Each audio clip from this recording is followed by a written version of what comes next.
The ravens knew before the men did. They wheeled in uneasy spirals over Winterfell's broken walls, black against a sky the color of old bone, their cries sharp and restless.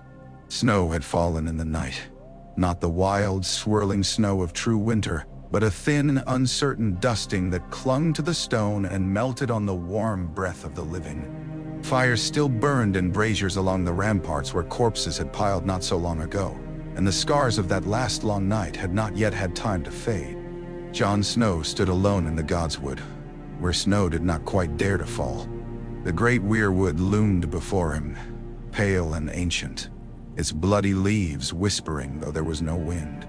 The carved face bled red sap from eyes that had watched kings rise and fall for thousands of years. Jon had knelt before this tree as a boy, asking for courage. He had knelt before it as Lord Commander, asking for wisdom. Now he did not kneel. He stood with his gloved hands hanging at his sides and Ghost silent at his heel, and thought, "This tree knows what I've done." It was quieter here than anywhere else in the castle. The clamor of rebuilding, the calls of men and women carrying stones, the clank of hammers on half-bent armor, all fell away beyond the ring of black pools. Only the faint trickle of water and the slow drip of melting snow remained. He could still smell burning flesh when he closed his eyes. Men torn by undead teeth, dragons shrieking in fury above the clouds, the Night King's cold gaze like a knife of ice driven through his skull.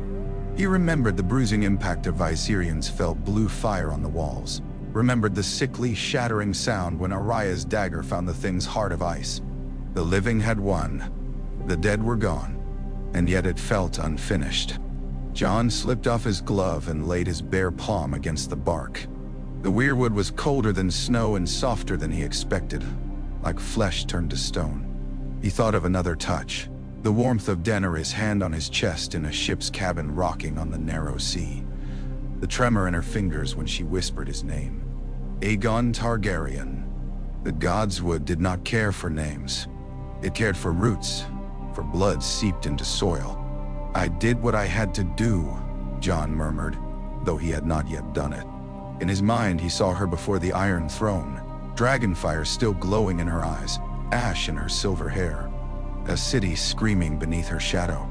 His hand on the hilt of a dagger, her breath warm on his cheek. Only a picture in his head, a vision of what had not yet been. And yet it clung to him with the weight of prophecy. "You don't know that," another voice inside him said. "You don't know what she'll do." But he thought he did. He had seen the fire in her when she spoke of breaking the wheel. He had seen the way she looked at Cersei's map table, at King's Landing drawn in delicate paint, as if it were tinder waiting for flame. "You're brooding again." The voice came soft and amused. Jon turned. Bran Stark sat in his wheeled chair at the edge of the clearing, just inside the ring of roots.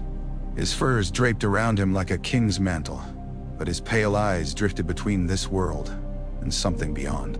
Behind him, the moss and bark seemed to bend, every branch and twig attending. "You snuck up on me," Jon said. "I've been here a while," Bran replied. "You were far away." "I was thinking," Jon said. "You were courting futures," Bran corrected gently, "letting them sink their hooks into you." "That a bad thing?" Jon asked. Bran's gaze sharpened. "It depends who's casting the line." Jon frowned. "Speak sense, Bran." "I am," Bran said. "You've simply forgotten how to listen." A faint, cold unease slid down Jon's spine. There had always been something otherworldly about Bran since he returned.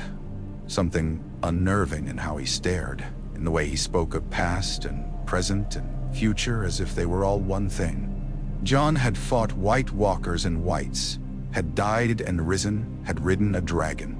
Nothing frightened him easily anymore. But Bran's eyes did sometimes. "What do you see?" Jon asked. "Too much," Bran answered. His breath frosted in the air, though the godswood around them did not seem so cold. "The dead are gone, but the world isn't fixed.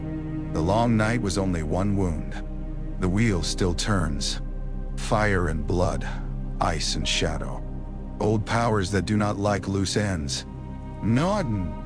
Daenerys. I thought the old powers were what you were, Jon said. They're what I serve, Bran said. Not what I am. Ghost shifted restlessly, ears pricking. The red leaves above them shivered. Somewhere beyond the wall of trees, a raven croaked once, twice, then fell silent. It's not over, Bran said quietly. That's what you feel, isn't it? That hollow. That sense that something is still waiting. Daenerys, Jon said. Her name came out rough. She means to take the south. She has Drogon and Rhaegal still. 2 dragons. No fleet to speak of, but dragons don't need ships. Mary and Densha. Not just her, Bran said. Not just the south. Westeros has been bound up with old magic since the first men carved their faces into the weirwoods. Every oath, every spilled drop of blood, every prophecy. It all leaves a mark, and those marks are pulling on each other. Pulling? Jon asked. Like tides? Like chains? Bran said. Snow fell from an overhead branch in a soft, sudden cascade, dusting Bran's hair and fur, scattering across Jon's boots. The air felt thick, as if the godswood had drawn a breath and held it. What do the gods want? Jon asked. Bran tilted his head, listening to something distant. They don't want as we do, he said after a moment. They are patterns and roots. They stabbed their spears into time long ago, and now those spears are shifting. There are many ways this could end for you and for Daenerys. I've seen too many. Then tell me, Jon said. Tell me which one is best. Bran's eyes focused on him, truly focused for the first time in days. That, Bran said, is why you're here. Before Jon could ask what he meant, the ground moved. It was not an earthquake. It was more like the earth itself inhaling. The dark water of the pool at the base of the weirwood shivered, sending concentric circles outward. Roots twisted beneath the soil like waking serpents. The weirwood's face seemed to deepen, its carved eyes blinking once with slow, dreadful patience. Ghost growled, a low rumble that vibrated through Jon's boots. Don't move, Bran said softly. His fingers were white where they gripped the arms of the chair. They're choosing. Who? Jon asked, though he already knew the answer. The weirwood's gaze turned on him. Not the impression of watching he'd always felt here, but true focus, like a presence pressing against his thoughts, peeling them aside like thin bark. Ice, an old iron cold, slid up his arm from where his hand still rested on the trunk. Jon gasped. The godswood vanished. For a moment there was only darkness, deep and vast as the space between stars. Then light. No, not light. Green. Green as summer leaves and deep moss. Green as wildfire. Green as the glow beneath the surface of a pond at twilight when something ancient looks back up at you. Within that green, shapes moved. Wolves the size of horses. Children with eyes like moons. A man bound to a tree of bone and blood. Dragons coiling through clouds of ash. The visions broke apart and reassembled, faster and faster. Futures and pasts tangled into a single storm of images. Daenerys, standing before the walls of King's Landing. Drogon's wings spread wide behind her like a cloak of shadow. Daenerys, kneeling in the snow of Winterfell's courtyard, her hand extended to Ghost as the direwolf sniffed suspiciously at her dragon-scented fingers. Daenerys, sitting alone at a long table in Dragonstone's war room, staring at the carved map as the candles burned low.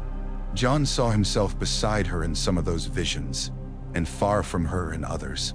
A king on a plain wooden throne in the north, a consort standing half a step behind a queen of flame, a traitor in chains, a corpse lying on black stone with a knife through his heart.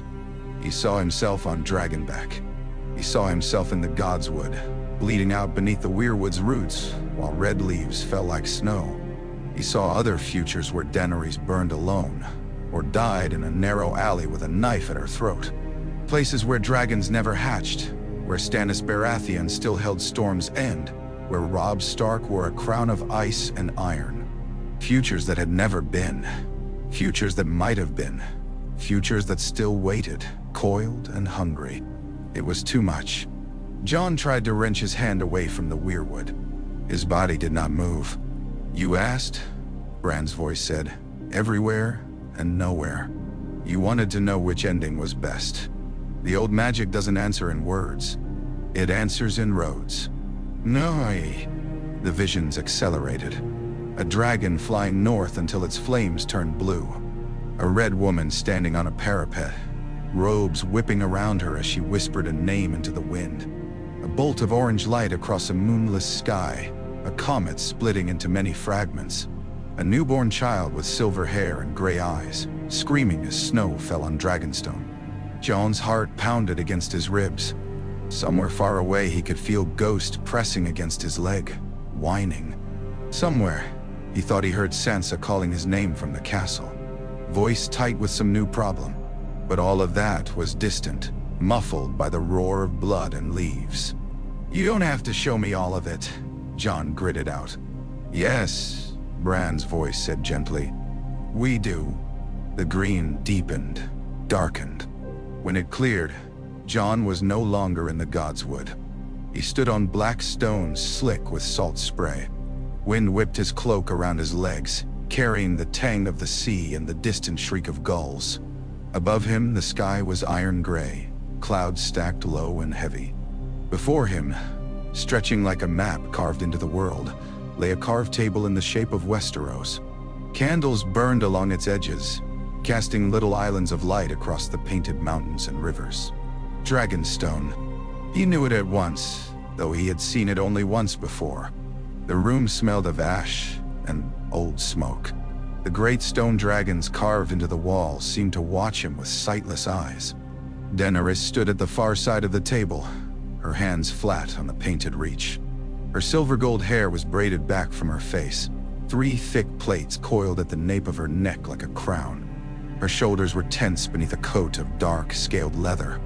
Dragons woven of silver thread coiled at her shoulders, their mouths open in silent snarls.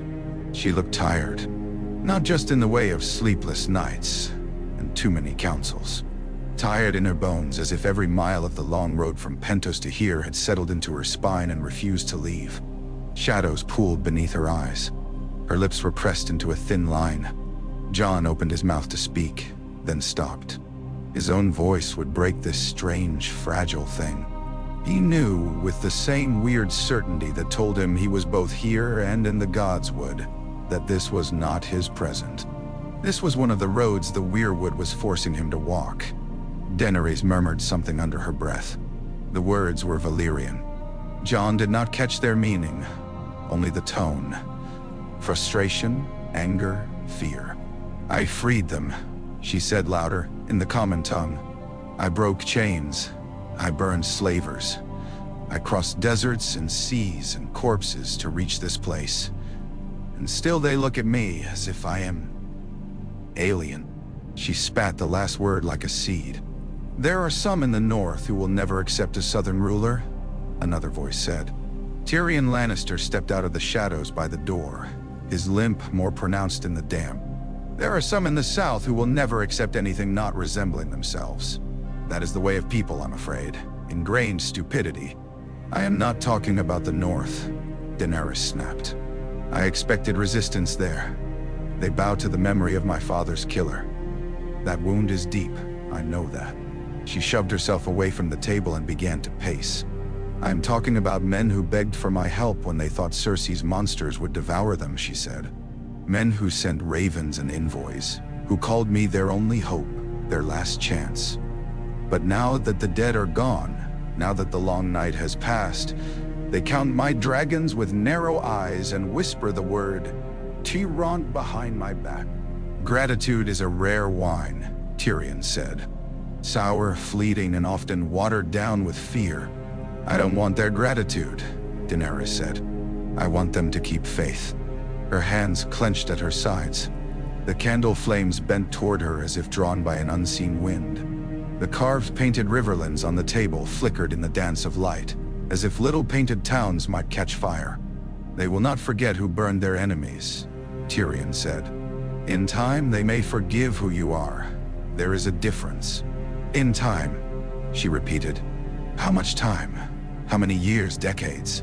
How many sons and daughters must I outlast before Westeros forgets the Mad King and remembers the woman who saved them from endless night?"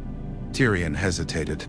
"That depends," he said slowly, "on how you take your throne." Daenerys stopped pacing. Her head turned toward him with dangerous slowness. "Carefully," he added quickly. "We have spoken of this. If King's Landing surrenders, if Cersei is deposed with minimal bloodshed." "You think there will be a surrender," Daenerys said. "You still believe that after all we have seen, all we have survived, Cersei Lannister will meekly lay down her crown and await my justice?" "No," Tyrion said, "but I allow myself the luxury of hope." "Hope," Daenerys said, as if tasting the word. "You sound like Jon." Tyrion smiled faintly. "There are worse men to sound like." Daenerys looked away. The name hung between them like smoke. "He's loyal," Tyrion said. "Sometimes to his detriment, but he has kept his word. He bent the knee, he fought beside you. He trusts you. He trusts the idea of me," Daenerys said. "The breaker of chains, the woman who freed Astapor, Yunkai, Marine, the woman who would break the wheel." "But what does that mean, Tyrion, in truth?" "It means you do not become what you topple," Tyrion said. "It means you do not turn the wheel of oppression under a new coat of paint.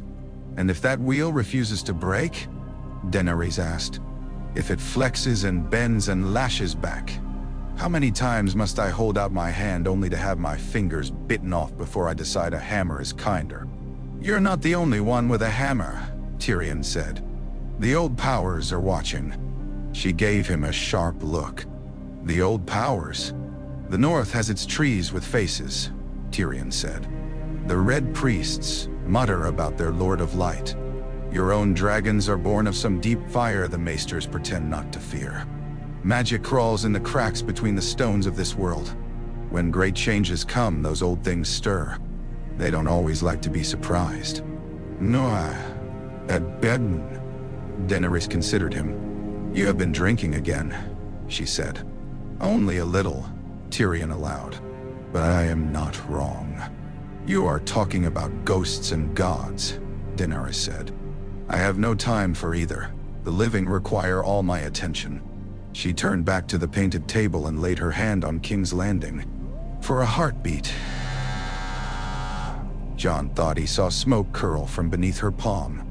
In the Godswood, his fingers tightened involuntarily on the weirwood's bark.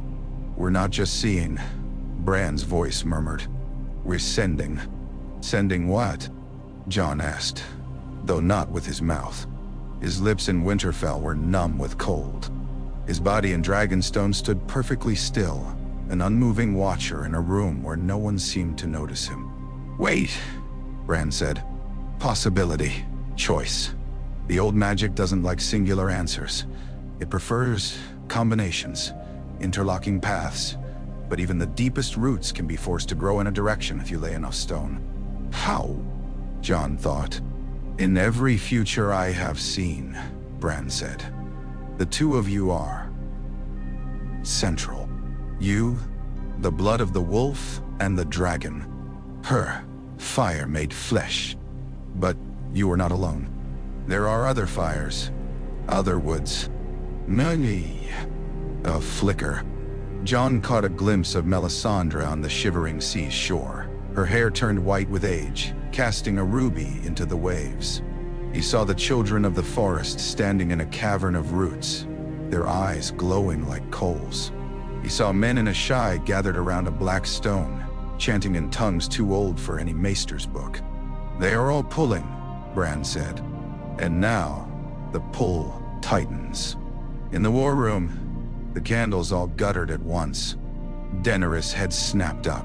Tyrion froze, scenting danger as a mouse might when a hawk passes overhead. "Did you feel that?" she asked. "The draft," Tyrion said, though his eyes were wide. "I didn't realize Dragonstone was so poorly built." "Not that," Daenerys murmured. A shiver ran down her spine. Something shifted. Far away, beyond stone and sea and mortal flesh, the red leaves of Winterfell's weirwood shuddered. Snow rose from its roots as if in reverse, then crashed back down. Ravens across the north took flight in a single startled wave, as if some vast invisible hand had slapped the world's surface. "We're aligning them," Bran said. "Every road, every fork. We are pulling them closer together." "Why?" Jon asked. "Because if we don't," Bran said, "the world breaks in the worst way. I've seen that too." The visions flickered. Jon saw Daenerys riding Drogon over King's Landing, fire streaming from the dragon's mouth, people running in the streets like swarming ants, their screams a dull roaring. He saw himself below, sword in hand, watching in horror as the city burned. He saw another future where Daenerys never came north, where the dead poured over the walls of Winterfell and spread south like a frost no flame could melt. He saw himself on the Iron Throne, a crown on his head, Arya leaning in the shadows with her hand on a dagger. He saw Sansa's mouth twist in something like disgust as she called him "Your Grace." Saw Davos' shoulders slump with quiet disappointment. Saw Ghost's eyes dull. He saw futures where Daenerys died at King's Landing, stabbed by his own hand, blood on the stones, Drogon screaming a sound that broke the sky. In some of those paths, the world staggered on, wounded but alive. In others, something far beneath the earth woke and opened eyes like black suns. "You can't look at each path alone," Bran said. "They connect. Every choice ripples outward. If she burns the city, the old magic of this land reacts. If you kill her, it reacts.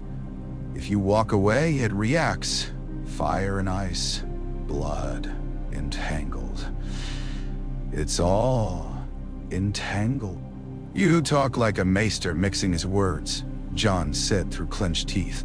The flood of visions was making him sick. "What do you want me to do?" "Choose," Bran said simply. "But not the way you would have. Not just yes or no. Not kill or spare. You must choose a pattern, not a point." Jon opened his mouth to demand an explanation, but the world swung again. He stood at the top of the steps in the dragon pit of King's Landing, beneath a sky hazed with ash and sunlight, stone bones of dragons arching overhead. But this was not the tense, wary parley where Cersei had come to see a white. This was something else. The dead were gone. The pit thrummed with the presence of the living. Nobles and lords lined the tiers, faces pinched and wary. Men of the Reach in flowing green cloaks, men of the Stormlands in yellow and black, Riverlords, Vale Knights, Northmen in thick furs already too warm in the southern sun. They had gathered as if for a coronation, but no crown yet waited. Daenerys stood on one side of the central dais. Jon stood on the other. Their clothing told different stories of the path that had led here. Daenerys' armor was scorched in places, as if it had tasted too much dragonfire. A ragged red cloak hung from one shoulder, the color too bright to be anything but fresh dyed. Blood made emblem. A dragging weariness clung to her, but her spine was rigid, her eyes bright. Jon's furs had been traded for a simpler black coat, the stark direwolf on one breast, a silver dragon embroidered on the other. He looked like a bridge between worlds and hated it. Between them, where in another future the Iron Throne would have been dragged and installed, there was nothing but bare stone. The old magic had not liked that throne. "We can't put it back," Bran had said in another vision, showing Jon melted iron steaming after dragonfire. "If you do, every story simply loops." So they had left it gone. Now, instead of a throne, there was a circle carved into the stone, fresh sigils burning faintly with lines of pale light. Weirwood leaves. A dragon with 3 heads. A flaming sword. Knots of runes older than the first men. Jon had not drawn those sigils. Neither had Daenerys. They had been there when they arrived, marked overnight by no human hand. The old powers are collaborating, Bran had said, his voice troubled. That's unusual. What does it mean? Sansa had asked. It means they have decided this is acceptable, Bran had said. Or at least necessary. Now, in this future, Jon watched Daenerys take a breath. Her nostrils flared. Her gaze swept over the gathered lords. Some met her eyes with challenge, some with fear, a few with cautious respect. Then she looked at him. Say it, the ghost of one of Jon's other selves whispered in his head. Say the words that will bind you both to something you cannot control. Jon stepped forward until the invisible edge of the carved circle tingled against his boots.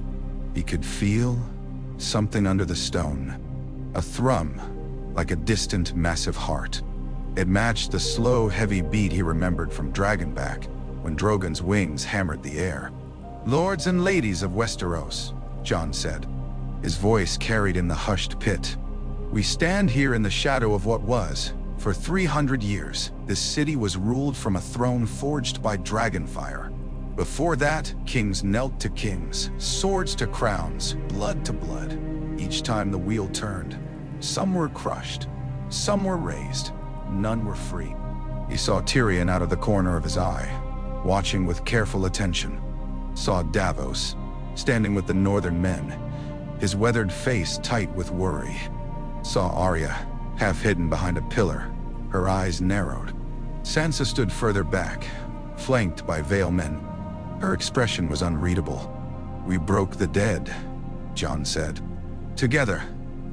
Northmen and Southron, Dothraki and unsullied, free folk and knights. We stood against the cold that would have taken us all, and we held. We do not stand here because one house was stronger. We stand here because we were not alone. Murmurs fluttered through the crowd. Some of the Reachmen looked away. A Stormlands lord nodded once, grudgingly. Daenerys Stormborn crossed an ocean to fight a war that was not hers, Jon said. She lost people she loved. She bled for us. Her dragons nearly died for us. He hesitated. I would have died for you. I did die once and was brought back, and I don't pretend to understand why. But if there is meaning in any of it, it can't be just to turn the wheel another time and crown another ruler who will repeat the same mistakes. And yet someone must rule, a voice called. It was bronze and iron, practical. Jon Royce of the Vale. A kingdom cannot have no head. Then let it have many, Daenerys said, stepping forward. Jon felt the circle flare under their feet. We talk of fire and blood, Daenerys said. We talk of ice and shadow, but there are older things at work here than any of us. The trees remember, the red god burns, the dragons woke in the world again for a reason. The dead rose for a reason. There is a pattern, whether we like it or not. Some lords shifted uneasily. Religious talk made men nervous. It suggested that their choices might matter less than they wished. I was born in exile, Daenerys continued. You call my father mad. Many of you are right. His madness burned thousands. But the madness that built him was older than him. A madness of men believing themselves chosen by right of birth alone, by the accident of whose blood they carried. I believed for a long time that my own blood gave me the right to this land. After all I've seen, I know now that it gives me a... And what duty is that? A Tyrell cousin called skeptically. To rule us all the same, only kinder. Daenerys smiled without mirth. To make sure I am not the only one who rules you, she said. The circle pulsed again. Jon felt the hairs on his arms rise. In another story, Daenerys said, I would simply take this city. I would burn the Red Keep and the Lannister lions with it. I have the power to do that. You've seen it. Dragons do not negotiate. They do not vote. They do not ask. A murmur of fear and resentment rippled through the crowd. In another story, Daenerys went on, Jon Snow would take Winterfell and the North and close his gates to me. He would call himself king and let the South tear itself apart. That's not what Jon began. In another story, She overrode him. We would marry and sit on a single throne, our banners twined, and the wheel would creak on, painted in new colors. But the dead changed the story. The old magic woke. It is looking at us now. Her eyes flicked down to the circle beneath them. Jon followed her gaze. For an instant, he saw not stone but roots, pale and thick, tangled with veins of glowing fire. Westeros cannot be ruled as it was, Daenerys said. If we try, it will break. The trees will crack and bleed. The dragons will burn the wrong things. The Red God will seek his balance in ways we will not like. Nay, what do you propose then? Sansa's voice cut across the space, clear as a bell. She stepped forward, every inch a lady of Winterfell. Spare us the talk of gods and magic, and tell us what you mean to build in place of what you've destroyed. Daenerys met her gaze. Not destroyed, she said. Melted, perhaps. Reforged, if you'll help me hammer. Tyrion made a pained face at the metaphor. Jon almost smiled despite himself. I propose this, Daenerys said. No more single throne. No more crown that claims to weigh more than any other head. The 7 kingdoms are different. They do not need the same things. They should not be forced to live the same way. But they cannot be allowed to tear each other apart every time one person dies. We tried something like this once, an older Riverlord said. A council. It did not last. Men are greedy. Ambition is a weed that grows back no matter how often you cut it down. Then we root it differently, Jon said. He didn't remember deciding to speak. The words were simply there, as if he had plucked them from a stream passing through his head. The old magic in this land comes from 3 great wells, Jon heard himself say. The weirwoods of the north and the riverlands, the fire of dragons in Valyria, the red god's flames. He hesitated. Perhaps others too in Dorne and beyond the summer sea. Magic flows where men live, just as water does. We've never tried to use that to hold ourselves together.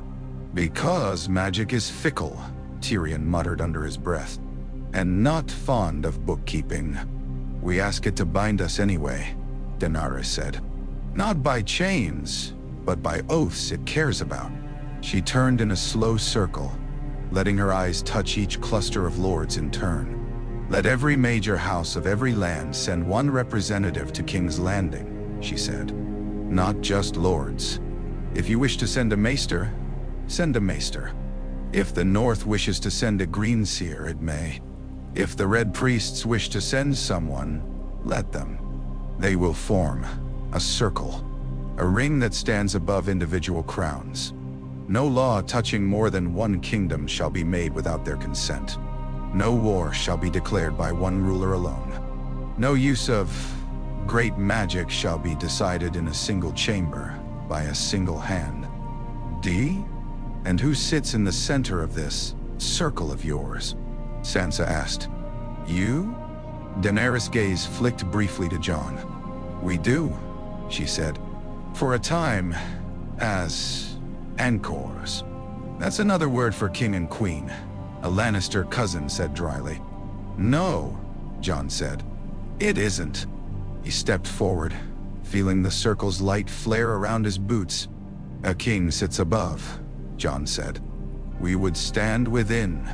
The old magic is restless. You all feel it, whether you admit it or not. There are too many broken oaths in this land. Too many prophecies half fulfilled. Too many kings' blood spilled on stones that remember. Daenerys and I. We are bound to those things whether we like it or not. We can't change that. But we can spread it.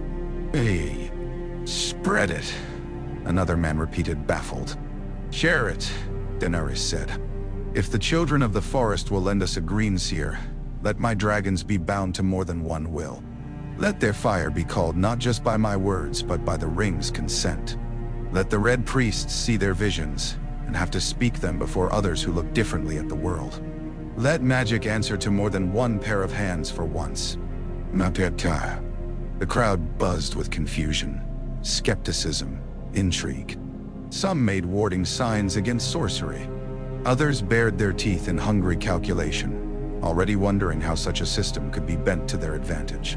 In the Godswood, Joan's true mouth twisted. This is madness, he thought at Bran. They'd never agree to that. In some futures, Bran said calmly. They don't.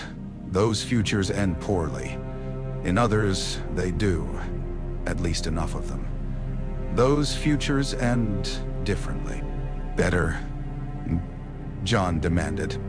Different, Bran repeated. Better is not something the trees measure.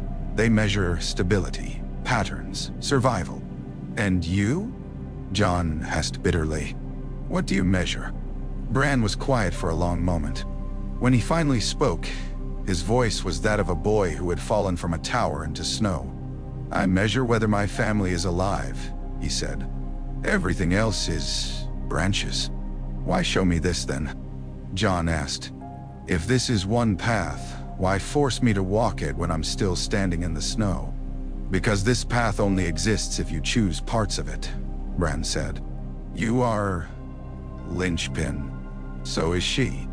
The old magic is clever. It's found a way to let you try more than one pattern, to see what happens when you and Daenerys collide differently. No, try, Jon echoed, suddenly afraid. What do you mean, try? The dragon pit dissolved around him like smoke blown away by a cold wind.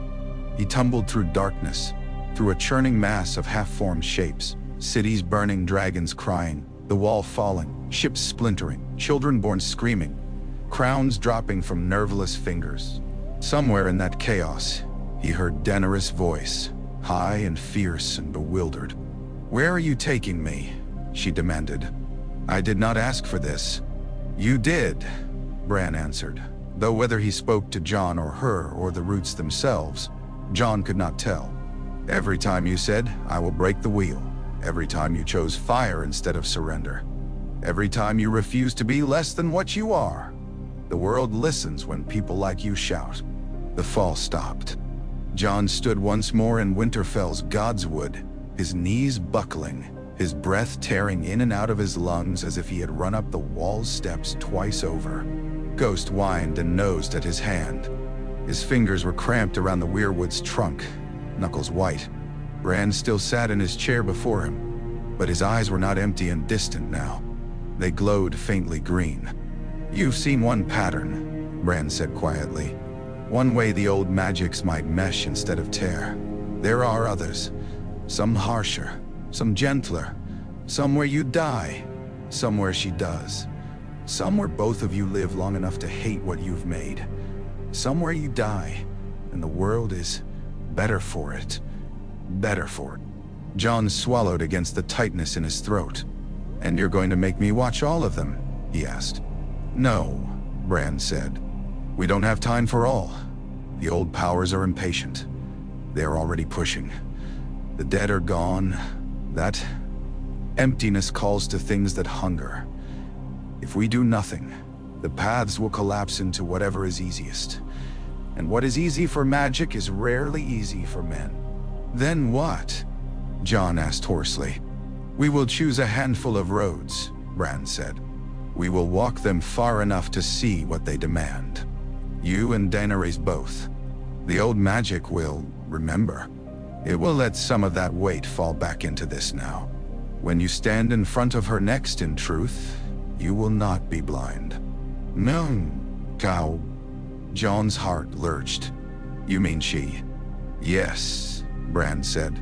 She is seen as well, in her own way. Through fire, not leaf. Through the blood of her line and the investments those eastern fires have made in her story. Melisandre's face rose in Jon's mind unbidden, her eyes dark and deep as smoke, the ghostly shimmer of the shadows she had birthed. She is not the only piece they have backed, Bran added. There are red temples where they still speak your name, but Daenerys is older magic's favorite. Dragons are flashy. No. A faint smile touched his mouth, gone almost before it formed. This will hurt, Bran said. You can still say no. Jon closed his eyes. He saw Daenerys in the dim cabin of a ship, fingers tracing old scars on his chest. Saw her on Dragonback, hair whipping, face alight with something like joy. Saw her in that vision where he killed her, her purple eyes wide with shock and betrayal. Saw the burning city beyond her shoulder. He opened his eyes. I won't kill her for something she hasn't done yet, he said. If there's another way, any other way, I have to try. The weirwood's carved face seemed to deepen its lines, as if some vast and slow satisfaction passed through the wood. Bran nodded. Then hold on, he said simply. The roots moved. They surged up around Jon's boots, pale and cold and alive. They wound around his ankles and calves, not crushing but binding, anchoring him to the spot. Ghost barked once, panicked, and leaped back, teeth bared. The air filled with the smell of earth and sap. The world blurred. Somewhere far to the south, in a room of black stone and carved dragons, a young woman with 3 dragons on her coat staggered as the ruby at her throat flared with sullen light, and then went dark. Her knees hit the floor. Her hands slapped down on painted wood. Fire licked between her fingers. In Volantis, a red priest dropped his bowl of embers and screamed as visions tore through his mind, showing wolves and dragons entwined among roots and river and flame. In Ashai, a woman in a mask of starlight looked up from her pool of black water and frowned. In the Isle of Faces, where few men went and fewer returned, a grove of ancient weirwoods stirred. Eyes opened on trunks that had not blinked in centuries. The lake around them rippled, though no wind blew. The old magic of the world had been set a problem. It did not like problems without answers. It would try combinations until it found one that held. Jon stood at one end of that problem, Daenerys at the other. Between them, blood and ice and fire and roots. Their first collision came on a field of ash.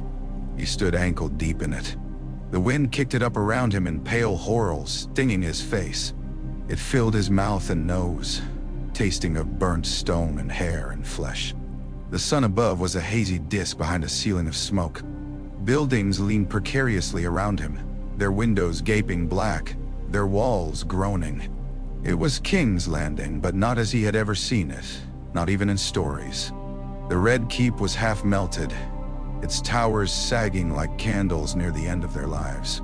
The Sept was gone, reduced to rubble and fused glass. The streets were choked with the dead.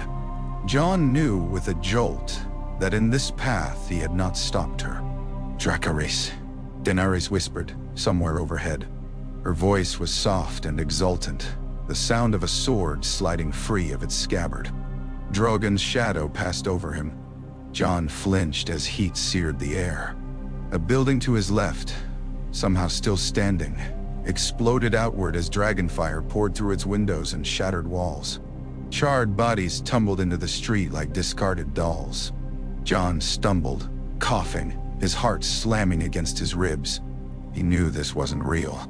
Knew it was a road laid before him by roots and gods. That knowledge did nothing to lessen the horror. "Stop!" he shouted, his voice raw. No one heard him. On this path, his protests had come too late, or not at all. He saw himself, another him, further up the hill. Sword drawn, cloak smeared with soot.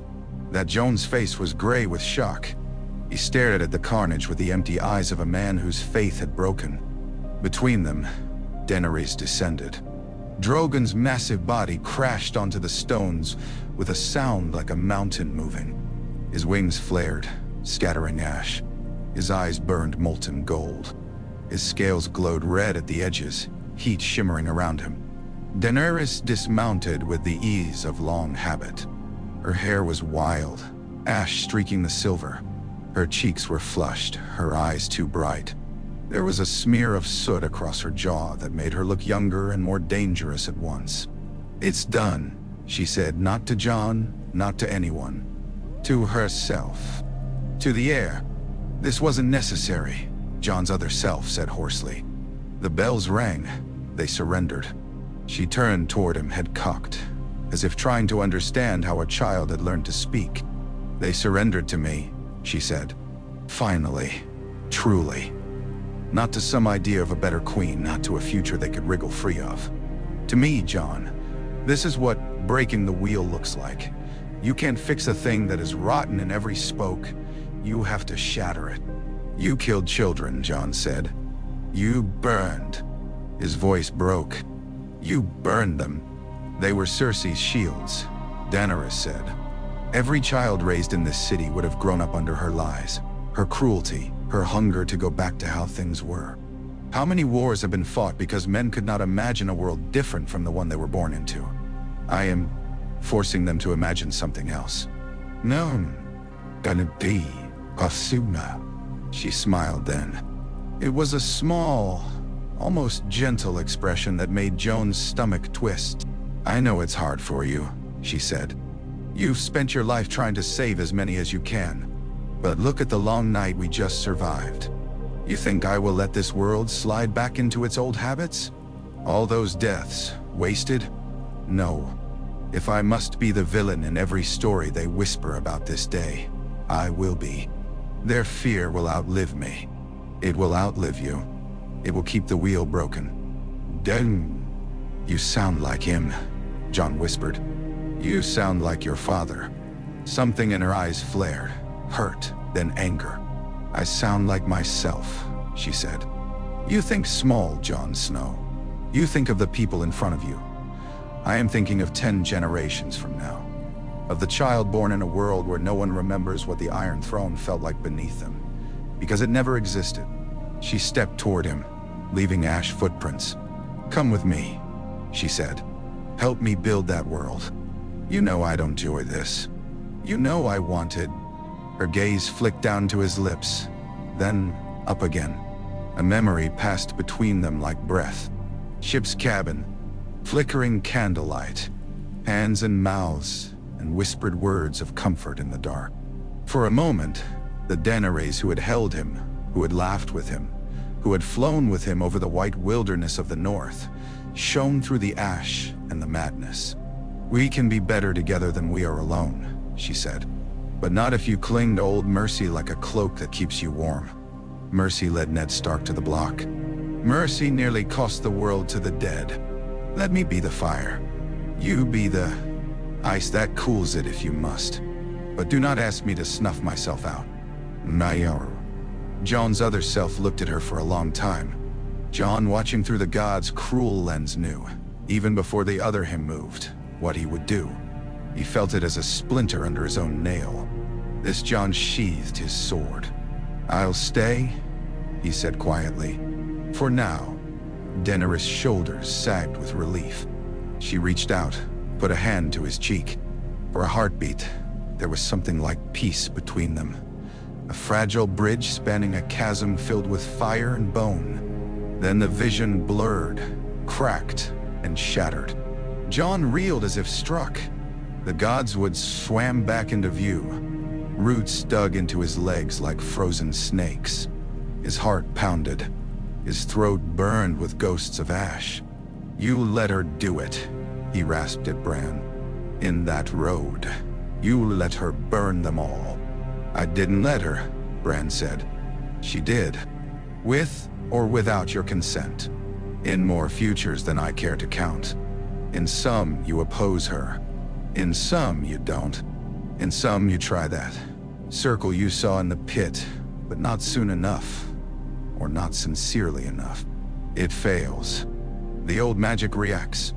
The land cracks. Things come out of those cracks. Nah.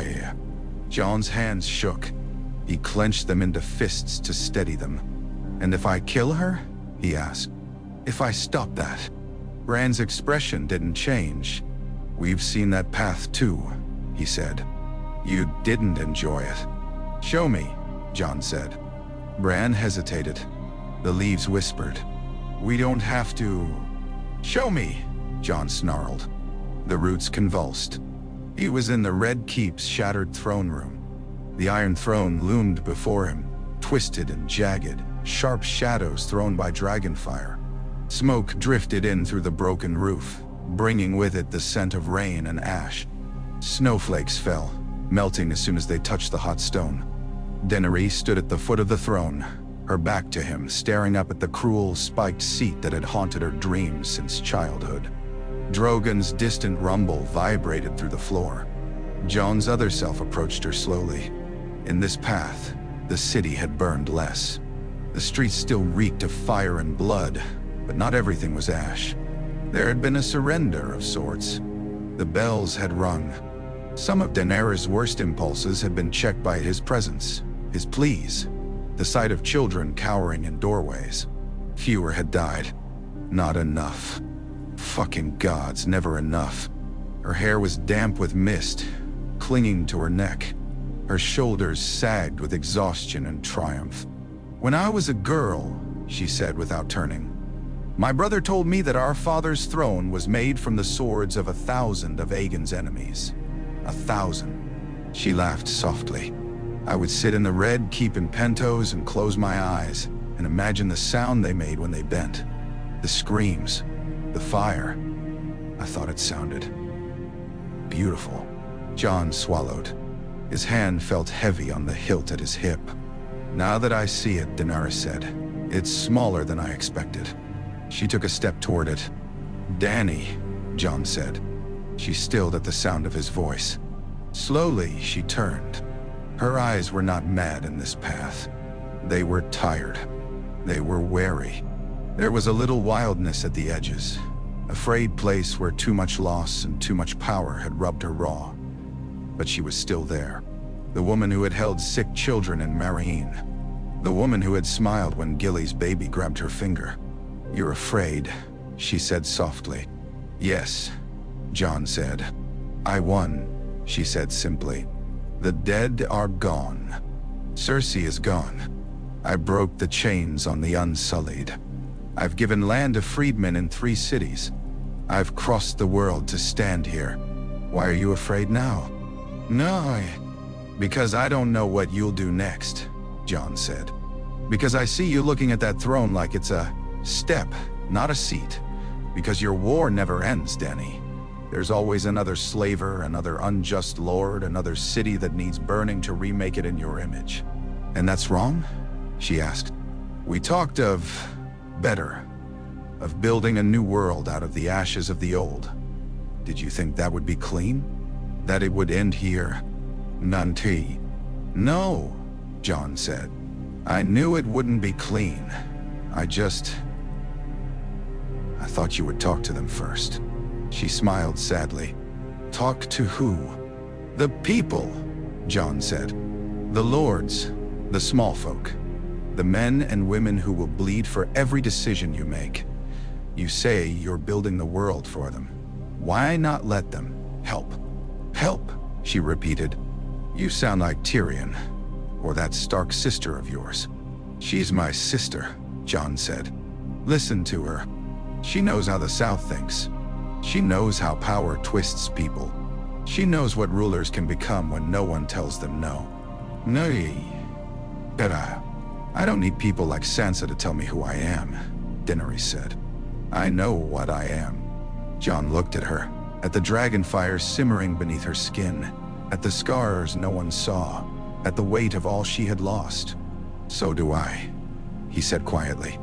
"You're a good person who has done terrible things. You've justified them because you had to, because without them you would have died, and so would thousands of others. You've told yourself a story where you're the answer to the world's grief. And you think I'm not?" she asked. His hand slid from her shoulder to her cheek.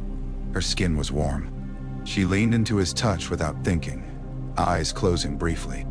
"I think no one person can be," he said. Not without breaking everything around them."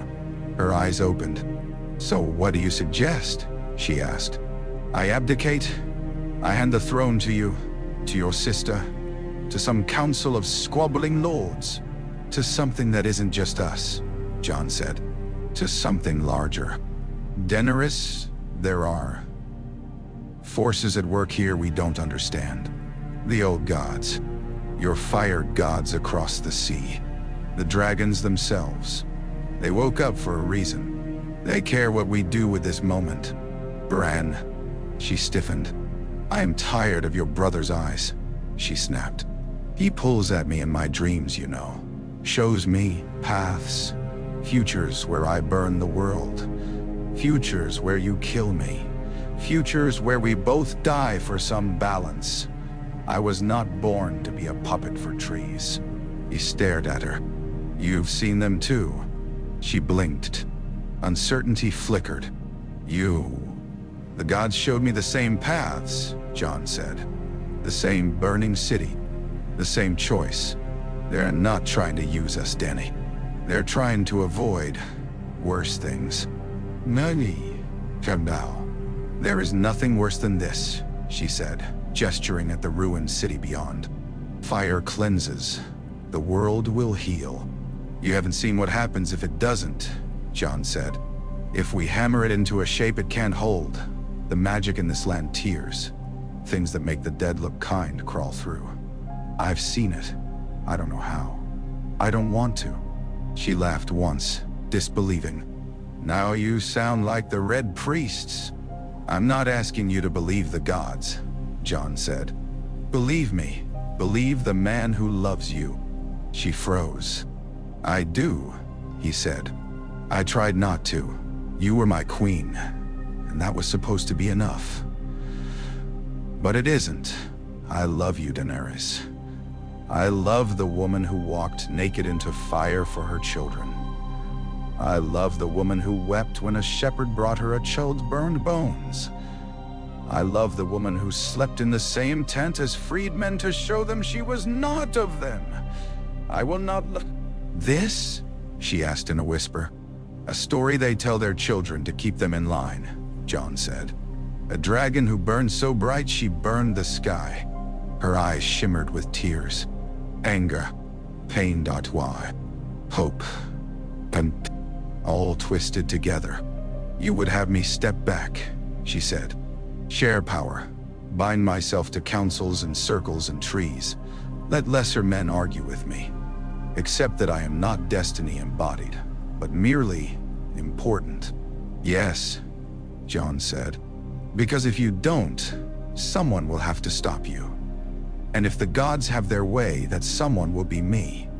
I've seen that too many times. I can't. His voice cracked. I can't do it. Don't make me do it. She stared at him for a long, terrible moment. Show me, she said.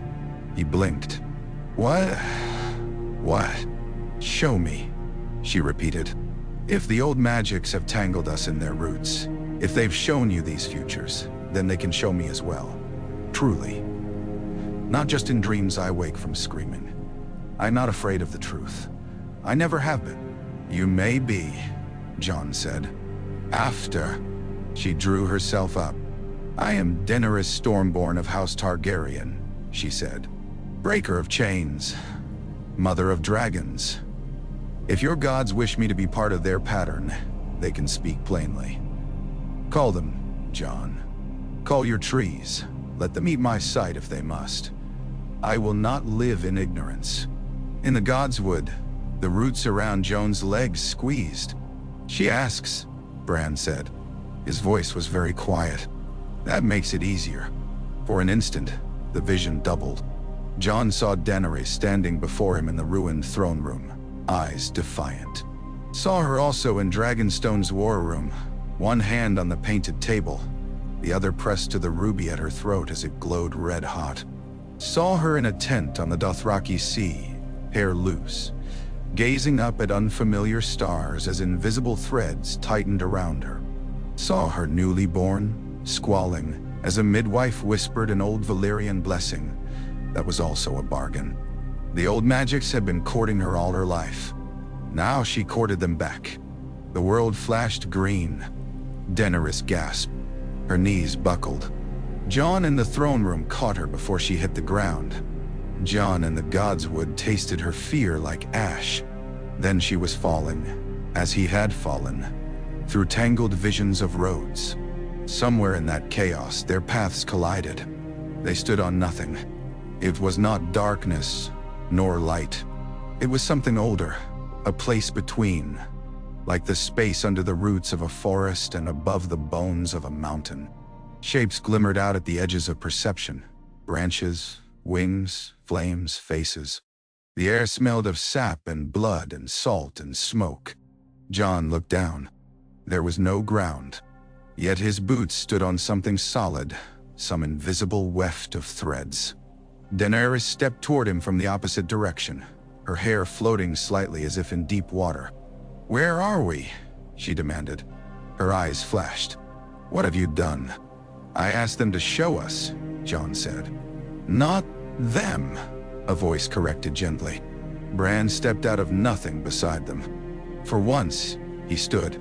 His legs were whole, his posture unbent by pain. He wore no furs, only a simple gray tunic. His eyes, though, were as old as ever. "Me," he said. "And the others." He tilted his head upward. Jon and Daenerys followed his gaze. Above them, a canopy shimmered into focus. Branches, endless branches, weaving together into a dome that spanned forever. On each twig, a leaf. In each leaf, a scene. In one, a dragon devouring a fleet. In another, Jon holding a child with silver hair. In another, Daenerys sitting on a throne of ice.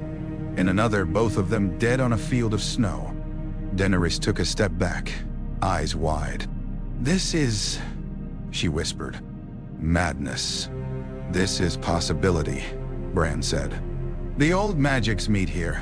The roots of the weirwoods, the fires of Alor, the bloodlings of Valyria. They do not often agree, but you two, you are intersections. Many roads run through you. They have grown interested." "And you speak for them?" Daenerys asked, suspicion sharpening her tone. "No one speaks for them," Bran said. "But I can translate. A little." She looked up again. The canopy's scenes shifted, boiling from one to the next. "I've seen some of these," she said quietly. "In my dreams, in the flames. Myself burning a city, myself dying at your hand." She shot Jon a tremulous look. "Others are new, because you are seeing them with more than one eye now," Bran said. "Fire and leaf together. It will only work for a while. The old magic can only bear so much bending. But for now, we can test." "Test what?" Jon asked. "Combinations," Bran said simply. "What happens if you rule alone? If Jon does? If you share? If you step aside? If you live? If you die? How the land reacts?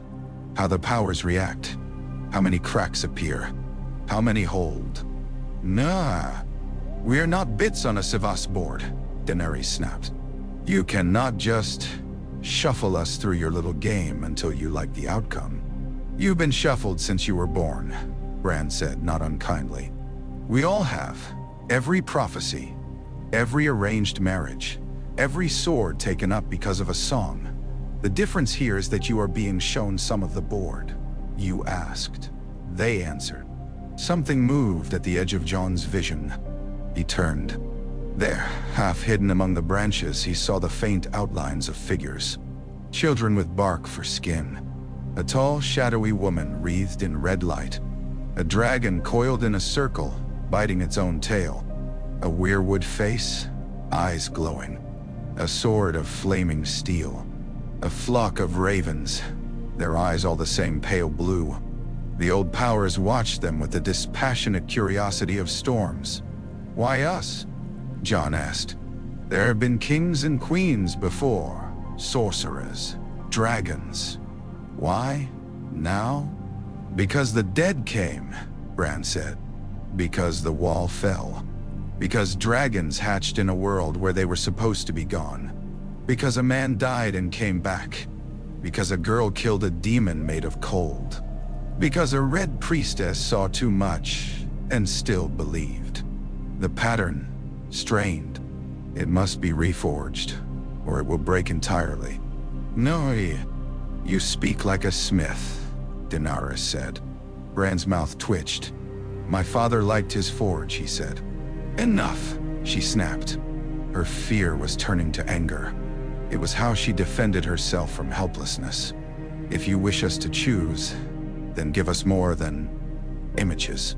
Show us what changes if we pick differently. Show us our worst selves and our best, and tell us the price of each. No, the price is always the same, one of the shadowy watchers said. Its voice was a rustle of leaves, a crackle of flame, a hiss of steam. Blood, time, story. We can't tell you everything, Bran said. That would break rules older than I am. There must be choice. There must be ignorance, or it isn't truly your pattern. But we can narrow. Daenerys laughed once sharply.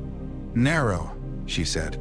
You mean you can show us just enough to make us afraid of the wrong choices, and hope we don't make them anyway? That's always been the arrangement, the red-lit woman said, amused. Mortals, so prickly when offered glimpses. We're not your toys, Jon said, surprising himself with the steel in his voice. Nor are we your gods, the thing made of flame and leaf answered. We are consequences.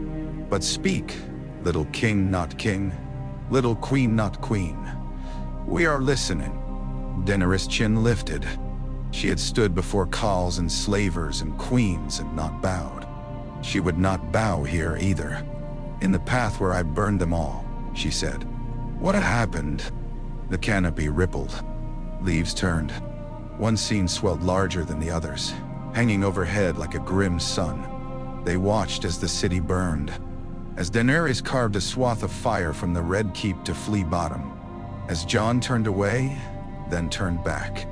As years passed, in that road Daenerys ruled through fear. Her dragons grew larger and more terrible. Few dared oppose her openly. Westeros became quieter on the surface. There were rebellions, always crushed quickly. There was a strange kind of order in the charred streets. But beneath the ground, you burned too much, Bran's voice narrated, though he did not move his lips. The stone remembers, but so does the soil. The ash poisoned it. The weirwoods near King's Landing withered. The river running through the city grew sick. The Red God was pleased for a time. So much fire, but even flame tires of feeding on the same bones. It sought new fuel, new balance. It began to look across the narrow sea for something. They saw a storm rise in the stepstones that never ended. Saw ships disappear into its black maw. Saw things climb from the sea, things that were not fish or men. They saw a crack open in the earth where the sept once stood, glowing with pale blue light. The dead were not the only cold things in this world, Bran said. Ancient magic slumber beneath the cities of men. They woke. They hated what you had done. They sent their own champions, creatures that did not care who sat in your palace of bones. Daenerys, older now, watched from a balcony as something huge and translucent reared up from the river. Its eyes like moons, its mouth wide enough to swallow Drogon whole. Her dragons shrieked and dove. Their fire hissed and went out before it reached the thing's flesh. In the godswood of that path, there was no Bran. The weirwood had blackened and split. The North had fallen in some earlier war that had not mattered as much as this one. The scene shrank again. Daenerys swallowed. For the first time, Jon saw true, unvarnished fear in her eyes. Not of enemies or betrayal, but of herself. I thought, she whispered. I thought if I burned enough now, there would be nothing left to hurt later. There is always something left, the dragon eating its tail said dryly. Burn one thing, another grows in its place. That is the way. And if he kills me, she asked. Her voice did not quite steady. What then? The canopy shifted. They saw Jon plunge the knife into her heart. They saw Drogon's agonized rage. They saw the melted throne. They saw Jon exiled or executed in different variants of the same thread. Bran crowned, or someone else. The realm staggering on, traumatized but alive. And Jon pressed. You said there were paths where that goes wrong too. Not immediately, Bran said. In many roads, that choice stabilizes things. For a while. The old magics like sacrifice. They like balance. A hero kills a queen who burned too bright. A king who does not want the throne is given it, or refuses it. The wheel changes shape. People tell stories. That keeps the powers fed. That doesn't sound so terrible, Daenerys said bitterly. It isn't, Bran said. For some decades. But your dragons grieve. They fly far. They find things. Your followers across the sea do not accept your death. They send assassins. They call down curses. The Red Priests in Volantis scream your name and Jon's in equal measure. Azor Ahai, Nissa Nissa, over and over until the words lose meaning. The magic twists. In some roads, a new long night comes. In others, a long drought. In others, a plague that only touches those with too much power. We can't avoid every bad thing, Jon said, his eyes gritty with too many visions. There is no path where no one suffers. I know that much. Correct, a weirwood face said. Suffering is structural. But there are paths where the suffering spreads thinner, where it does not tear the pattern entirely. Daenerys lifted her chin. Then show us one of those, she said. Show me the road where I live and do not become a monster. Show me the road where he does not have to kill me, and I do not have to burn the world to the roots to feel safe. The canopy rustled. Leaves turned. They were back in the dragon pit, but this time, it was earlier. The walls of King's Landing had not yet burned. The Red Keep stood whole in the distance. The stands were emptier, the lords more wary. The scars of the war against the dead were fresher.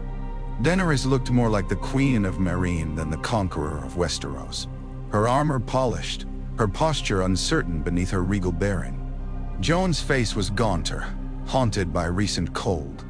In this road, they chose to build the circle from the beginning.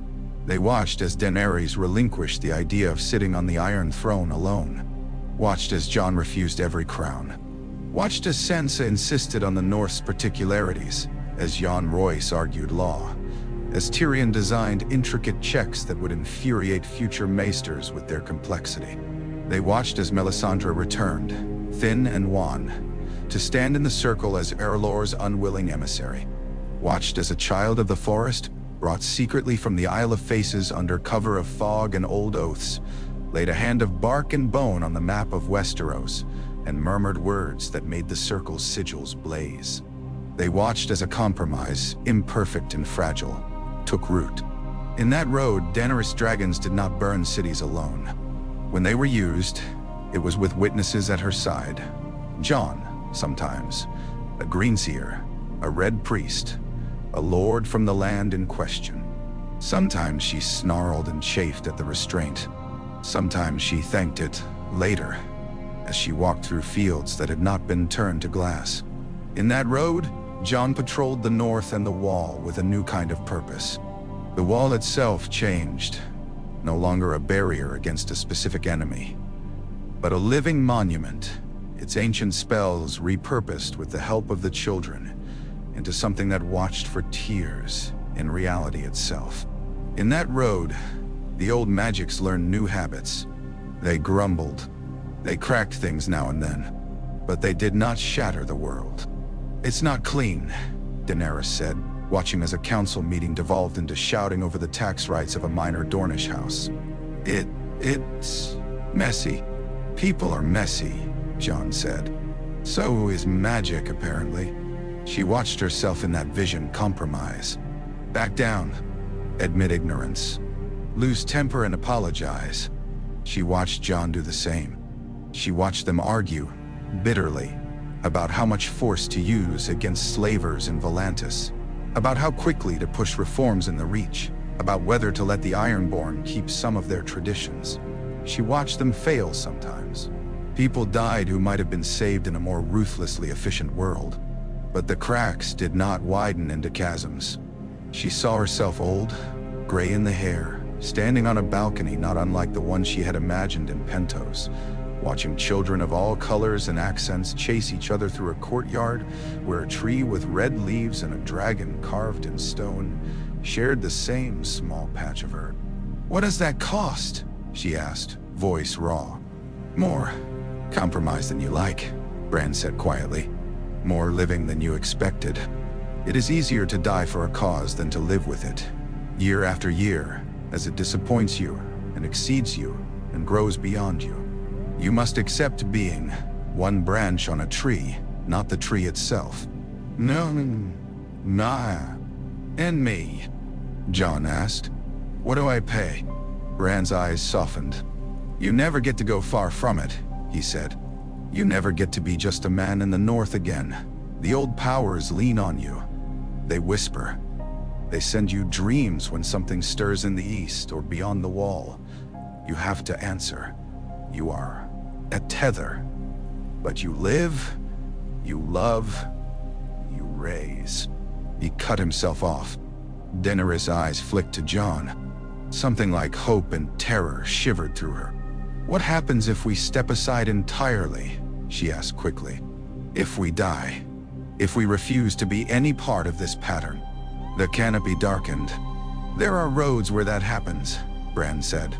"You both die in battle, or in some quiet room, far from each other. In most of those, the old magics find new pieces. Children you never have. Bastards you never acknowledge. Sorcerers in Ashai. A girl in Dorne who dreams of dragons. They will try again. They always try again. The world may break in those attempts. It may not. It will take much longer to stabilize. No. In others, one of the shadowy presences added, we simply give up on men and let the sea take more of your coasts. Forests grow back beautifully over your ruins. The fact that this voice sounded genuinely pleased made Jon's skin crawl. So either we live and carry it, Daenerys said, or we die and dump it on people who never asked for it, and the world might break worse in the process. Yes, Bran said. In some roads, the red-lit woman added, one of you kills the other and tries to do both alone. Those rarely end well. Daenerys flinched. Jon put a hand out. He did not quite touch her, but the impulse was there. You asked for every possible combination, Bran said softly. This is the truth. None of them are clean. None of them are painless. But some are survivable. She closed her eyes. When she opened them again, they burned. Not with dragon fire, but with will. I won't burn them all, she said. Not if I have seen what that wakes. Good, the weirwood face said. I won't let him kill me either, she added. I won't make it easy by turning into something he has to stop. I won't let the old gods and the fire god and whatever else is out there push us into that story because it is comfortable for them. None. The presence of flame and leaf rippled, mildly offended. Comfort, it said, is not. I don't care, Daenerys snapped. I have been used all my life, sold, married, sacrificed, worshipped. I am done being anyone's convenient tragedy. If the world breaks because I refuse to die neatly, so be it. But if there is a road where it doesn't, where I live and work and fuck up and try again. She lifted her chin. That's the one I'll fight for. She turned to Jon. You? She asked. He held her gaze. I won't kill you, he said. Not for them. Not even for Westeros. Unless there is no other road that doesn't end in something worse than death for everyone. And I don't say that lightly. But I also won't stand by if you start down that burning path. Even if I love you. Especially if I do. So if we try this, circle, this shared thing, you must know that I'll stand in your way when you reach for the easy fire. A slow, reluctant smile tugged at her mouth. You are very bad at selling yourself as an ally, she said. I'm very good at standing, he said simply. She huffed out a breath that was almost a laugh. "Then we'll stand together," she said. "And against each other when we have to. Let the old magics chew on that." Bran's shoulders relaxed fractionally. "Then we have a pattern," he said. "Not set, never set, but strong enough to pull the other roads toward it. When you go back, you'll remember some of this. Not all. Enough. The powers will remember more. They will nudge." "What about everyone else?" Jon asked. "Sansa, Arya, Tyrion. Davos. The lords. They have to choose too." "Nay." "They will," Bran said, "with less preview. That is their privilege and their burden. But their choices will be drawn toward this shape, unless they push very hard the other way." "And if they do?" Daenerys asked. Bran looked up at the shimmering leaves. "Then we'll see another combination," he said. "But we've weighted the board. That's all we can do." The presences around them stirred. Some seemed amused, some puzzled, some faintly annoyed. "Go," the Sword of Flames said. "Live your compromise. We will watch. We always watch." "What if we fail?" Jon asked. "Then we try again with someone else," the dragon eating its tail said. "In 100 years, or 1,000, or never. Time is flexible." "It isn't," Jon said, thinking of dead faces. "Not for you," the presence agreed. "That is why you are interesting." The canopy dimmed. The knot place dissolved. Jon woke on his knees in the godswood, hands slipped from the weirwood's bark. His legs were numb. His throat was raw. Ghost nose bumped his shoulder hard enough to jolt his teeth. Snow fell gently now. The air smelled clean. Bran sat before him once more in his chair, small and slight, and so very young. "It's done," Jon croaked. "For now," Bran said. "They won't leave you alone. They never do. But the largest pattern has shifted." Did she?" Jon began. "Yes," Bran said. "She remembers. Enough." As if in answer, a raven dropped from the branches overhead. It landed in the snow before Jon, cocking its head. Around its leg was tied a scrap of parchment. Jon's hand shook only a little as he untied it. The message was short, the letters sharp and decisive. "We need to speak of circles," it read, "and wheels, and what I will not burn." Jon exhaled. He looked up at the weirwood. Its carved face was as still as ever, but he thought, just for an instant, that the red sap at its eyes gleamed less like blood and more like something alive. He rose, leaning on Ghost until feeling returned to his feet. "You know this will still be hard," Bran said. "You'll still fight, with her, with yourself, with everyone." Jon nodded. "I know," he said, "but I won't be blind." He turned to go. "Jon?" Bran said. He paused. "Don't forget," Bran said quietly, "that you're allowed to want things too. Not just peace, not just duty. Want is magic as much as blood and fire. If you deny it entirely, it twists. The old powers hate things denied. They poke at them until they burst." "Nah," Jon snorted. "You're starting to sound like a red priest." Bran's mouth curved. "We've all been rubbing off," he said. "Go. She waits."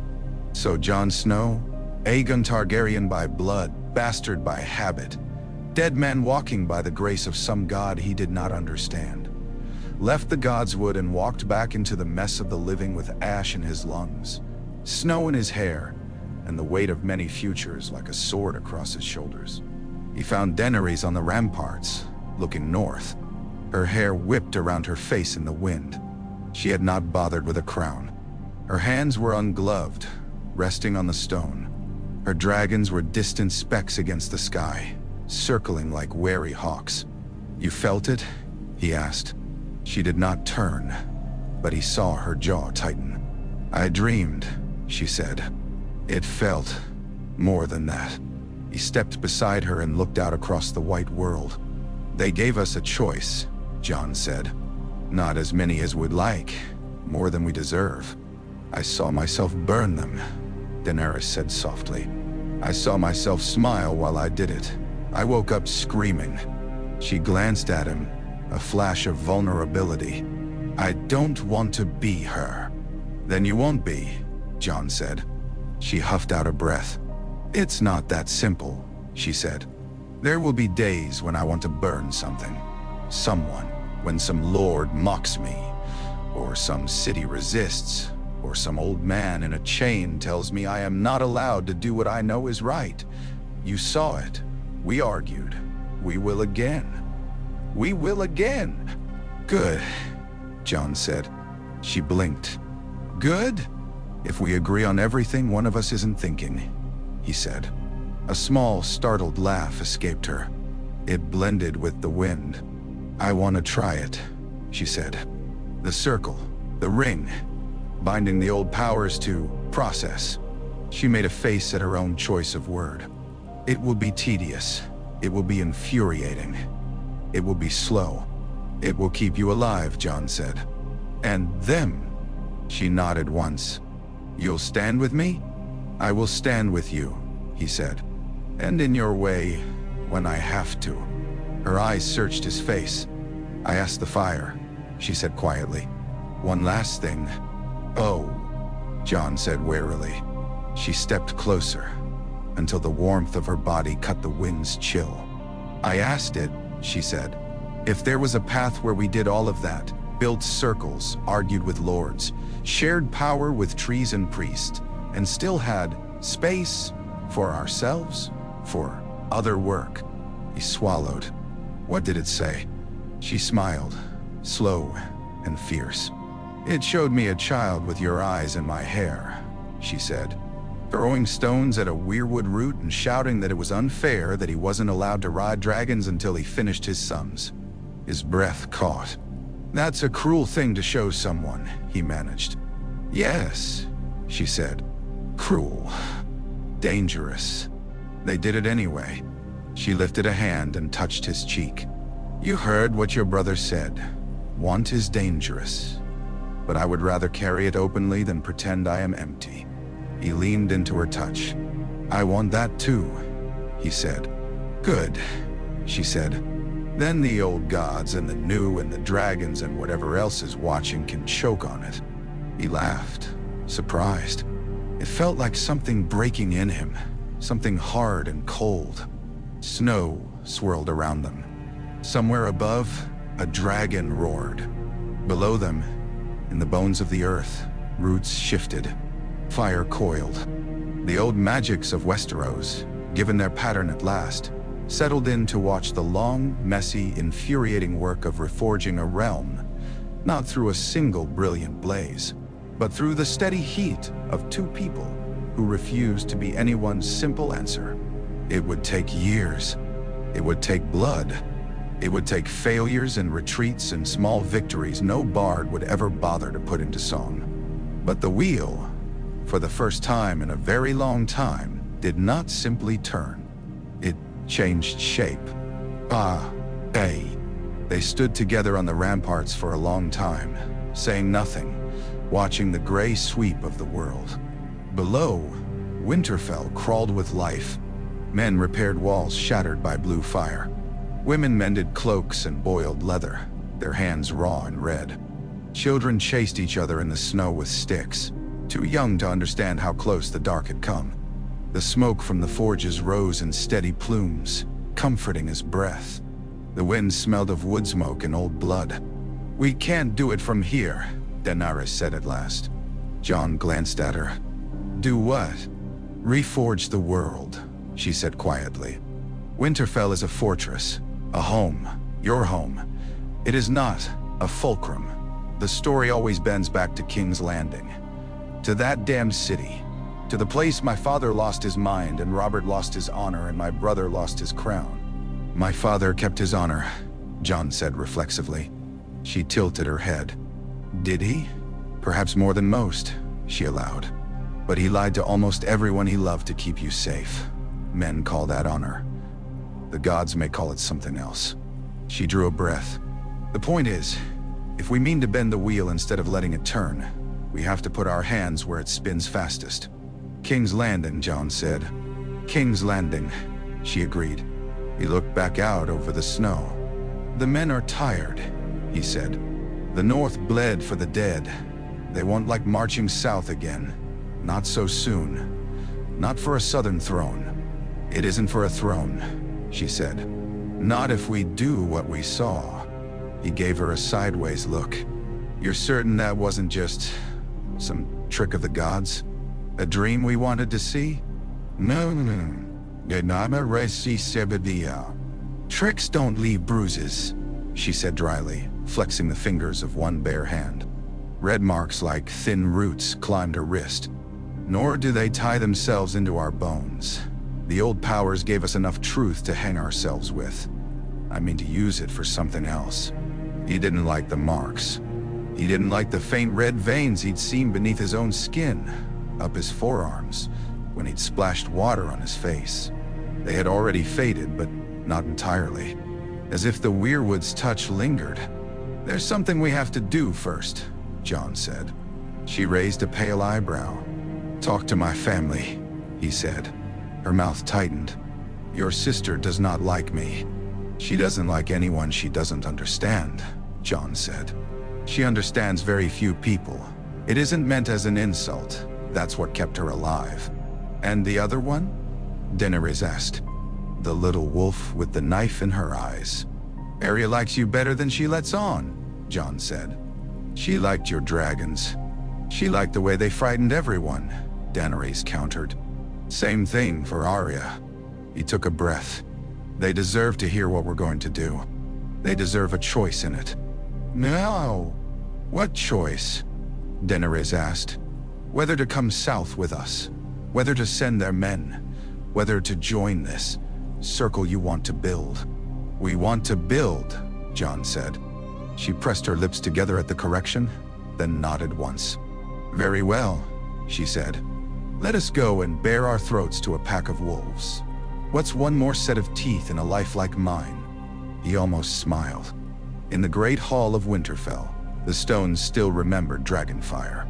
One high arch was stained black above the doors, where the Night King's frost dragon had raked its blue flames. The banners of House Stark, House Targaryen, and the direwolf and dragon they had contrived hung side by side, stirring in the draft like beasts, uneasy in each other's company. Sansa sat in the high seat beneath them, not on a throne but on the simple carved chair their father had used. Her hair was braided in a northern style now, with only a hint of southern artifice in the neatness of the plaits. Arya sat at her right, boots up on a low stool, her face shadowed by the hood she had not bothered to push back. Bran's wheeled chair was just below the dais, angled slightly toward the heart of the hall. His hands rested loosely on his lap. His eyes were clear and present, but Jon had come to recognize the little distant tilt in them that meant some other vision sat just behind his gaze. Davos stood near the hearth, warming hands that would never quite lose their chill. Tyrion lingered at a table with a goblet of watered wine, alone among a cluster of unused cups. The northern lords, what was left of them, waited in a low murmur of furs and suspicion. When Jon and Daenerys entered together, the murmur dimmed to a hum. Sansa's gaze flicked over their joint approach, taking in the distance between them, the angle of their shoulders. Her expression did not change. "Your Grace," she said, inclining her head to Daenerys with slow northern politeness. Then to Jon, "Brother, Lady Stark." Daenerys replied, equally formal. Jon stopped at the foot of the dais. Ghost padded to his side and sat, white fur stark against the stone. "You sent for us," Sansa said. "The Queen, the King and the... whatever he is now." A faint, bitter amusement touched her mouth.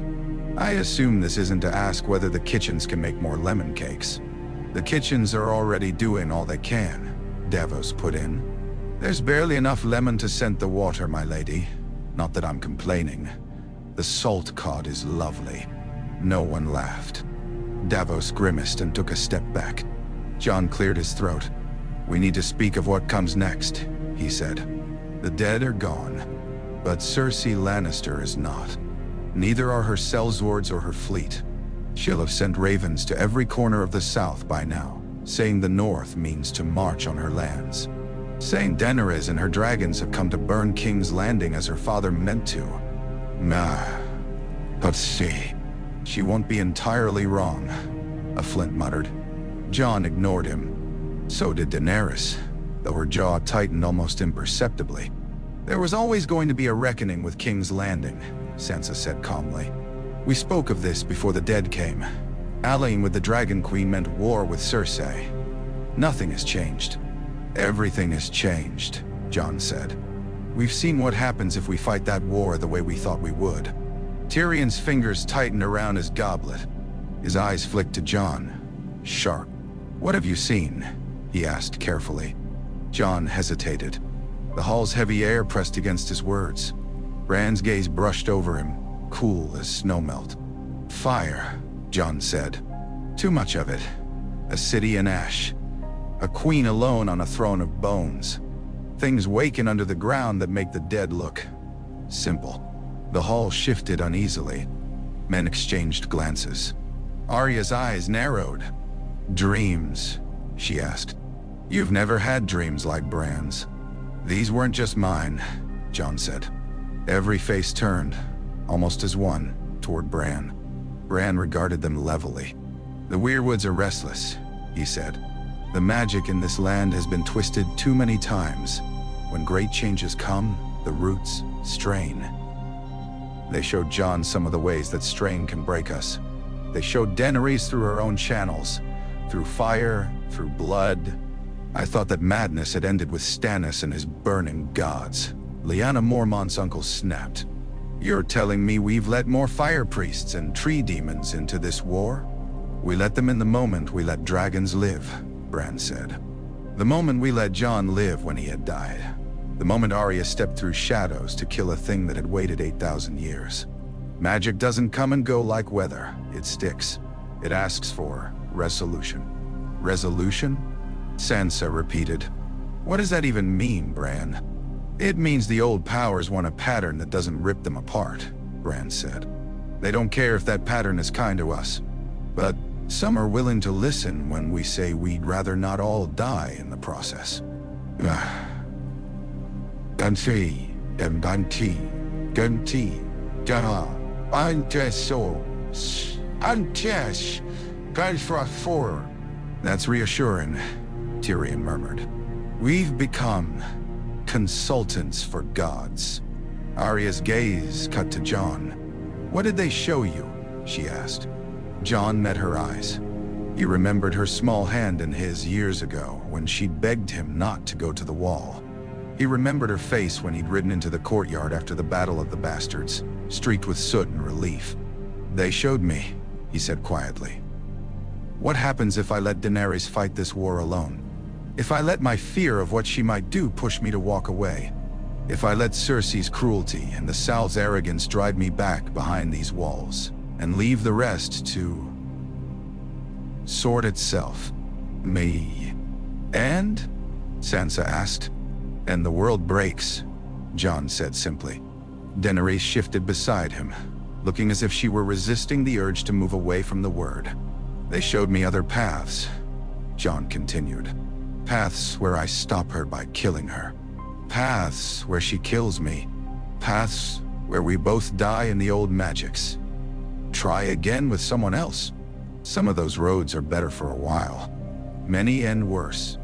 There are paths where we both live, where we share power, where we build something that keeps the worst of both fire and ice in check, instead of letting one swallow the other." Sansa's mouth thinned. "Share power," she said softly. "You mean your circle?"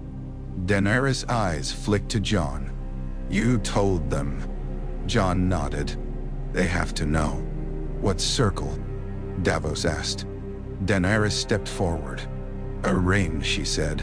"Not of metal, of people, of powers. The old magic showed us a way we might bind it to process." She grimaced again at the awkward word. Representatives from each kingdom, each faith. No law touching more than one land without its consent. No use of dragons or old sorcery without eyes from each side on it. A council, Tyrion said, interest sharpening his features. With teeth, not just soft words the king can ignore when he pleases. Who sits in the center? Lord Glover demanded. Who commands the dragons? Some council of southern priests and foreign queens? I think not. The dragons listen to me, Daenerys said. That cannot be changed. They were born from my fire. But the old powers can tie their use. They can make it so that when I call for certain kinds of fire, I feel other hands on the reins. Green's heir died. Red priest. Perhaps even one of your old gods, though they don't speak to me directly. They can make it so that if I reach for what we saw in the visions, the easy choice, the burning choice, something pushes back. Nay, Endaya, you would let yourself be bound that way? Sansa asked. Yes, Daenerys said. The word came out quick, almost harsh. Jon heard the fear underneath, the knowledge that she was putting her neck on a strange block. Words are wind, a Serwyn man grunted. How do we know the fire gods and tree gods will keep their bargain? How do we know you will? You don't, Bran said. But you know what happens if you don't try. The hall's murmurs swelled again, like a storm building. Sansa lifted a hand. The sound died. The North remembers, she said. We remember Eris. We remember what happened when a Targaryen king listened only to whispers that came from fire and smoke, and not from the men and women dying in his streets. We remember the last time a Stark went south and did not come back. Several times, in fact. Jon flinched. So did Arya. What you describe, Sansa continued, sounds like a way to keep that from happening again. Perhaps, if it works, if the gods you claim to speak for can actually be bound. She rose from the high seat, the light from the brazier catching in her hair. I do not trust it. I do not trust her. She nodded toward Daenerys.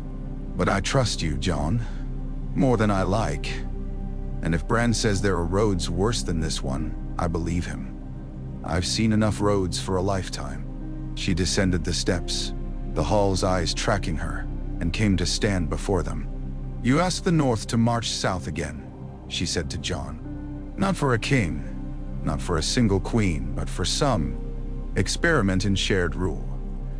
You ask us to trust that dragons will be used sparingly, that old magics will listen to some new convening of powers instead of whispering to each chosen soul in secret. Yes, Jon said. I do. You ask me, she said, to stand in a circle with the people who killed our father and trust that my voice will matter as much as theirs, because some carved tree and some foreign god say so. Yes, Jon repeated. I do. She studied him. It felt like standing before the heart tree again, only this time the eyes were blue-gray and very, very human. You know what you're doing, don't you? She murmured. I hope not, he said. Her mouth twitched. I will not kneel to her, she said, nodding at Daenerys. Not as queen of all this realm. The North will not be ruled from King's Landing again. We've been burned too often. If we join this ring, it will be as equals. As the North, not as a province. Daenerys' shoulders stiffened. The wheel we mean to break, Daenerys said slowly, was forged when Aegon made the 7 kingdoms into one realm under one crown. I have spent my life believing I would reclaim that crown, that I must to right old wrongs, that I had destiny. Her gaze went to Bran briefly, then back to Sansa. If I mean what I say, if I truly mean to end that kind of rule, then I cannot insist the North bow to me simply because my blood burned your father's. She drew a breath that seemed to scrape her ribs on the way in. The North may keep its own laws, she said, its own rulers, so long as it sits in the ring when matters touch more than its own borders, so long as it sends men in council when the old magics demand balance. so long as it does not hide behind its walls when the world bleeds. No. Sansa's eyes widened, just a fraction. She had not expected that concession so easily. Neither, Jon suspected, had Daenerys. It had cost her something. He could feel the loss in the way her fingers flexed. "You would let the North go?" Arya asked, skepticism plain. "Just like that." "Not..." "Whoa," Daenerys corrected. "We are tying ourselves together in a different way. No single hand. Many. The North will not bend the knee to my throne because there will not be a throne to bend to. But if the dead come again, or something worse, and the North says, 'We are a free land. It is not our concern,' then all this is for nothing. Freedom has a price as well as chains." "Meow." "Good," Arya said. "That sounds like us." Sansa's gaze slid to Bran. "And you?" she asked. "Do you say this circle has a chance of working?" Bran's expression was as unreadable as the weirwood's face. "It has more of a chance than anything else we have," he said. "And it will keep me busy." "Busy?" Tyrion echoed, blinking. "What do you, of all people, mean by busy?" Bran's eyes went briefly distant. "The roots are noisy," he said. "If we don't give them a pattern to hum in, they start singing their own songs. It's distracting. I preferred it when the only Stark who spoke in riddles did it on purpose," Tyrion muttered. Sansa exhaled. She looked tired suddenly, as if the weight of all the winters behind and ahead had settled onto her shoulders. "The North will come," she said at last. "Not all of it. Not as many as we would send if we were fighting for our own walls. But enough to stand beside you against Cersei. Not for her," she nodded at Daenerys. "Not for you, Jon. For the chance that my children, if I have any, won't have to choose between a mad dragon and a mad lion." "You'll have more say than that," Jon said. She smiled faintly. "I intend to." Arya swung her boots off the stool and stood. "I'll go," she said. "I want to see this circle. And I want to see Cersei Lannister's face when she realizes the game is over." "Nah. You can't just stab her," Sansa said sharply, sisterly exasperation cutting through the gravity of the moment. "We need her to sign things first." Arya's eyes glinted. "We'll see." Jon almost laughed, then sobered. "This will be dangerous," he said softly to Arya. "More than the last time you went south. More eyes on you. Fewer shadows." "I have my own shadows now," she said. "Thanks to your gods. I'll be fine." "Nah. Die shadow." Bran watched them all with a small, secret smile, as if he were looking at pieces of a puzzle finally beginning to click. "So it's settled," Davos said, sweeping a hand across the room. "We march south, not to give one person a crown, but to build a ring that will give everyone a headache." "That is an uncharitable but accurate summary," Tyrion said.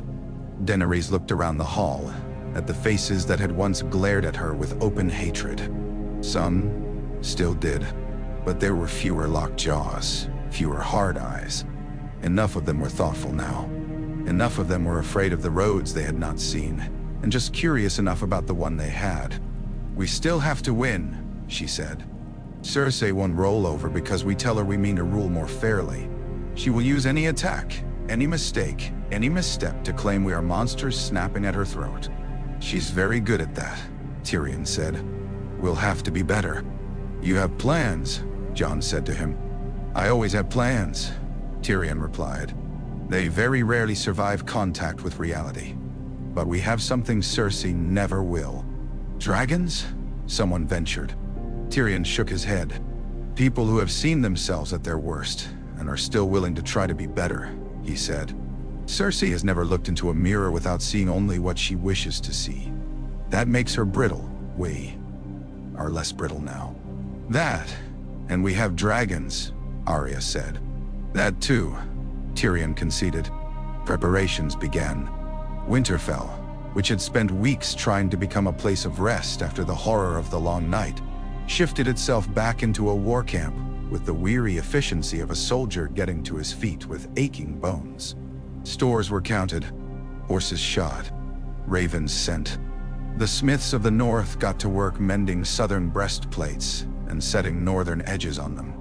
Daenerys walked the courtyard, her stride measured, forcing herself not to summon Drogon just to feel less small amidst the piled walls and staring eyes. Rhaegal wheeled above, green against the white sky, his wing beats heavy as a heartbeat. Drogon had gone south hunting, restless. Men still flinched when his shadow passed, but some of them also looked up with awe. She found Jon in the armory, rolling his shoulders as he tested the weight of Longclaw. "You should rest," she said. "So should you," he answered. "Neither of us will." She watched the sword move in his hand, the dark steel catching what little light there was. "Sometimes I think that blade is more magical than the dragons," she said. "Men whisper about Valyrian steel like it's some kind of holy relic. They'll cling to it longer than they will to dragons, I think, even when most of them have never seen it up close." "It kills things the old magic likes," Jon said. "White walkers. They're whites. Other things, maybe. The sword remembers that. So do the stories.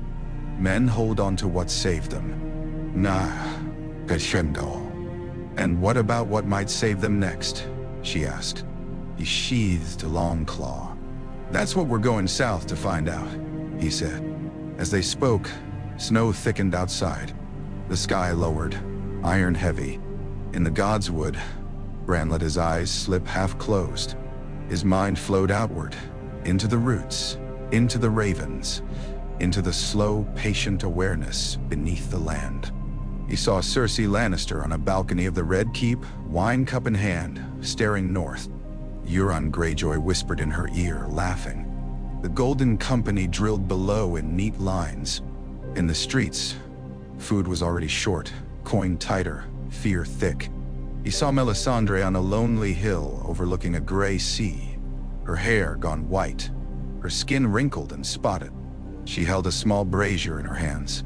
The flames within it guttered, then flared, painting her face in red. "So," she murmured, "fire and Leaf have conversed." She smiled faintly, as if at an old joke. "About time." She reached into the fire with bare fingers. The flames licked her skin and did not burn. She closed her hand around something invisible and drew it back. When she opened her palm, a tiny ember glowed there, flickering between red and green. "Go find him," she whispered. "He will need someone who understands what it is to be a piece on a board, even if he hates you for it." She blew gently on the ember. It lifted from her palm and drifted away on the wind, invisible to any human eye. Bran watched it go, not following, merely noting its path. The old powers were sending their own advisors. In the black stone maze of Dragonstone, in a chamber lit only by the intermittent flare of distant lightning, a figure cloaked in gray and shadow knelt before an old, cracked dragon skull. "Storm," he said, voice soft. "Fire, blood, ice. I have seen one road. Others exist. The world wavers like heat over sand." He lifted his head. His eyes were pale, almost colorless. "Show me where the scales tip." No flame answered him, only a faint, distant boom of thunder. He smiled anyway. "The ring must form," he said to the empty room. "With or without them. With or without me. But it will not hold if the old balances are not adjusted." His smile widened, showing teeth. "And balance has always been my favorite word." The wind outside Dragonstone shifted. Somewhere in the narrow sea, a storm turned its head. They left Winterfell under a sky that could not decide between snow and rain. The columns of men stretched out along the King's Road like a dark vein against the white. Northern banners flapped alongside the silver dragon. Free folk walked beside men of the Vale and the remaining knights of the Riverlands.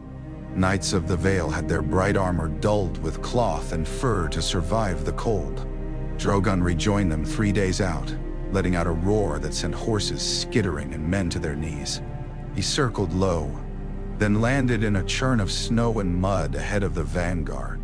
Daenerys went forward alone.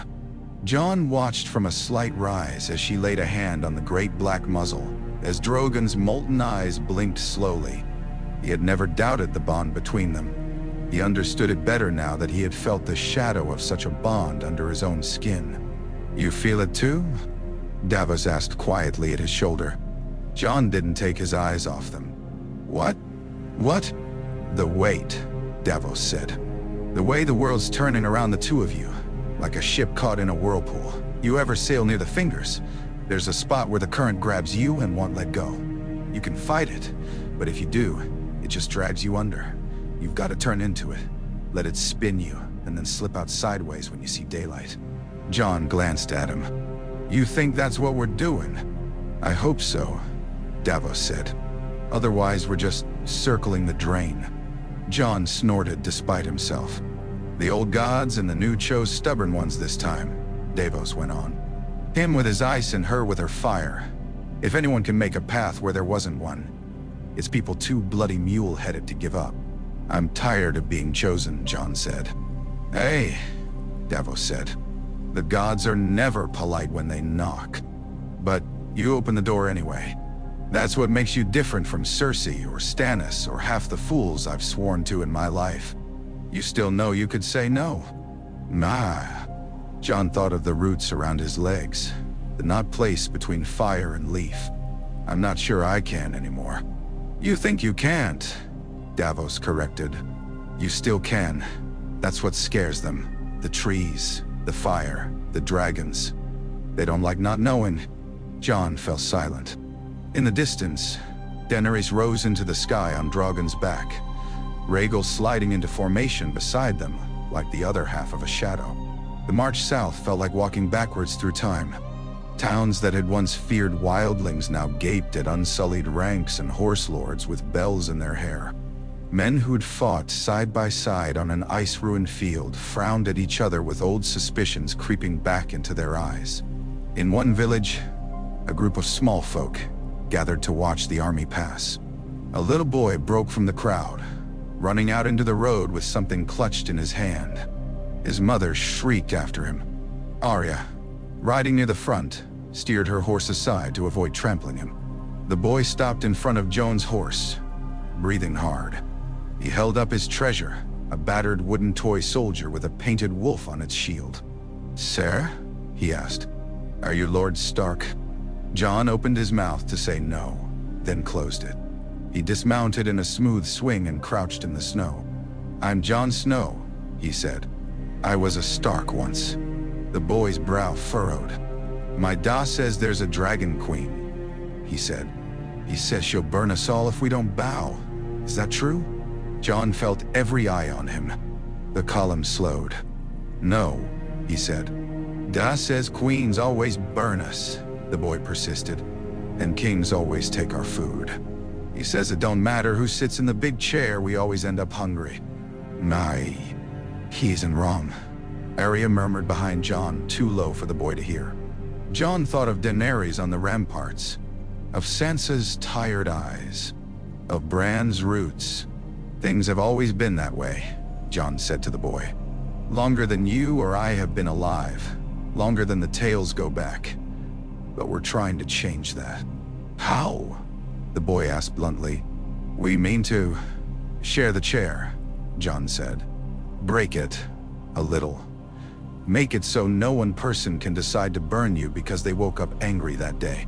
The boy considered this. "That sounds stupid," he said.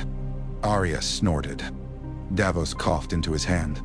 Tyrion, who had drawn near to hear, looked personally offended. "It might be," Jon admitted. But we're going to try it anyway." The boy chewed his lip. "If you don't," he said, "my da says someone should kill you." "That also sounds stupid," Arya said cheerfully. "But he's not wrong either." Jon smiled. "A thin, crooked thing." "He's welcome to try," he said. He took the toy soldier gently and turned it over in his gloved hands. The paint was chipped, the wolf's head almost indistinguishable. "What's your name?"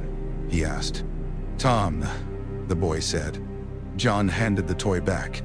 "If we do it right, Tom," he said, "maybe your son will have a different story to tell about queens and kings.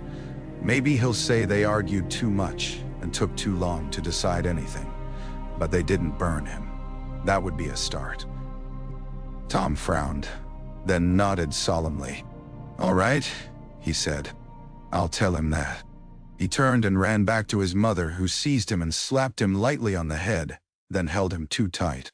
Jon stood, feeling older than he had any right to at his age. "You're getting better at that," Tyrion said quietly as they remounted. At what?" Jon asked.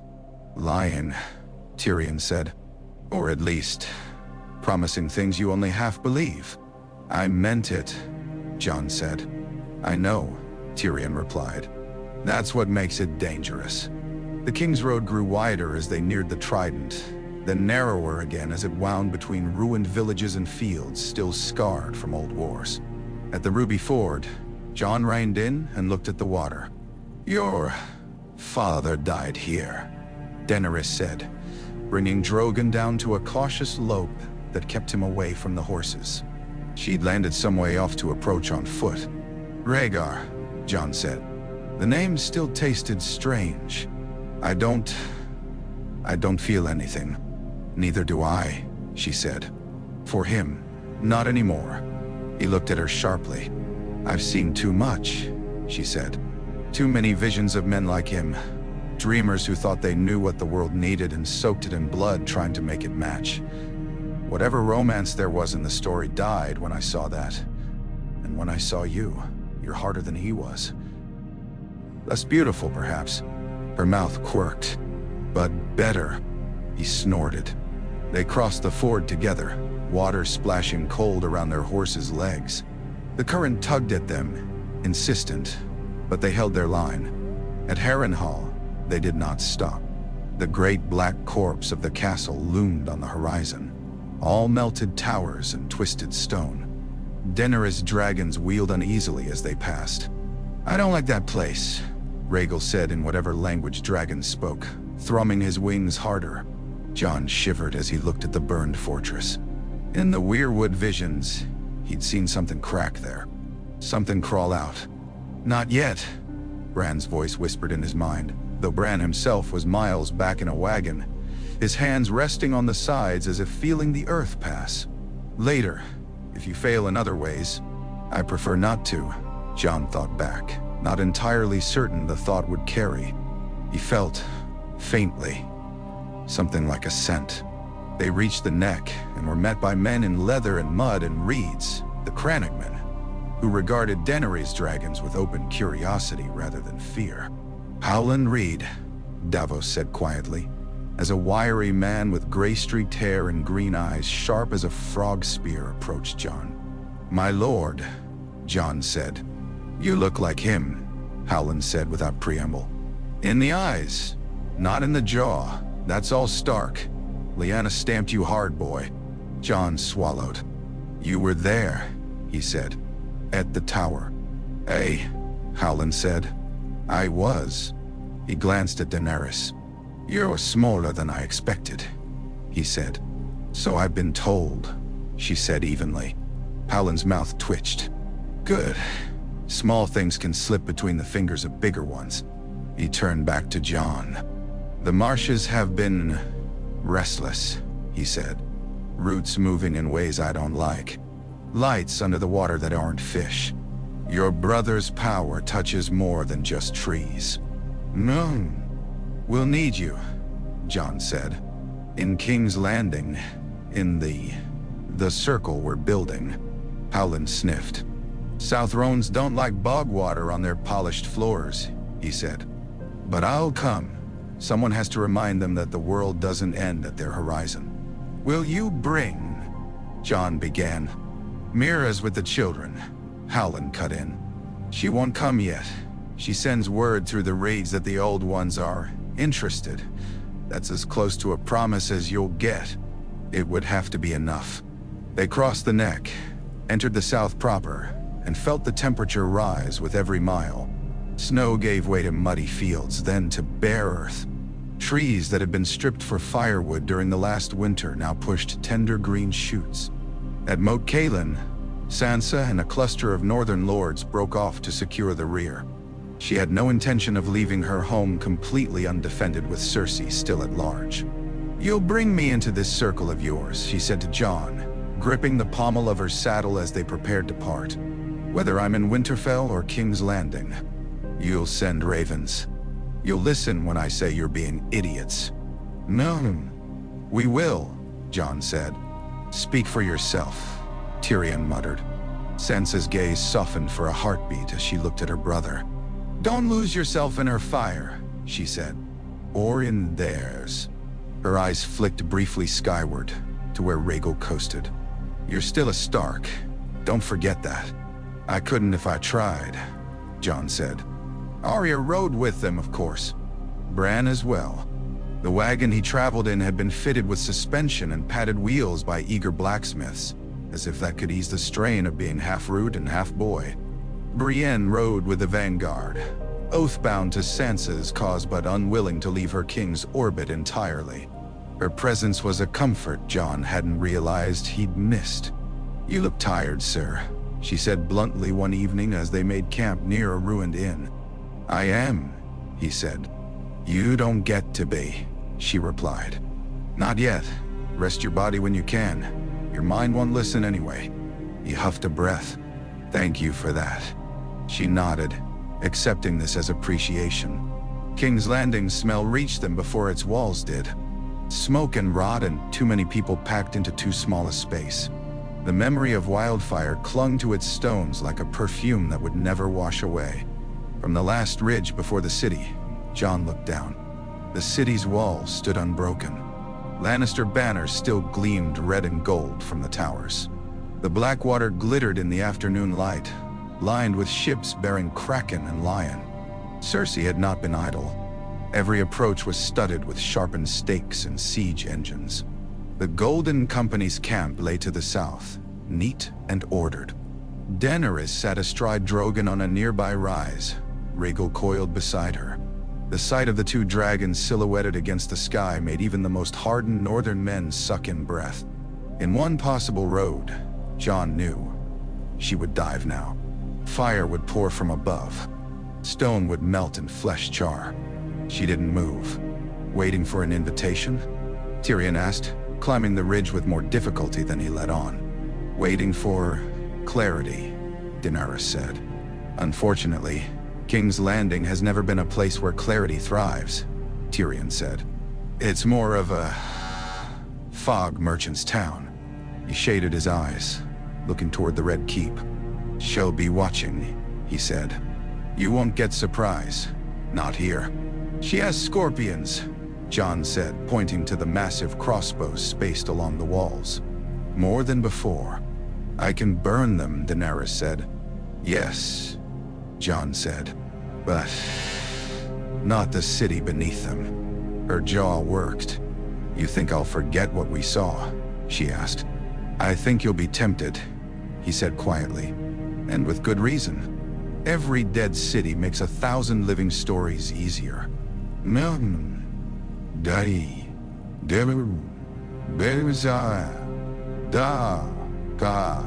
She said nothing. "We need to start as we mean to go on," Tyrion said. "If we mean to build a circle that restrains even dragons, then dragons must consent to be restrained here, in front of everyone, or no one will believe it later." Daenerys turned her head slowly to look at him. "You're asking me," she said, "not to use the greatest weapon I have in the most important battle of my life. I'm asking you not to use it the way you have in the past," Tyrion corrected. "Dragons can break things besides stone. A show of force, not an orgy of fire.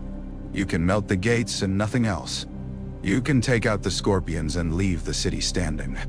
You can focus on the Red Keep. You can," he hesitated, "you can invite them to surrender before you burn anything at all." "They won't surrender," she said. "They might," Tyrion said. "There are men in that city who remember what the dead looked like, what you did to stop them. Cersei will play on their fear of you. We must give them something else to see. Jon looked at her.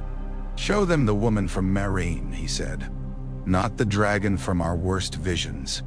Her eyes flashed. That woman crucified men, she said. Do you want her back? You crucified 163 masters, Tyrion said. After they crucified children as mile markers, you gave them a chance to pay instead in coin or their own lives. They refused. It was not clean. It was perhaps not wise, but it was not madness. That distinction matters. Daenerys ground her teeth. Ask me to sit in council with men who cheered my father's madness, she said. Ask me to let the North go. Ask me to bind my dragons to a circle of priests and trees. But don't ask me to spare Cersei Lannister if she refuses to bend. That I cannot do. No one is asking you to spare her, Jon said. Only to spare them. He nodded toward the city beyond. Smoke rose from a dozen chimneys, honest cooking fires in poor districts. The faint sound of hammers drifted on the wind, and the cries of hawkers. Life went on in there, fragile and oblivious. Daenerys closed her eyes briefly. We send a parley, she said. Once, no more. Once, Tyrion agreed. He looked almost relieved. He had expected to be arguing harder. They sent a white banner to the gates, carried by Davos and Brienne, and a few unarmed men. Jon had insisted Davos go. There was something about the way the old smuggler spoke that made even hard men listen, if only because he sounded like their fathers. Cersei did not come herself. Of course she didn't. She sent Qyburn instead, his face smooth, his eyes ancient. His message was simple. Surrender, he said politely, standing just beyond the drawbridge. Lay down your arms. Accept Queen Cersei's gracious terms. Her Majesty offers full pardon to all northern lords who swear never again to march south without her leave. As for the foreign invaders and their savage queen, he smiled faintly. Their deaths will be quick if they give up the dragons first. She calls her Savagage, with half the Dothraki dead beyond the wall, Davos muttered. And what terms does your queen offer? Qyburn asked, eyes pale and curious. Davos looked at him steadily. If Cersei comes down from that high rock of hers, he said, and kneels, she'll live out her days in a comfortable cell. We'll let her see her child when it's born. We'll let her die in bed. If she doesn't, your city burns and her with it. No. Qyburn's smile didn't falter. Ah, he said. Mercy, Tutu. More than she ever gave anyone, Davos replied. Qyburn inclined his head as if impressed. I will convey your queen's generosity, he said. I don't expect it will change anything. He turned and walked back through the gate with the unhurried calm of a man strolling through a library. When Davos returned and relayed the answer, no one was surprised. You gave her the chance, Tyrion said quietly to Daenerys. Remember that. Oh, I will, Daenerys said. She mounted Drogon in full view of the city. Rhaegal rose beside her. For a long moment she hovered, the dragon's wings churning the air. Cersei's scorpions creaked as they tracked the movement, massive bolts glinting. Daenerys raised her hand. Jon felt something stir beneath his feet, as if roots far below the earth had flexed. Bran, in his wagon half a mile back, closed his eyes and let his mind slide into a raven, then another, until a cloud of black wings circled above the dragons. In Volantis, flames leapt in their braziers, unbidden. In the Isle of Faces, sap rose in pale trunks. Daenerys felt their eyes on her. Fire, leaf, blood, all waiting for her to show them which road she was walking now. Dracarys, she whispered.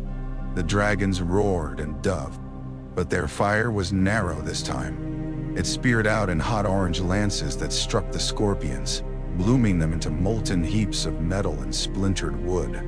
It hammered the main gate, tearing it from its hinges in a rain of sparks.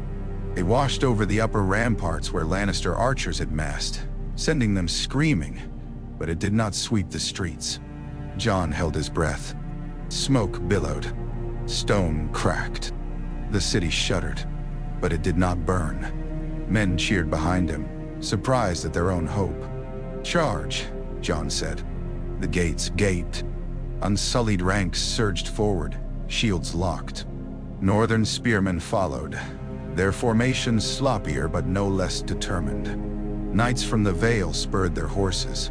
In the streets, chaos erupted. Cersei had not expected her toys to be taken so quickly. The Golden Company, marching up from the south to form a shield between the walls and the approaching army, found themselves flanked by dragons and funneled into narrow alleys, where unsullied discipline and northern ferocity chewed them apart. Euron's ships loosed volleys of bolts at the dragons, but with the scorpions disabled and the skies open, their aim was wild. Drogon's fire took 3 of them in one pass. Rhaegal, learning from his brother, dove low to smash another with claws and sheer weight. The battle in the streets was ugly, close and frightening. Men slipping in blood on cobbles still blackened from wildfire years ago. But it was not the slaughter of helpless thousands. The small folk hid. Some threw stones at northern men, furious at yet another army in their homes. Some opened doors to let wounded strangers stagger in. Cersei watched it unfold from a balcony, her hand white-knuckled on the railing. "So it seems she remembered some of what we saw," she said softly. "The Dragon Queen?" Qyburn asked, standing at her elbow. "No," Cersei said. "Meme." Qyburn's brow furrowed. "Do you think you're the only one who dreams of roads?" Cersei asked. "Of flames? Of towers falling?" "The old powers don't just whisper to heroes, Maester. They like villains, too." She smiled thinly, eyes distant. "In many of the paths they showed me, I died screaming in fire," she said. "In some, I brought the whole city down around me. In a few, I lived long enough to see my enemies tear each other apart over my bones. I liked those best." "And which road is this, Your Grace?" Qyburn asked. "The one where I lose," she said. "But not the one where they get everything they want." She lifted her chin. "Bring me the boy." Qyburn hesitated. "The boy, Your Grace?" "The one you found in the dungeons," she said impatiently. "The Targaryen pretender, young Griff. Whatever he's calling himself these days. You said he had some convincing blood behind him." "Blackfire, most likely," Qyburn said. "Or some cousin of such. Enough to muddy assertions, perhaps. Enough to split a circle," Cersei said. "Go." He bowed and scurried away. Cersei looked out over the city as the battle drew closer to the Red Keep. "In one road, I kept my child," she murmured, laying a hand on her belly. "In more I did not. In none did I die quietly. Very well. If they mean to break the wheel, I will make sure they cut their hands on the shards." The Red Keep's gates fell hours later. They did not find wildfire caches this time. Jaime had seen to that years before, and Qyburn's interest had gone into other horrors. But the keep was still a maze of stone and death. Jaime himself was nowhere to be seen. "Dead," Brienne said hollowly when asked. "Aide to Winterfell, saving my life." She did not elaborate. No one pressed. They fought their way up, hall by hall. Lannister loyalists died hard, clinging to the last gasp of the lion's roar. The Kingsguard, what remained of them, fell one by one. At the doors of the throne room, Arya slipped away into shadows. No one stopped her. Inside, the Iron Throne waited. Daenerys walked toward it slowly, the echo of her steps loud in the ravaged chamber. The tall windows showed a sky smudged with smoke. Snow, real snow, not ash, drifted in. She remembered vividly the vision the old powers had shown her. The melted throne, her own blood on the stones. Jon's face above her torn. The throne was still whole. She stopped 10 feet from it. Cersei sat on its edge, one leg thrown over an arm as if it were a casual chair. Her golden hair had grown long. She looked thinner than Daenerys remembered from their brief meeting in the dragon pit. Her blue eyes glittered. "You took your time," Cersei said. I expected dragons sooner. I gave you a chance to surrender, Daenerys said. Yes, Cersei said. So courteous. She gestured languidly to the side. A young man stood there, bound at the wrists, his dark hair matted with sweat, his gray eyes defiant. He wore a chain that had once been fine around his neck, now tarnished. This is Aegon, Cersei said. Or so he says. He claims to be the son of your brother Rhaegar, the one who died in that river your tame northern fool crossed so bravely, the boy your father burned half a city over, your nephew. Daenerys stared.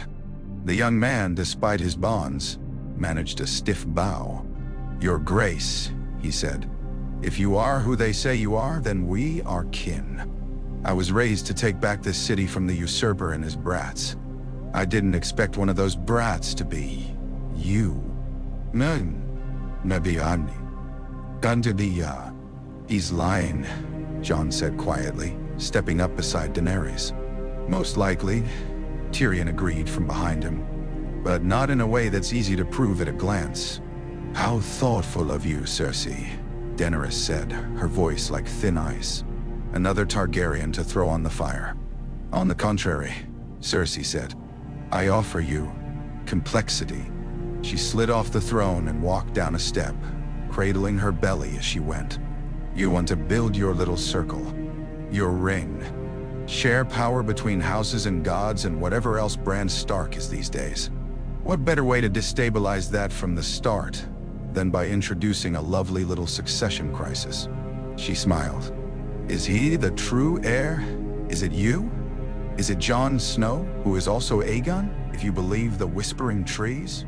Or is it this charming boy raised across the sea with more manners than sense? Aegon's jaw tightened.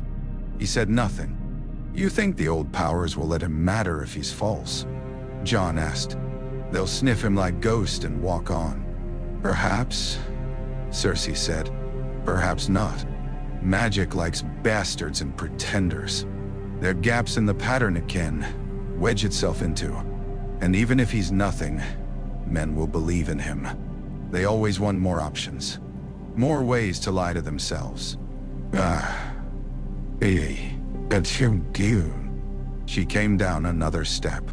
You can kill me, she said conversationally. You will, I expect. I have earned it 100 times. You can try to kill him. Or you can keep him in your circle, under watch. Let his presence gnaw at the edges of your fine new order. I wonder which will hurt you more. You're very calm about your own death, Tyrion said. I've seen it already, Cersei said. In visions, in dreams, in the eyes of every man who ever realized Hyde underestimated me. It stopped frightening me a long time ago. She lifted her chin. So? She asked Daenerys. Breaker of chains, mother of dragons, girl who thought she was the only coin in the air. What now? Daenerys looked at the boy, at Jon, at the throne. Then she laughed. It was not a pleasant sound. It was ragged and exhausted and edged with something like hysteria, but it was genuine. You were always good at underestimating yourself, she said. You still are. Cersei's eyes narrowed. Explain that, she said. You think this boy matters, Daenerys said, nodding at Aegon. He doesn't. Not to me. Not to what we mean to build. Another dragon in the blood is a complication, but not a catastrophe. Not anymore. The old powers aren't interested in coins like ours in the way they were. They're interested in circles. She turned, deliberately, away from the throne. Away from Cersei. Her gaze raked the high, ugly, melted lines of the hall. I'm not going to sit in that chair, she said. Not now. Not ever. Cersei blinked. What? What? You heard me, Daenerys said. I will not sit on the Iron Throne. Neither will Jon. Neither will this boy. The chair is finished. The game is changing. You can die knowing that your greatest obsession, the thing you killed for, lied for, bred monsters for, was a temporary piece of furniture. Tyrion made a soft, strangled sound that might have been a laugh or a sob. Cersei's face went very still. "You think you can take that from me?" she said very quietly. "Yes," Daenerys said. "I can. I have. The throne is only metal. It mattered because you and men like you let it matter. We want." Cersei's hand shot to her belly. She swayed. "You think you've won something," she whispered. "By giving up the very thing you crossed an ocean to get. You think you've grown beyond needing symbols. You think you're pure." She smiled through sudden tears. "But you'll build your circle in its place. Your ring, your council with teeth." Her fingers dug into the fabric over her child. "And you'll discover that you've only built another throne. One you can't see because you're standing on top of it." "Maybe," Daenerys said. "But at least this one will have more than one ruler. More than one voice. More than one way of breaking." "No, that you hope," Cersei said. "I choose," Daenerys replied. "That's the difference." Cersei laughed once, sharp, a crack in glass. "Then get on with it," she said. "I'm tired of this room." Daenerys hesitated. In another road, Jon knew he would step forward now with a knife and place it in her heart. In others, fire would take her. In others, she would fall from a balcony with stone crushing her skull. "Let her have a trial," Tyrion said softly. "A real one. Let the first act of your circle be to judge her. Publicly. Make every lord and priest and tree that will sit in it watch what judgment looks like when it's shared." Many. Daenerys' nostrils flared. "She'll twist it," Jon said. "Turn it into a show. A martyrdom." "She already has," Tyrion said. "In the minds of half this city. We can't stop that now. But we can. Frame it." Cersei snorted. "You never could resist your own cleverness, little brother," she said. Daenerys looked at Jon. He held her gaze, remembering the boy at the roadside with his wooden wolf. Remembering Tom's father saying all kings burn them eventually. "Let them see her judged," Jon said. "Let them all own what happens next. Not just us." Daenerys closed her eyes briefly. "So be it," she said. Cersei smiled oddly. "Always wanted a bigger audience," she said. She turned to Aegon. "Live," she said softly, unexpectedly gentle. "If you can, make trouble. It's the only thing worth doing." He stared at her as if seeing her for the first time. They bound her wrists. Brienne took one arm, an old grief in her eyes. The boy was led away under guard. As they left the hall, Daenerys glanced once, and only once, at the throne. It glinted back at her, jagged and cold. Outside, the city smoldered but stood. In the streets, word spread with the speed of fire and dry grass. The Dragon Queen had taken the city. The Mad Queen still lived. A trial was coming. A circle was forming. The old powers, watching from between leaves and coals and ancient stones, hummed. The wheel had not been broken, not yet, but its spokes were bending, and high above, in places where no human eyes had ever looked, combinations shifted. The world waited to see whether this road, this messy, compromised, perilous road, would hold. Cersei slept. They had given her a cell high in the Red Keep, not in some forgotten black hole beneath it. The room had a window barred with iron. The sea's breath crept in at night, salt and cold. She refused blankets, out of some stubborn pride, but woke shivering anyway. In her dreams, the throne room burned again and again. Sometimes she sat in the chair while fire climbed her skirts. Sometimes she watched from a doorway as Daenerys melted the iron into slag. Sometimes she saw a circle carved into the stone where it had been, lines of light running out of it like cracks, and herself falling through. Once she saw 3 children with golden hair standing on a cliff, their backs to her, hands linked. When she called their names, they turned, and she saw their faces were blank, smooth skin where eyes and mouths should be. She woke with her hand on her belly, nails digging crescents into her skin. "You don't get to leave first this time," she whispered to the child inside. "You don't get to be the tragedy that excuses the rest." The city outside changed around her while she paced the limits of her cell. The first day, there was fear. Daenerys made a point of walking the streets, not on a dragon's back, but on her own 2 feet. Unsullied guards flanked her, spears upright, faceless behind their helms. She wore no crown, only a simple dark coat scaled like a dragon, her hair braided back. Rhaegal and Drogon circled high above, visible reminders of what she could do if she chose. At her side walked Jon, Longclaw at his hip, his northern clothes somewhat ill at ease amidst the city's heat. Arya ghosted in the crowd's edges, half shadow, half girl. Tyrion, Davos, Grey Worm, Missandei. What was left of her eastern court came and went like smaller moons around greater orbits. Where Dothraki might once have ridden and shouted and cut down anyone who crossed their path, there were now checkpoints and curfews. Looting was punished quickly and publicly, for Northerners and Unsullied as much as for Lannister loyalists. Bodies were burned in ordered pyres, not stacked and forgotten. In Flea Bottom, Daenerys stopped when she saw a woman beating a boy with a broken broom handle for trying to steal a heel of bread. "Enough," she said, and the word froze in the air like a blade. The woman flinched. The boy scrambled backward, hands up. "Ye took from me," the woman said, breathless, pushing damp hair from her face. "My lord, my lady, whatever you are, we've got nothing, no food. I can't feed my own if I..." Daenerys held out her hand. "Give me the bread," she said. The woman hesitated, then slapped the crust into Daenerys' palm. Daenerys looked at it. It was gray, rough, shot through with weevils.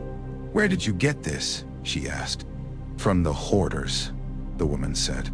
"From the wharf lord who keeps 3 cellars full while we starve. She swallowed. "They said the old queen would send grain. She never did. They say the new one is worse." The boy shot her a terrified look. The woman's jaw clenched. Daenerys broke the heel in 2 and handed half to the boy. He stared, stunned, then stuffed it into his mouth like a starving animal. "You shouldn't steal," Daenerys said to him. "But hunger doesn't care about should. It only cares about empty. That's on us, not you." She turned to Grey Worm. "Find the hoarder," she said. "Open his cellars, distribute the food through the septs and the guild halls, then bring him to me." Grey Worm nodded once and vanished as if the earth had swallowed him. Tyrion watched the boy eat, his expression guarded. "This will not make them love you," he said softly. "Love isn't what I'm after," Daenerys replied. "Not anymore. I only need them to see there are other ways to rule than Cersei's." "Me? You sound like him," Arya observed. Daenerys glanced at Jon. He pretended not to hear. Later, when Grey Worm dragged a plump, protesting merchant before her in the courtyard of the ruined sept, Daenerys did not burn him. She did not crucify him. She made him stand on a crate while Davos read out the list of his hoarded stores and the names of those who had died in his street in the last month. She made him stay there all day, shouting apologies to anyone who would listen. "It's not enough," some murmured. "It's something," others replied. "WD should just feed us and be done with it," a man muttered. "Queens are all the same. They like shows." "Yes," another said. "But this one hasn't burned us. Not yet." "Not yet," Cersei thought, listening from her high cell as rumors drifted up. The words were a stone in the pit of her stomach. They could be false comfort or a warning. It was hard to tell. On the 3rd day, a great bell tolled from atop a half-ruined tower. Not the old sept's bell, that was gone with the building, but one salvaged from a burned holdfast, hammered back into shape by nervous smiths.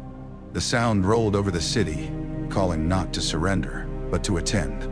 "The trial," Tyrion said, rolling the stem of his cup between his fingers in Daenerys' new council chamber. Best to hold it while the ash is still in their mouths. Memory sharpens thirst for justice, or revenge. They overlap more than most priests like to admit. Where? Daenerys asked. The Septi is gone. We're not building another just to tear it down in words. Actually, the dragon pit, Jon said. Daenerys frowned. It's in ruins, she said. Its stones remember old chains. Good, Jon said. Let them watch something binding without chains for once. Bran's eyes had gone distant. It's a meeting place, he said. For more than men. The old magics know its shape. They will be able to reach. Lovely, Tyrion said. So we're inviting gods, demons, and commoners to the same spectacle. What could possibly go wrong? Good plot advancement, Arya murmured. He stared at her. What? What? Nothing, she said. They heralded the trial as something new. Not a king's justice. Not summary vengeance. The first circle? Davos suggested, scowling at the phrase as if it tasted grander than made him comfortable. The first time all the powers mean to rule the realm stand in one place and decide together what to do with the old one. The name stuck. The first circle. Ravens flew north and south and east. To Winterfell, calling Sansa to send someone to sit for the north. To the Eyrie, summoning the Vale's Lord Protector, or the boy, if he could be shaken out of his spoiled stupor for long enough to understand what was at stake. To River Run, where Edmure Tully had been coaxed from his cell, and now blinked at the world, like a mole seeing the sun again. To the Iron Islands, where Yara Greyjoy had retaken Pike and eyed the whole notion of circles and councils with deep suspicion, but recognized an opportunity when she smelled one. To Dorne, where the remaining Martells and Sand Snakes weighed vengeance against prudence, and sent a woman with sharp eyes and sharper wit. To Old Town, where the Citadel scoffed but sent a maester anyway, curious in the way men who lived among books always were when confronted with a living page. To the High Septon, elected anew after the last one exploded. He read the letter, clutched his crystal staff tighter and prayed frantically. Then he sent an advance party of Septons and Silent Sisters, and finally, reluctantly, came himself. To the east, where red priests and priestesses glanced into their flames and saw circles and dragons and wolves and green, glowing roots. From Volantis came a woman in a simple red shift, her hair shot through with gray. Benero grumbled and raged, but even he could read the fires. The center of things had moved for now. If R'hllor wanted his servants there, he could spare one. Melisandre came separately, walking up from the docks of King's Landing with her cloak drawn tight, her face bare. She looked older than when they had last seen her, older even than when she had taken off her necklace and let the illusion drop before. Age did not sit entirely naturally on her. It clung to her like a borrowed dress. Back again, Davos muttered when he saw her. She inclined her head. Ser Davos, she said, I kept my promise. I did not show my face in the north, and I helped you win the dawn. But dawn is only beginning. There are other fires to tend. I should put an arrow through you, he said. You should, she agreed. But you won't. Not yet. There is work, and your king needs all his inconvenient counselors. King, Davos said. We keep tripping over that word like a loose stone in a dark corridor. He isn't one, neither is she. Not in the old way, Melisandre said. In the way that matters to most men, perhaps not at all. But to the flames and the roots and the shadowed things under the sea, they sit where kings have always sat. At crossroads, at points where roads cross so often the earth grows weak. The last time you saw crossroads, you burned a child, Davos said flatly. Which is why I am not the one who will decide, she said. Be grateful. I have learned some things, not enough. Those never understand they are not ready. They watched each other for a long moment.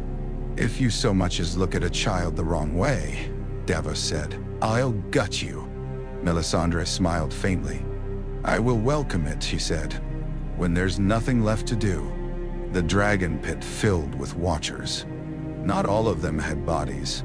From the stands, thousands of eyes stared down.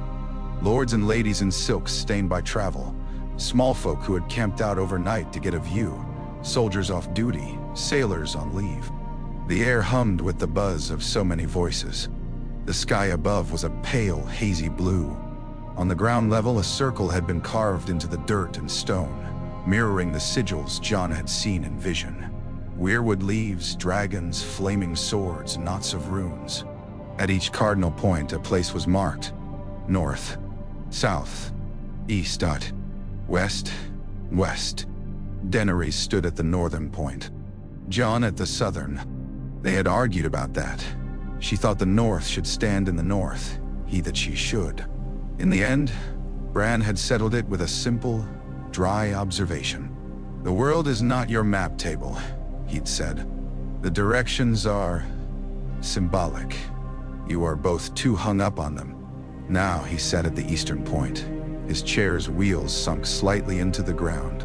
Melisandre stood behind him, not as his attendant but as Erelor's, her hands folded around the staff she had finally taken to carrying.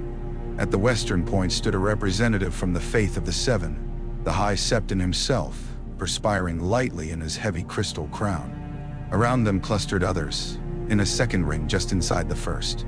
Sansa, having arrived 2 days early, cloak dusty from the road but hair immaculate.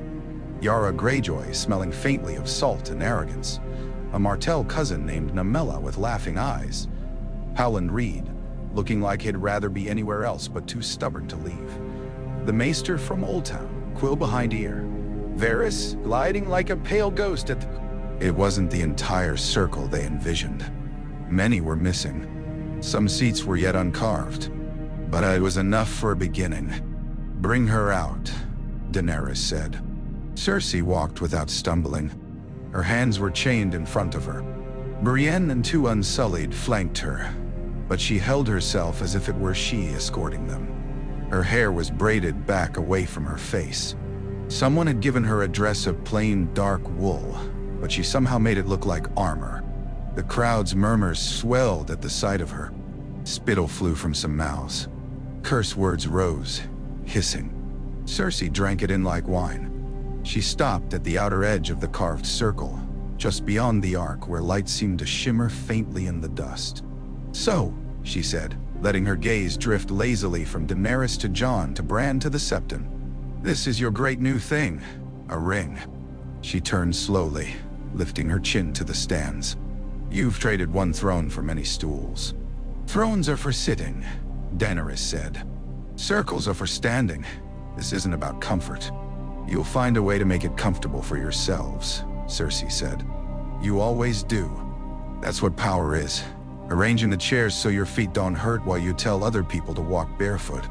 Nutty. We're not here to hear your philosophy, the High Septon said tremulously. We're here to judge your crimes. Crimes, she repeated softly.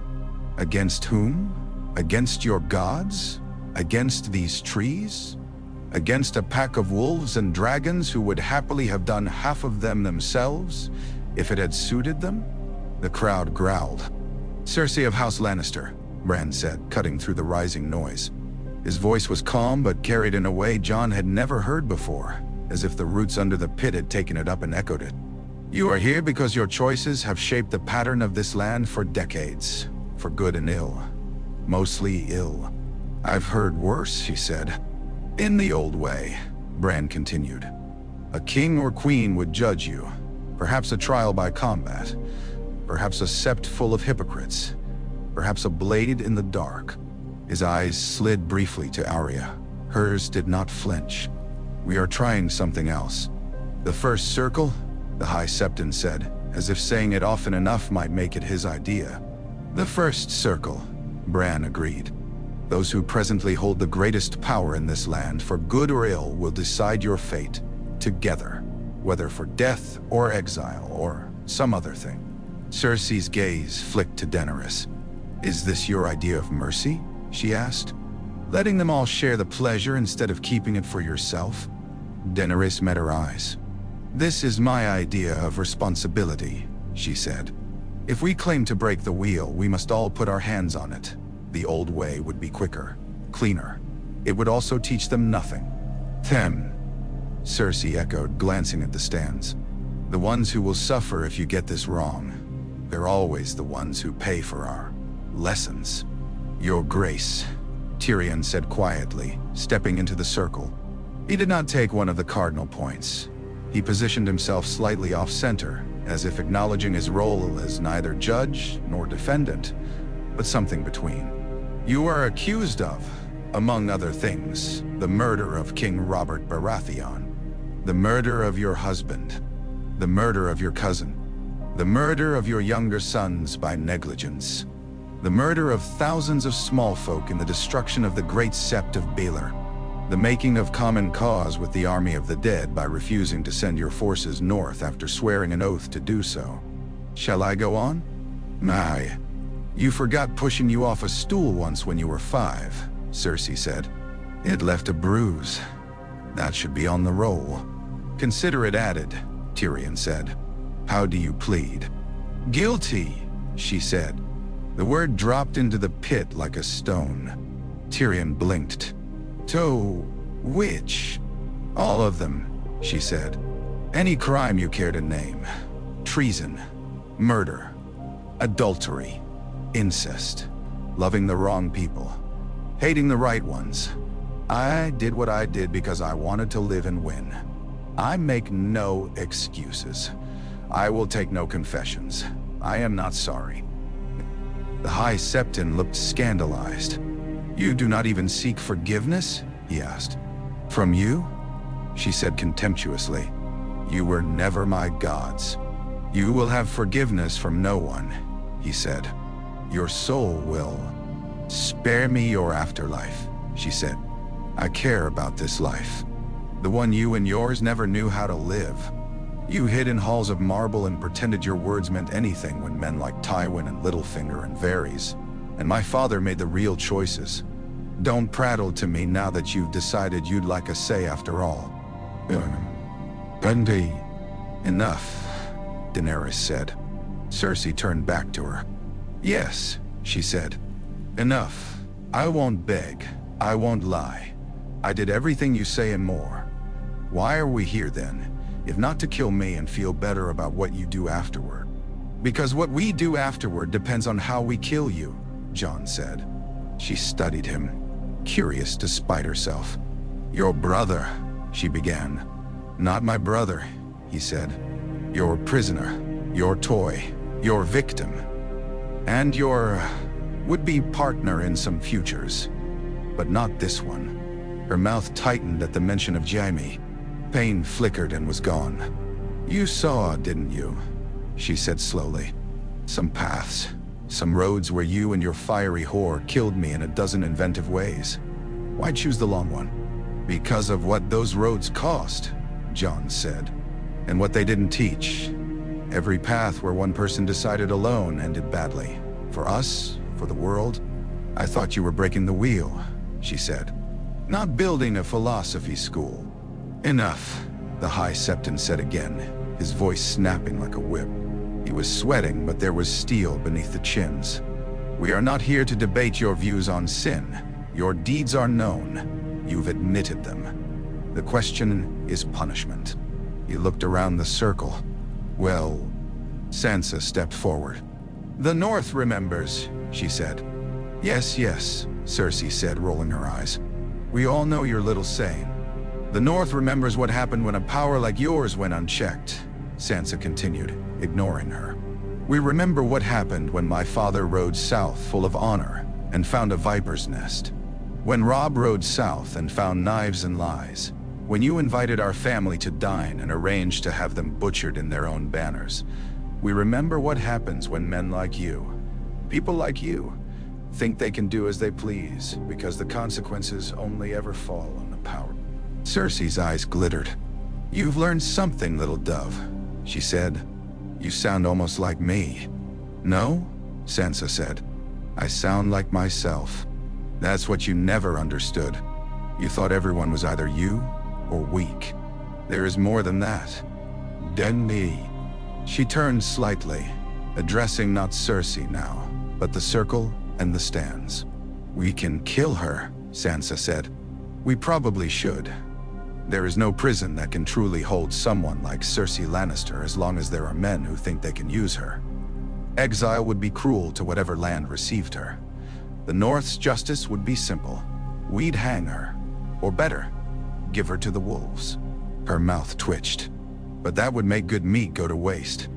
A ripple of uneasy laughter moved through the crowd. But if we just kill her, Sansa continued, what do we learn? That we can cut the head off one snake. There will be more. The wheel changes riders. It keeps turning. We need to make this mean something more than revenge. She looked at Bran. Can we tie her? She asked. To something. Not let her outlive her usefulness and become a martyr in every tavern tale. Bran's eyes half closed. The Roots will not take her, he said. She has no purchase there. No love for them. No history with them. They could bind her body, but not the story she has left behind. The flames, he glanced at Melisandre, who gave the slightest shake of her head. No, R'hllor is done with her. He never invested much to begin with. Charming, Cersei said. There are deeper things, Bran said thoughtfully. But if we barter with them, we pay prices we don't yet know. And this trial is meant to show the world we're not doing that anymore. Then we kill her, Yara Greyjoy said bluntly. You talk about meaning. There it is. She burned your city. She blew up your sept. She betrayed the living. You show the world that means something.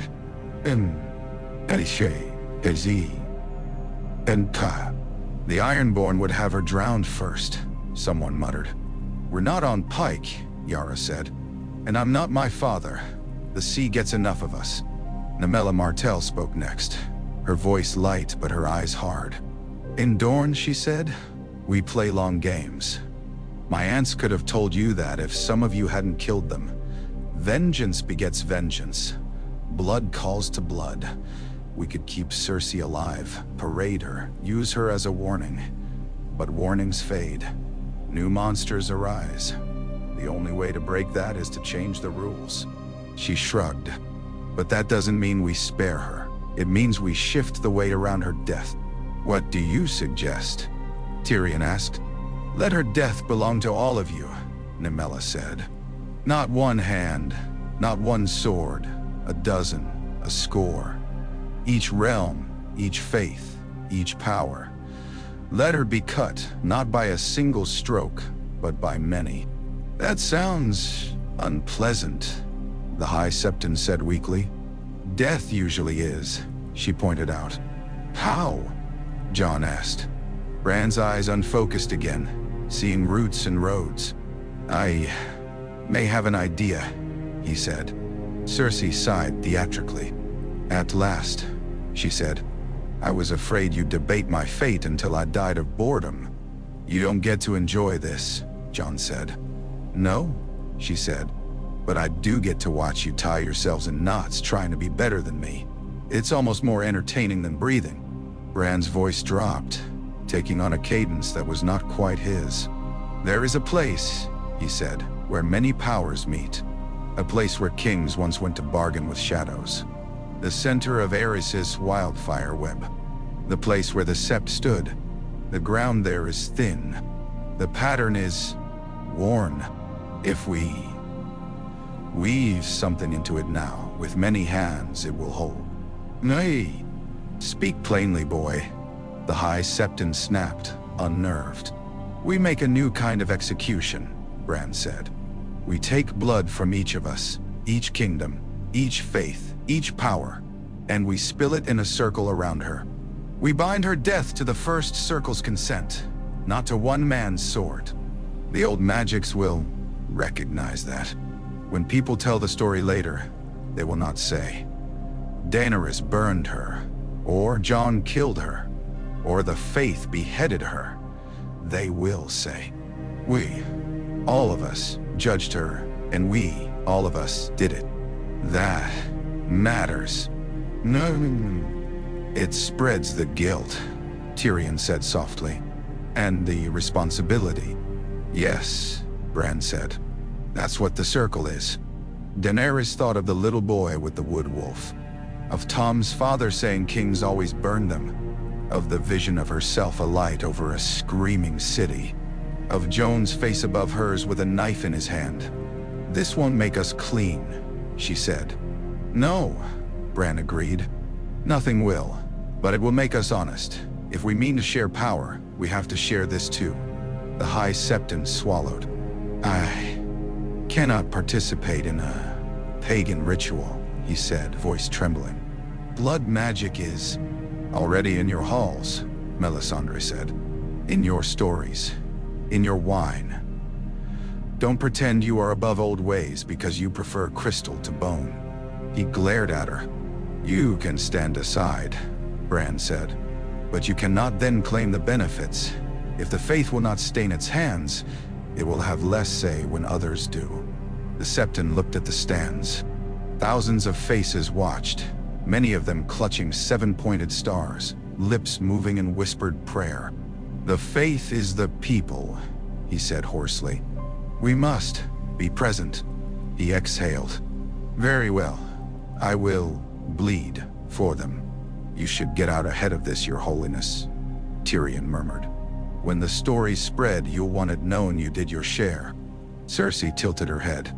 So that's your great new thing, she said. Collective guilt, collective power. You think if everyone hits me at once, no one will feel the weight of it alone. They will, Jon said. That's the point. She smiled thinly. Then I look forward to sharing my soul with all of you, she said. It's a bitter vintage. They held the execution at dusk. The site where the great Septi had once stood was a raw scar on the city's face. Rubble had been cleared, but nothing new had been built. Grass poked through cracked stone. The foundation still reeked faintly of ash and chemicals when the tide of wind changed. The sky was streaked pink and gray as they gathered. A circle had been marked in chalk and ash on the ground, wide enough to encompass a dozen people standing at its edge. At its center, a rough square of stone had been left, the last unbroken slab from the sept's floor. Cersei stood on it. Chains held her wrists before her and her ankles together, but she held herself upright. The wind tugged at her hair. She had refused a shroud. I was naked the first time you shamed me in this city, she said to no one in particular. I'll be clothed the last. Around her, they took their positions. Daenerys stood at one point of the circle, Drogon a looming shadow beyond, watching with unblinking eyes. Jon stood opposite, Longclaw sheathed at his side. Sansa, Arya, Yara, Nemella, Gendry, Jon Royce, Edmure Tully, Howland Reed, the High Septon, Melisandre, the Maester, each took a place, forming a rough ring around Cersei at the circle's edge. Bran sat on a platform slightly above, where he could see all their faces and, more importantly, the lines of power drawing together beneath. Melisandre stepped forward, holding a shallow bronze bowl. Each of you, she said, offer a little. No more than a cut will give. The land does not need all your blood, only enough to taste that you were present. Davos scowled but held out his hand first. If I'm doing this, I want to get it over with, he muttered. Melisandre took his palm gently and nicked it with a small, sharp knife. A few drops of blood fell into the bowl, hissing faintly as they hit the metal. She moved on. Daenerys held out her hand without flinching. As the knife bit, she felt the dragons stir. Not just Drogon and Rhaegal watching from the broken bones of a nearby tower, but the deeper, older thing that woke when dragon blood touched ground. She set her jaw and did not pull away. Jon's turn came. He remembered the knife that had killed him, the blood soaking into cold snow. This cut was nothing. Still, as his blood struck the bowl, the air seemed to tighten around them. Sansa, Arya, Yara, each hand, each drop, dotto. When the High Septon's turn came, he hesitated, then thrust his palm out, jaw clenched. "Seven, have mercy," he whispered as the knife flashed. "Perhaps they will," Melisandre murmured. She did not sound convinced. At last, Melisandre brought the bowl to Bran. He took it with both hands. The liquid inside shimmered, thick and dark, flecked with a faint inner light as if it held reflections of the sky. "This is dangerous," he said quietly. "So is everything you're doing," Melisandre replied. He nodded, accepting the point. Then he tipped the bowl slowly, letting the blood spill along the chalk line of the circle. It soaked into the ground, tracing the sigils, pooling briefly at each cardinal point before sinking out of sight. As it did, the air grew heavy. The hairs on Joan's arms rose. A low hum, too low to be sound, seemed to thrash beneath their feet. In the crowd, people shifted uneasily. When the circle was fully marked in red, Bran set the empty bowl aside. "Cersei of House Lannister," he said. His voice came from everywhere this time, from the broken stones, from the ashes, from the very air. "You have confessed your deeds. You have embraced them. You have shown no remorse. You have also shown the lengths to which one person will go when given too much power and too many wounds. You are not unique. That is why this matters." She smiled faintly, eyes on him. "Your death will not be one man's work," Bran said. "It will belong to all of us, to this circle, to those who stand behind it." He nodded toward the crowd. "To the old magics that have let you live this long because you made a story that fed them, that ends now." The lines of the circle glowed faintly, a greenish-red shimmer like banked coals. "Daenerys Stormborn," Bran said. "Step forward." She did, until she stood with her toes at the edge of the circle, directly facing Cersei. "Do you consent to this judgment?" he asked. Daenerys' throat moved as she swallowed. She thought of all the people who had died because Cersei had clung to power, of the wildfire that had burned her enemies and innocents alike, of the letter she had found in the wreckage of the Sept, a child's scribbled prayer for her father to come home. "Yes," she said. "Jon Snow," Bran said. "Do you?" Jon's hands were fists at his side. He thought of Ned, who had gone to King's Landing and never returned. Of Robb, murdered under guest right. Of what Cersei had done to Sansa. Of the men who had died on the battlefield because she had held her armies back. "Yes," he said. One by one, Bran asked each member of the circle. Sansa.I. Arya. Yara. Di. Nymelia. Di. Gendry. Jon.IQ. Edmure. Di. Howland. D. The High Septon. The Maester. Each answered. Some said yes without hesitation. Others, Edmure, hands shaking. The Septon, voice catching, took longer. But in the end, each consented. Bran closed his eyes. In the pit, Drogon shifted. Rhaegal's head lowered. In the far north, at the heart of a frozen forest, a weirwood's eyes glowed brighter. In a temple in Volantis, flames leaned forward. In the depths of the Blackwater, something cold stirred and then subsided, as if in reluctant acknowledgement. "Agreed," the old powers murmured. "For once." "Cersei," Bran said quietly. "Do you have anything to say?" She opened her mouth, prepared to deliver some scathing last speech that would echo in taverns for years. Instead, she heard herself say, "Look at them, Jaime." The name tore out of her unbidden. She blinked, startled. For a heartbeat, she saw him beside her. The way he'd looked the night he'd left Winterfell, torn between oath and love and old habits. Then, he was gone. Her throat worked. It was too late for speeches. "I hope," she said instead, voice suddenly hoarse, "you break it. The wheel. I hope you do better. Not because I think you deserve it. You don't. None of us do. But because if you don't, they'll only ever remember me as the monster and you as the ones who slayed it. And that's much too simple for a world this stupid." Daenerys' chest tightened. Jon thought of what Bran had said about patterns. "Goodbye, Your Grace," Tyrion said softly. Bran lifted his hand. The circle flared. There was no sword, no dragonfire, no falling block. Cersei's chains did not tighten. No one stepped forward with a noose. Instead, the air inside the circle thickened. Light bent, distorting her face, her body, the stones beneath her. For a heartbeat, it looked as if she were underwater. Then something invisible squeezed. Cersei gasped, eyes widening. Every line of her, every scar, every heartbeat, every breath, everything that made up her was pulled, all at once, in every direction. It was not like being flayed. It was not like fire. It was not like drowning. It was like being unwritten. She thought distantly that this was fitting. As the circle pulsed, each person who had consented felt a sharp, searing pain in their palm, as if the cut had been made fresh. The crowd felt a ghost of it, a sting like nettles. Cersei's outline blurred. For an instant, she seemed to be several versions of herself at once. A girl in a green dress, a queen with her hair piled high, a shorn woman walking naked, a mother holding a dead child, a drunk clutching a goblet. All those selves pulled apart, then snapped together, then apart again. Light cracked. When it faded, the stone was empty.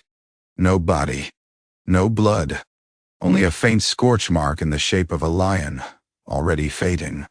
The circle's glow guttered and went out. For a heartbeat, there was silence.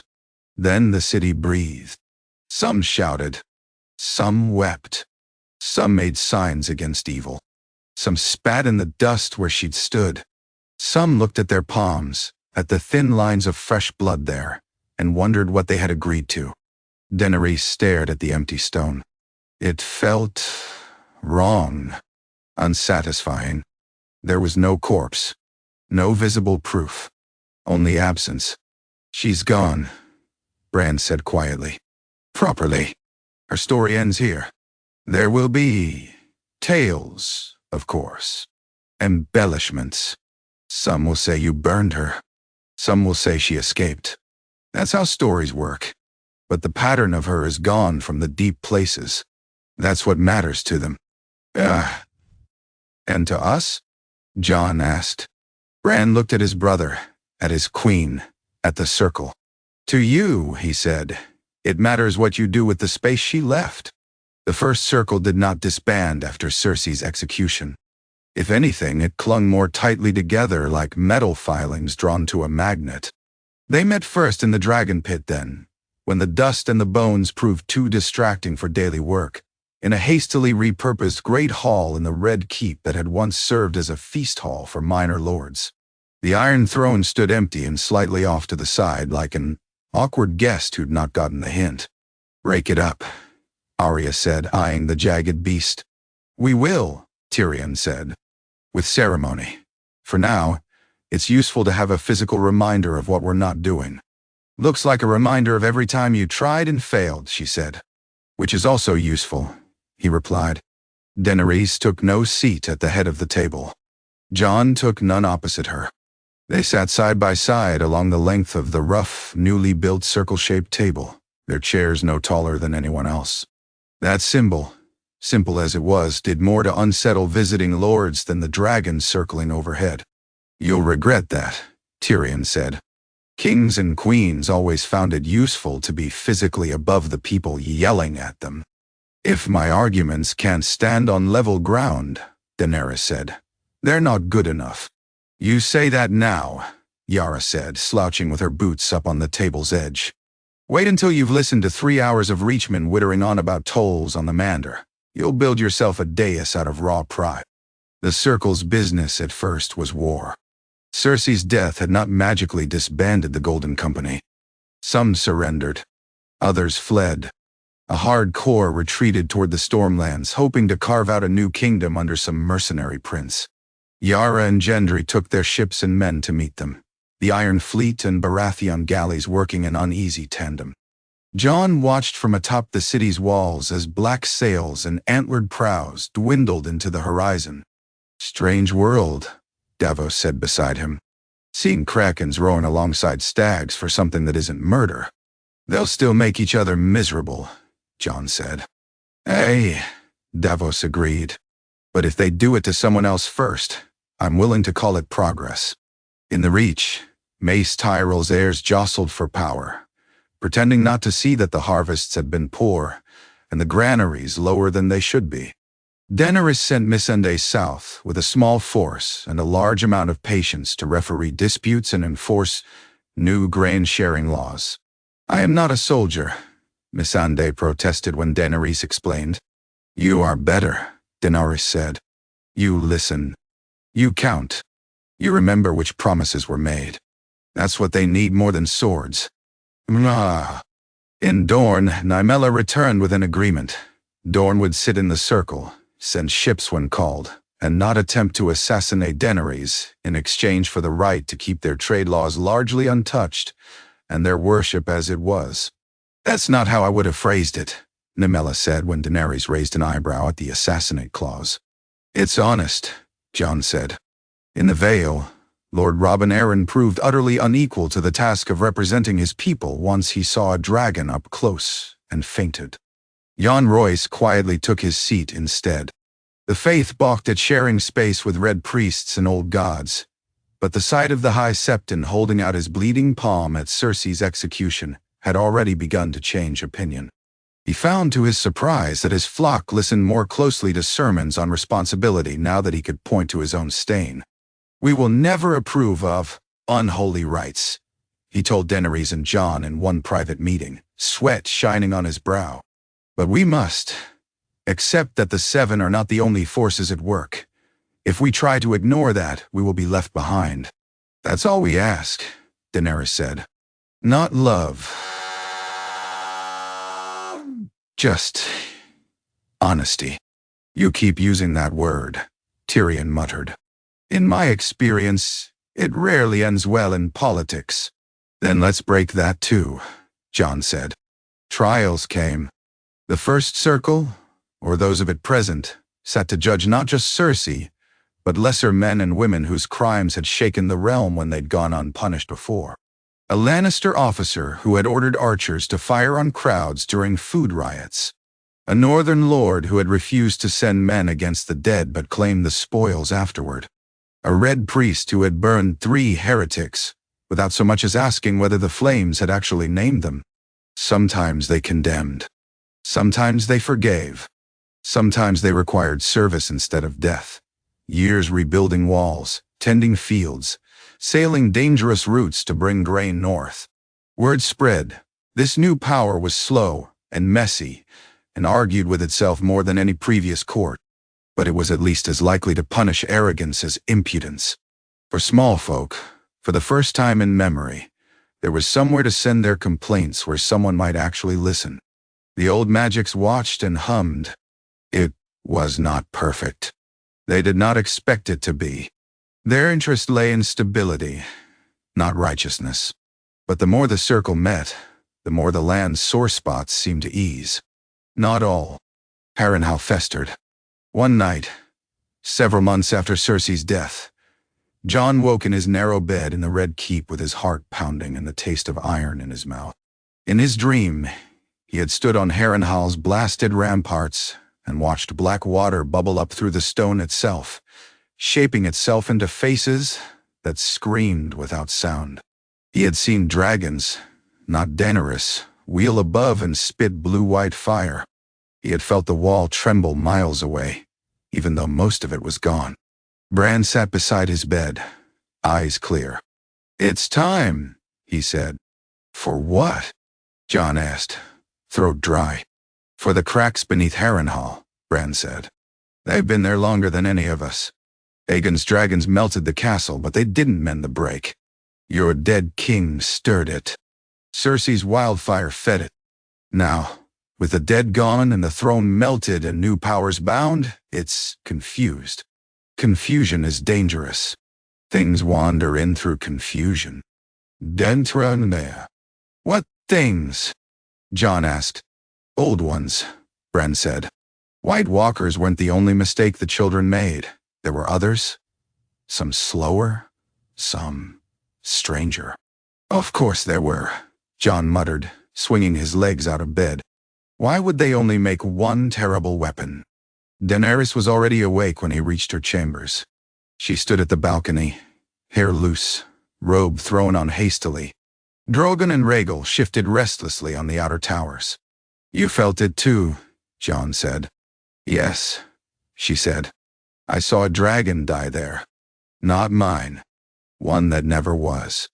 It screamed like the world cracking. Then I woke up. Nah, Abdi. Bran joined them, wheels squeaking softly on the stone. We have to go, he said simply. Both of us? Daenerys asked.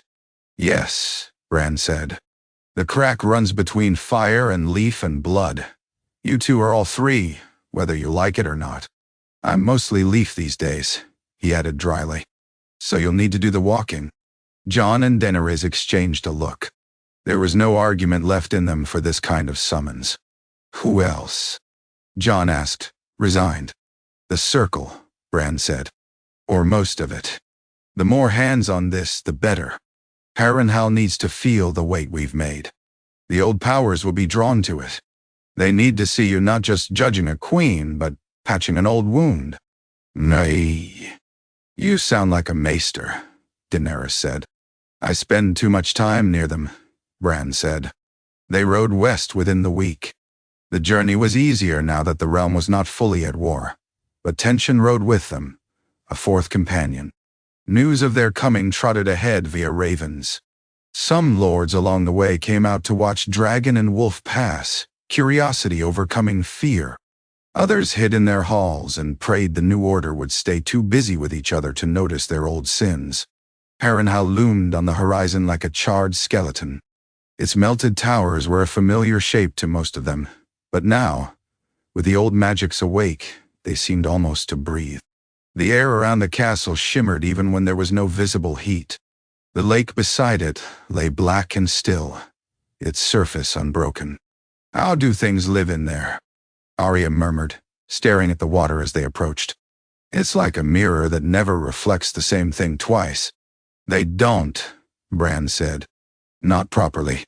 The first circle arrived in ones and twos. Namella from Dorne, cloak fluttering in the lake wind. Yara, salty and disdainful, side-eyeing the cursed stone. Sansa, her furs too warm for this more southern climate but her patience frost-sharp as ever. The High Septon, clutching his staff so tightly his knuckles went white. The maester from Old Town, scribbling notes even as the hairs on his neck rose. Melisandre came as well, robe flapping in a wind that seemed to blow only for her. At least it is honest, she said, gazing up at Harrenhal's blackened teeth. Some places hide their wounds. This one wears them like a crown. They gathered in the courtyard, under the shadow of melted walls. Jon felt the crack the moment he stepped onto the stone. It wasn't something visible.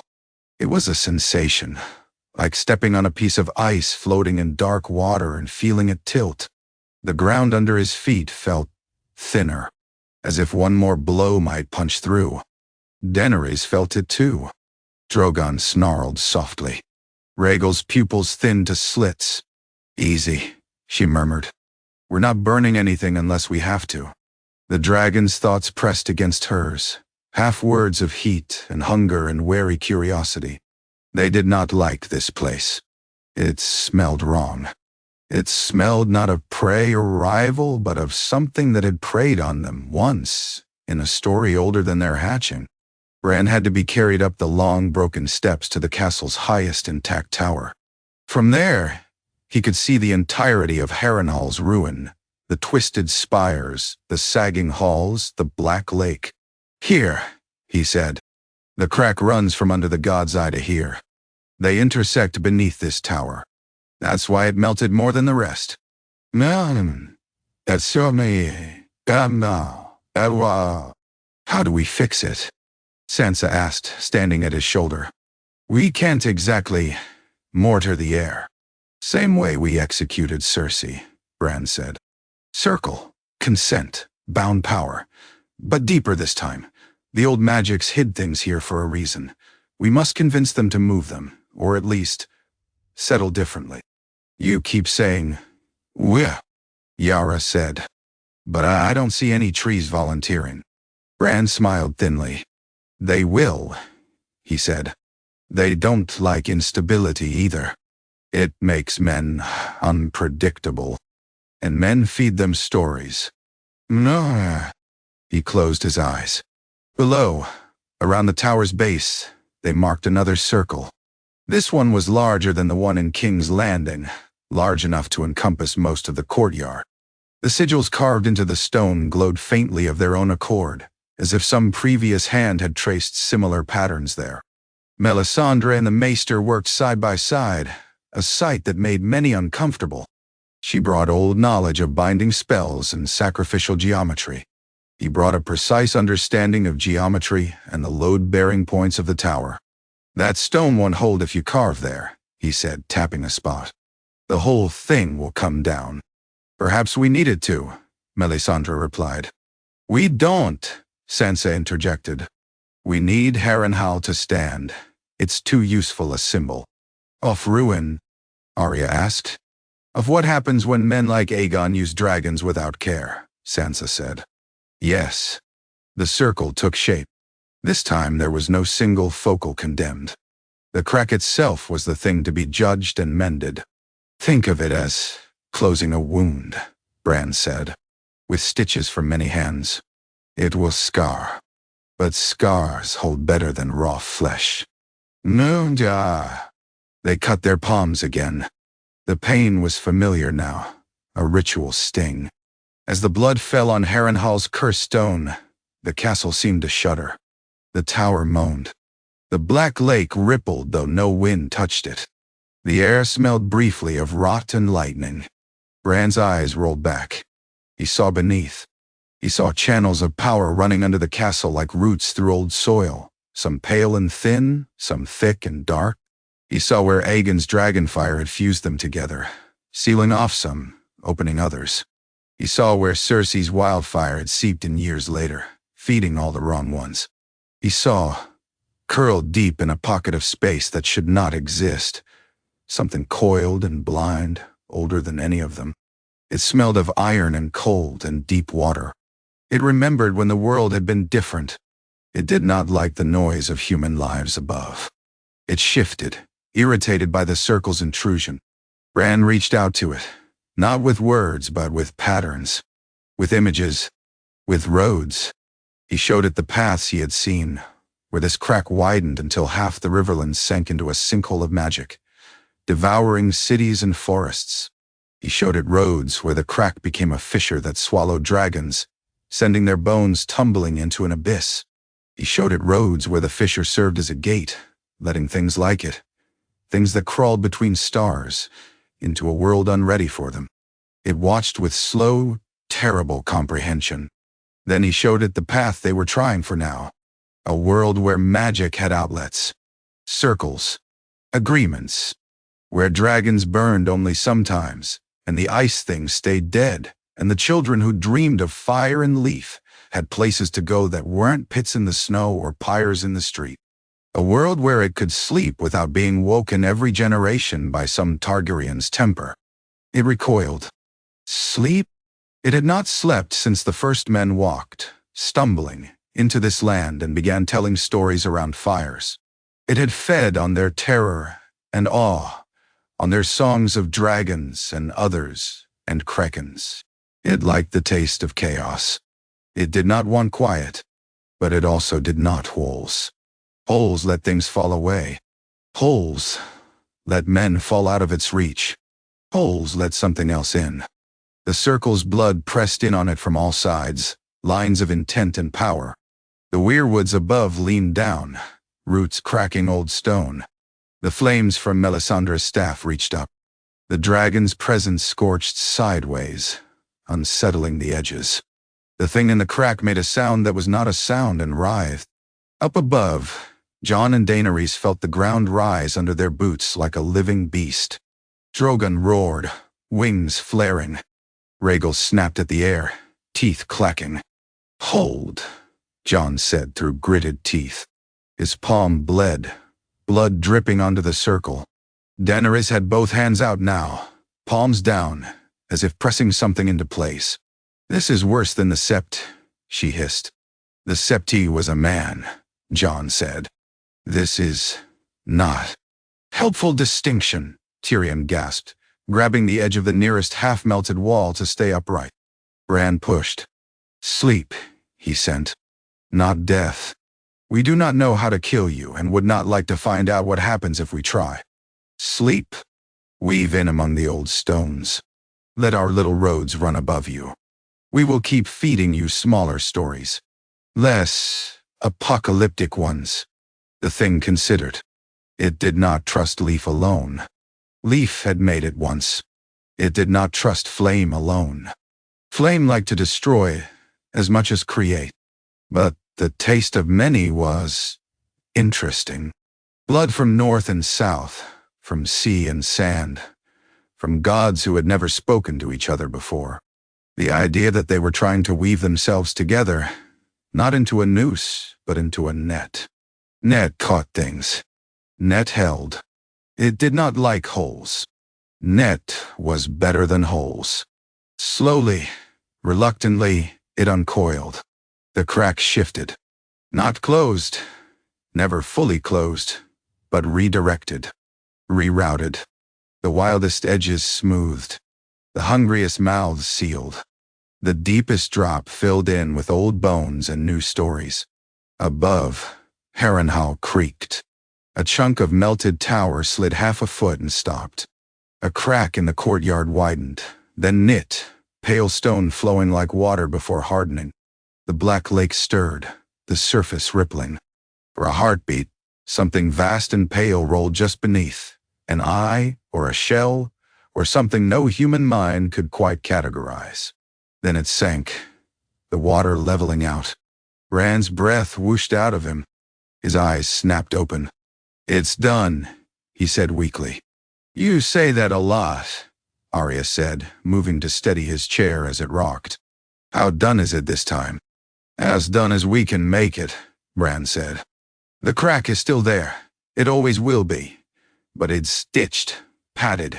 It won't tear wider unless someone does something very stupid." "So next week," Yara said. Bran smiled faintly. "Probably," he said. Jon looked down at his palm. The cut had already begun to close. A faint, white line remained where the previous one had been.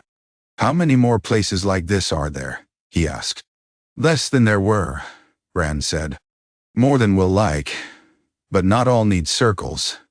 Some need only watching." "By you," Sansa said. "By all of us," he corrected. "I can't sit under every tree and stare at every flame. That's the point of the circle. You'll see things I don't. Feel things I can't. This," he gestured weakly at the circle carved in the courtyard. "This is the deepest we'll have to go, I hope. The rest is maintenance." "Maintenance," Tyrion repeated, tasting the word. "You've turned saving the world into plumbing." "That's what it always was," Bran said. No one wanted to admit it. They left Harrenhal a little less haunted than they'd found it. As they rode away, Arya looked back once at the melted towers. "I killed a man here once," she said softly to Jon. He looked at her, surprised. "You were a child." "I was a child everywhere," she said.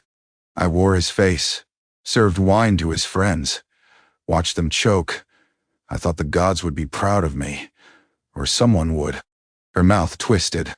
"They weren't. I was just one more knife in the dark. It didn't change anything." "You saved yourself," he said. "That should have been enough," she said. "But it wasn't.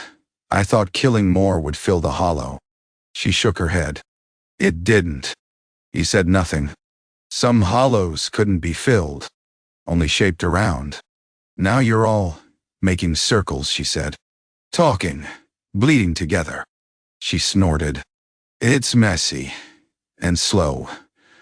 And half the time I want to stick a blade in someone's eye to speed it up. But Harrenhal feels less hungry now. The old gods are quieter. That's something. It is, he agreed. She gave him a sideways look. Don't get used to me approving of your plans, she said. It's unsettling. He smiled. I'd worry if you approved of all of them, he said. Years slid by. Not easily. Not smoothly. But forward. The circle was not a static thing. People came and went. Some died. Some abdicated. Some were thrown out. The first to leave was the maester from Old Town. After witnessing the circle's work at Harrenhal, he returned to the citadel with eyes like glass. They have bound forces we only ever whispered about, he told the conclave.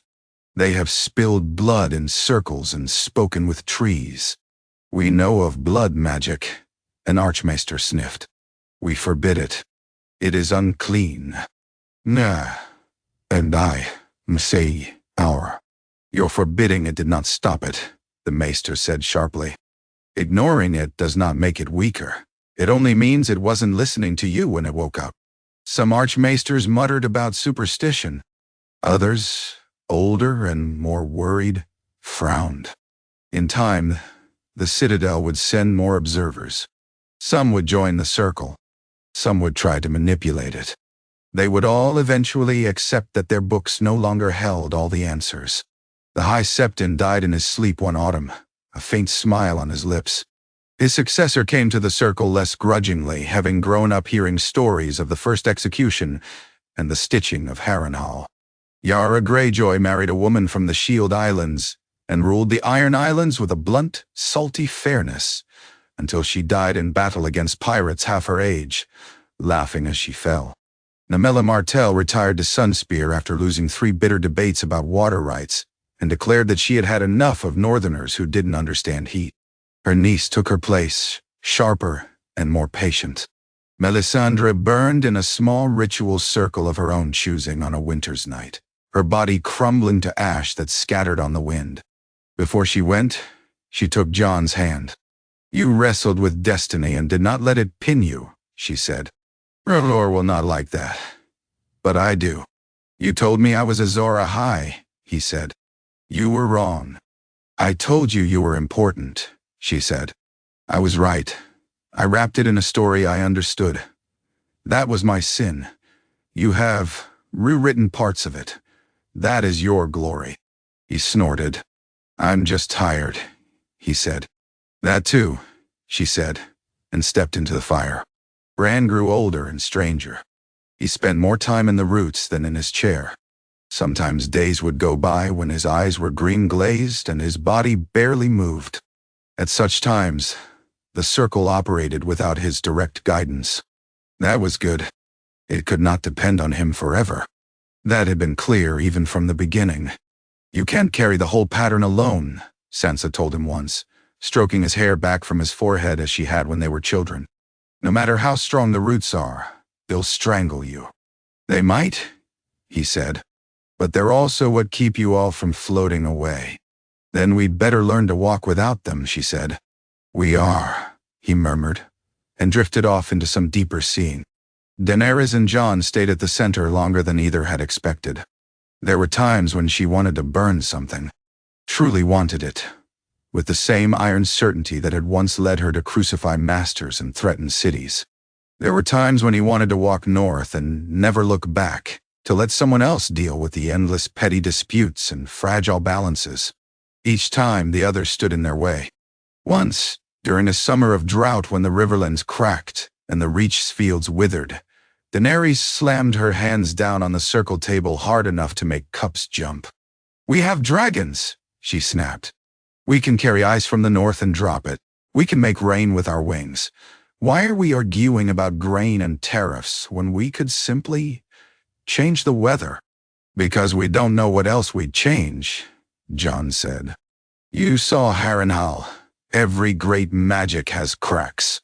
We are already changing the weather, she said. Slowly. Too slowly. People are dying while we count sacks. People would die if we drop ice on their houses, Sansa said. Or if we cause floods, Or if the old magics see us using dragons like that and decide to answer with something of their own. That's what Harrenhal was. Daenerys' hands curled into fists. You're all so afraid, she said. I crossed the world on the back of fear and fire. I won by acting. Now you want me to tiptoe? We want you to be here in 10 years, Jon said. Not melted into another ruin. She glared at him. For a moment, the dragons in her eyes flared. Then she exhaled, long and slow. Very well, she said. We'll do it your way, this time. Later, she found him on the walls of the Red Keep, looking north. You're right, she said, without preamble. I like hearing that, he said. I don't trust it. She smiled faintly. You're right that we need to be careful, she amended. You're wrong if you think I'll never push. That's my job. I know, he said. She moved to stand beside him. I saw her once, she said. In a dream. The other me. The one who burned them all. She stood on a tower of ash and smiled as the wind blew their bones away. She was free. Completely. No one's counsel bound her. No circle nagged at her shoulder. She was alone in a way that looked like glory. Nettie. He swallowed. I also saw her, Jon said. Dead on cracked stone. World breaking under her. Yes, Daenerys said. That too. She turned her head. I chose this, she said. I chose the circle, the arguments, the slow grinding, maintenance, as your brother calls it. But sometimes I still want to feel what she felt, just for a moment. You do, he said quietly. When you fly, when they roar. That's your moment. The rest of the time, he glanced at the city below. The rest of the time, you're building something she never would have managed. She rolled her eyes. Now you sound like one of your red storytellers, she said. They've been annoyingly optimistic lately, he admitted. She bumped her shoulder against his. You're allowed to want things too, she said. He huffed. Bran said that once, he said. He sounded surprised. You listen to him sometimes, she said. Listen to me now. She took his hand. Their fingers laced. I want a child, she said. He stiffened. I thought you, he began. So did I, she said. I believed what the witch told me, that my womb was burned, that I was barren. I have bled, but not as I did before, the healers say. She snorted. They say half a dozen things depending on which god they serve. I say I want to try. He stared at her. We're old enough, she said. Young enough. The world is as steady as it's going to get. If we wait for peace, we'll die first. I don't want them to grow up under this ceiling. She waved at the sky, thinking they are owed power just because of whose blood they have. I want them to grow up watching us fight to keep it spread. Hey, and he thought of the fire vision she described. A child with gray eyes and silver hair, throwing stones at a weirwood root. The old powers had shoved that image at them like a dare. I don't know if it's wise, he said. Neither do I, she said. That's why it's want, not duty. He looked down at their joined hands. He'd spent so long letting the world tell him what he must do. Bend the knee. Take the black. Lead. Fight. Die. Live. Kill. Die. Forgive. He wanted sometimes quietly, desperately, to go home. But Winterfell wasn't what it had been. He wasn't who he had been. His home was here now as much as there. In this city that had burned and not burned. In this woman who had almost destroyed it and now was trying, stubbornly, to keep it. I wanted to, he said. She squeezed his hand, hard. The old magics hummed. The roots stretched. The flames stirred. The dragons rumbled. Another intersection. Another combination. Years later, a boy with silver-streaked dark hair and gray eyes would storm into the circle chamber, covered in mud, furious that he'd been told he could not fly until he had finished learning to calculate grain ties. "It's boring," he told his father, "and stupid, and no one else has to do it." "Everyone else does," John said, biting back a smile. "You just don't see it. That's why you need to learn, so you can see what it costs when you take too much."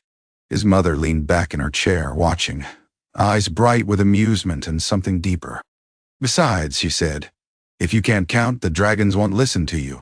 "They don't care about numbers," the boy protested.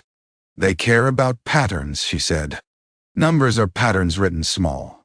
Learn them and maybe one day you'll be able to talk to things under Harrenhal without your uncle's roots." The boy scowled, but he picked up the quill again. In the Godswood of Winterfell, the Weirwood's face watched a new generation of Starks and not quite Starks spar with blunted swords, whisper secrets, kiss under its branches. Its roots hummed with circles, circles, circles. Some broken, some whole. On Dragonstone, the waves beat against black rock, unbothered by rings or thrones. But in the caverns beneath, where old Valyrian glyphs glowed faintly, the dragons' images were no longer alone. Beside them, someone had carved a rough circle, lines branching out. Each branch ended in a different sigil: wolf, lion, kraken, sun, rose, spear, tree, flame. On the wall, a little shorter now, a little less cursed, its magic repurposed, men and women of different names stood watch not just for dead things, but for cracks and shadows. When they saw something strange, they sent ravens not just to one king or queen but to the circle. In taverns from White Harbor to Dorne, people told stories. They told the old ones, out of habit. The Mad King and his wildfire. Robert the Usurper's hammer and his boar. Ned Stark's honor in his head. Littlefinger's schemes. Cersei's wine. But more and more as years passed, they told new ones. Stories of the First Circle and Cersei's vanishing. Of the stitching of Harrenhal, when the ground itself rolled like a ship at sea, and no one fell. Of the day the dragons melted the Iron Throne down into ingots, and those ingots were forged into plowshares, scale armor for guards in poor towns, and the iron bands of a massive table in the dragon pit, where disputes were now heard. A queen who never sat on a throne, they said of Daenerys. A king who never wore a crown, of Jondar. Two fools who thought they could out-argue gods. Did they? Someone always asked. Not entirely, came the answer. The gods still get their due. People die. Fields flood. Winter comes. But when the dragons bathed the city in fire, it was for fields, not spite. When the trees whispered of danger, someone listened.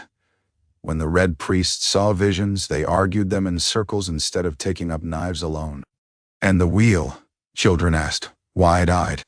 The wheel turned, their elders said. It always does. But it turned slower. And more people got to put their hands on it. Fewer ended up crushed. Nah. In the Isle of Faces, where no human had walked in an age, a grove of weirwoods rustled. We chose well, one of them said. Its voice was the creak of old wood. We chose necessary, another corrected.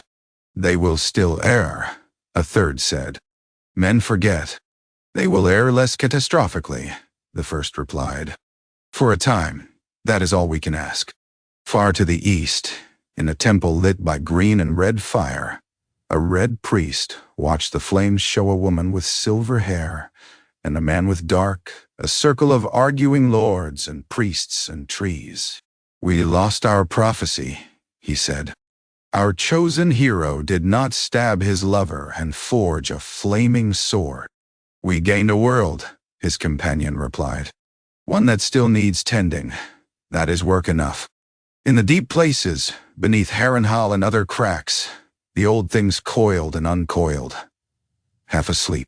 The world above was still noisy. It always would be. But the noise had rhythm now. Patterns. Circles. It was interesting. Interesting was enough to keep them from wanting to crack it open again, at least for now. On a cold morning some 20 years after the long night, Jon Snow stood once more in Winterfell's Godswood, hand on the weirwood's bark. His hair was shot through with gray. A thin scar traced his cheek, souvenir of a skirmish with raiders in the Far East who had not yet gotten the Circle's message. His hands were rougher, his shoulders a little stooped from years of carrying burdens that did not show. Ghost pressed against his hip, muzzle white with age. "You were right," Jon said quietly to the carved face. It did not answer. It never had. "We didn't fix everything," he went on. "We never could. We made mistakes. We fought. We lost people we shouldn't have lost. There were famines and floods and wars. Nothing magicked away." He smiled faintly. "You'd have liked that if you cared about such things." He thought of Daenerys, laughing as their son argued with Sansa's daughter about whether dragons should be allowed to nest near White Harbor. Of Bran, half-root, half-man, drifting in and out of meetings like a winter fog. Of Arya, sending ravens from lands no one in Westeros had maps for yet.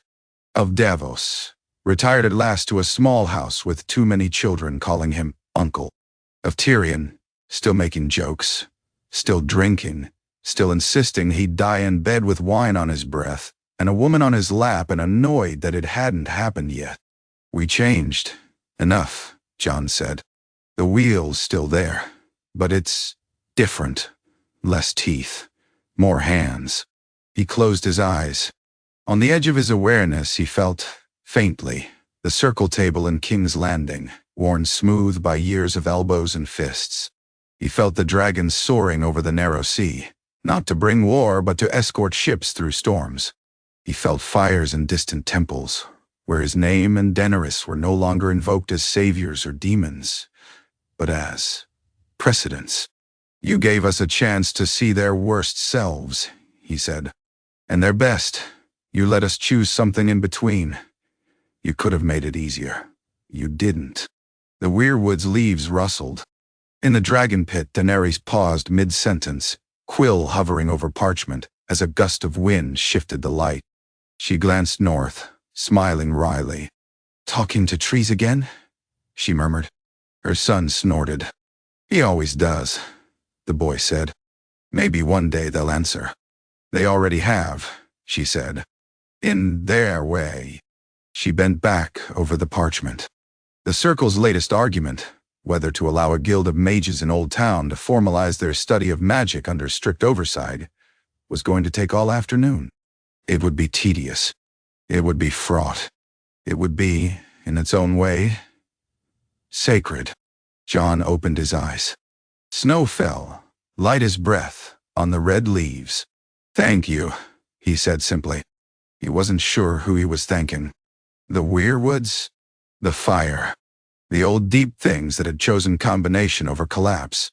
The people who had stood in circles until their feet hurt and their throats were raw. Maybe all of them. Maybe none. It didn't matter. He turned away from the tree and walked back toward the sound of human voices, arguing, laughing, crying, swearing. The sounds of a world still turning, still mending, still breaking, still trying. Behind him, the weirwood's carved face watched him go. Its eyes did not move. Its mouth did not smile. But deep beneath its roots, intertwined now with rivers of fire and veins of old power, the pattern shifted one more time, imperceptibly, towards something that was not quite fate and not quite chance. Toward a world reforged not by one great act of fire or ice, but by countless small choices made in circles, over years, by people who refused to be only what stories had told them they were. The wheel turned and did not crush, and that was enough. K.E.? The trouble came from the west, where no one had thought to look. Old Town had always watched the southern horizon, the summer sea, the shipping lanes, the slow-building storms that rolled in from the south and broke themselves on the Shield Islands. It watched the east, too, because maesters were nothing if not curious, and all the tales of Ashai and Valyria and Korth pricked at their pride. North it watched with a kind of resigned dread, because even the most skeptical Archmaester could not entirely ignore tales of walking dead and dragons, once those tales turned into bodies and bones and broken ice. The west was for sunsets and sailors' lies. Maester Kraylan stood atop the high tower and watched the western horizon burn. It was not fire. The sky was too wet, too heavy. A band of clouds lay across the sea like a giant's fell, stacked and dark and motionless. Within them light flashed, not the white forked tongues of lightning, but dull, pulsing radiance, green and blue, and an ugly violet that hurt the eyes. The sea beneath that bank of cloud was wrong. It did not roll. It did not heave. It rose, now and then, in long, slow swells that did not match any wind Kraylan could feel.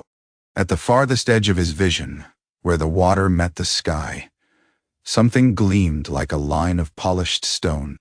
"This is no storm," said Archmaester Valen at his elbow, his heavy silver chain clinking softly as he leaned on the parapet. Kraylan swallowed. "We have records of strange weather," he said, because he was a maester and facts were the rope he clutched when the world went strange beneath his feet. The long storm that battered Dorne for a season, the sea fogs that lasted a year in Lannisport, "We have no record of this," Valen said, his eyes narrowed.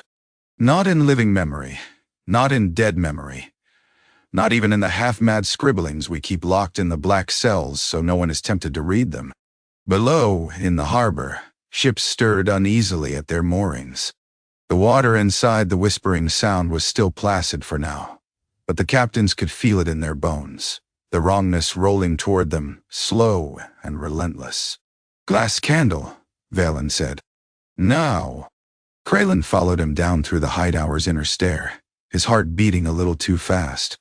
The glass candle room was small, windowless, its walls lined with shelves of carefully labeled jars.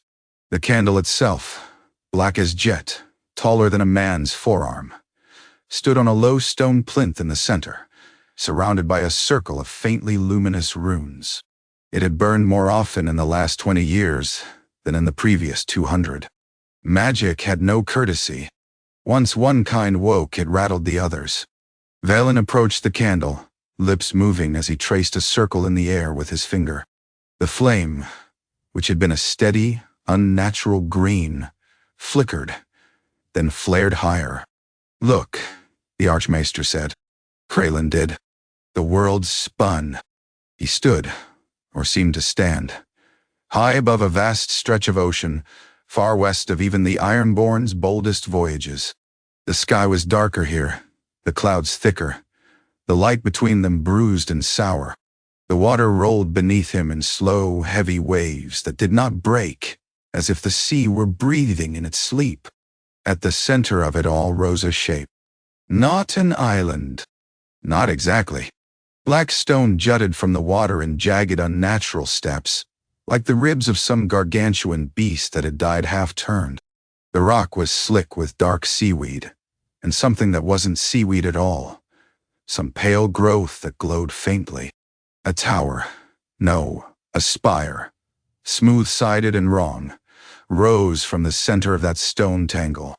It had no windows, no banners, no sign of human hand. It drank light. Kraylan's eyes slid off it when he tried to focus. Between it and the watching maesters lay a vein of luminescence in the water, a wide, shimmering band of green-blue light that pulsed in time with the clouds' flickers overhead. At the edge of the vision, small and fragile as gnats, Kraylan saw ships. 3 of them. 4. No, 5. All battered cogs and gnars, nothing like the sleek war galleys of King's Landing. Their sails strained, dragging them forward and back as the strange tide pulled at their hulls. "The Western Folly," Kraylan whispered. "The mad flotillas. I thought they were only rumor." "They were," Valen said. His voice sounded too loud, as if it came from a long way away, until someone took them seriously enough to fund them. Kraylan swallowed. "Phew." Valen's mouth twisted. "That," he said, "is one of the questions we are about to ask the Circle." The vision wavered. For an instant, Kraylan thought he saw something move beneath the water near the black stone. A vast shadow, a suggestion of an eye. Too many limbs, too many angles. The pulse of light in the sea stuttered. Then the candle's flame snapped back to its old steady glow. Craylan staggered, catching himself on the plinth. "Send ravens," Valen said. "To King's Landing, to Dragonstone, to Winterfell, to the Isle of Faces if we can find a way. Tell them the West has decided it wants to be interesting." Craylan licked dry lips. "What do I tell them exactly?" he asked. "That the sea is wrong? That the sky is uncooperative? That there's a rock no one built in the middle of nowhere?" "No." Valen's eyes were on the candle flame, but his thoughts were far beyond it. "Tell them," he said, "that something not of leaf or fire is pushing at the edge of the pattern, and that some fool has gone to poke it with a stick." The raven bore the citadel's green wax and silver chain mark. Jon broke the seal in the dragon pit, where the circle table had been moved permanently now that the site was shored up and reinforced. Sunlight slanted through gaps in the ruined roof, catching the dust motes and the faint shimmer of old glamour. Daenerys watched his face as he read. "You've gone pale," she said. "Paler. Paler. It's from Old Town," he said, passing the letter to her. She read quickly, eyes narrowing. "Unnamed Archmaester," she murmured. "Claims to have seen a fixed storm. Black stone, strange lights, ships." "Ships," Tyrion said, leaning over her shoulder. "Who in seven hells has ships that far west? No one with any sense." "Sense has never stopped men from chasing the edge of the world," Sansa said. She sat further down the circle, flanked by 2 northern lords and 1 Vale Knight. "Thought of glory makes fools forget they can't swim back from the horizon." Bran, in his wheeled chair at Daenerys' other side, had gone very still. His eyes had that unfocused sheen that meant only part of him was in the room. "You've seen it," Daenerys said, not a question. "Yes," Bran said. "And?" Yara Greyjoy asked. She lounged with an ankle hooked over the arm of her chair, salt leather creaking softly. "Is it some trick of tides? A whirlpool? We have those enough near Pike. Sailors swear they see cities under them sometimes. It's drink and fear." "No. This isn't drink," Bran said. "Or fear. Or any god we've made bargains with before. It's outside." Outside was a word that made everyone in the pit sit a little straighter. "Outside what?" Jon asked. Bran's gaze swam back to them. "Outside the pattern," he said. "Outside the agreement. The wheel we reforged, the net we wove at Harrenhal. This thing, these things, they aren't part of that. They were further out before. Now they're closer." "Why?" Davos asked. "Because someone went looking," Bran said simply. Daenerys' eyes flicked back to the letter. "The Archmaester says the ships flew no banners he recognized," she said. "But there were a lot of wolves drawn in the margins of his description." Her mouth quirked. "He's not entirely subtle." Tyrion frowned. "Wolves," he said. "Us in Starks," Sansa said. "Or someone who wants them blamed." Jon's first thought was Arya. It was always Arya, when someone mentioned mad journeys and wolves in the same breath. She'd gone west years ago with a single ship and a grin that did not quite hide the tightness at the corners of her mouth. "There's nothing left here that needs killing that someone else can't do," she'd said, when he'd tried to talk her out of it. "Besides, if there are edges, someone should look at them." They'd had ravens from her. Not often. No one in the Sunset Sea thought much of ravenries, but enough to know she'd found islands, strange stars, currents that made no sense in fish with too many eyes. "Nothing that wants to kill the world," she had once written, in her crabbed, practical script. "Just things that want to eat it the usual way. Slowly." The ravens had stopped 3 months ago. Jon had been telling himself it was storms. Smashed masts. The indifferent hunger of the sea. 1,000 reasons that were not this. Bran, he said quietly. Is it her? Bran's mouth thinned. She went west, he said. That's not an answer, Sansa snapped. No, Bran agreed. She's near it, not on it. Not yet. Her ship skirts the edge. She's too wary to run headlong into a storm that doesn't move. Others have not been so cautious.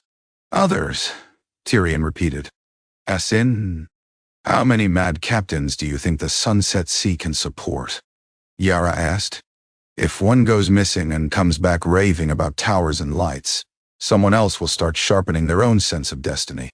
Lords fund fools when the fools promise them crowns, Namella said dryly. It's a universal truth. Daenerys tapped the letter with one finger. The Archmaester says the glass candles showed him shadows under the water, she said. And something like an eye. He wants to know whether he should order all ships away from the west, burn his notes, and swear an oath never to look at the horizon again. And? Tyrion asked.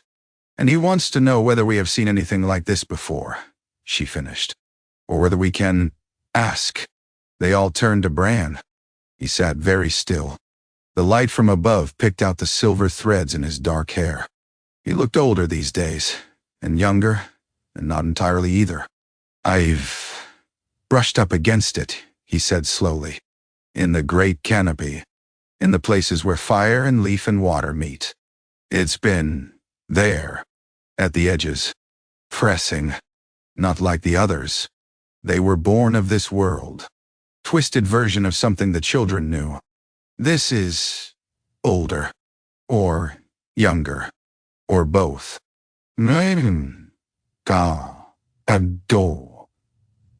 That's comforting, Davos muttered. It's curious, Bran went on. It doesn't understand boundaries the way we do. It looks at our circles and wheels and sees patterns of light, interesting for a time. But it's not part of them. It's like a man standing outside a house, watching shadows move on the wall.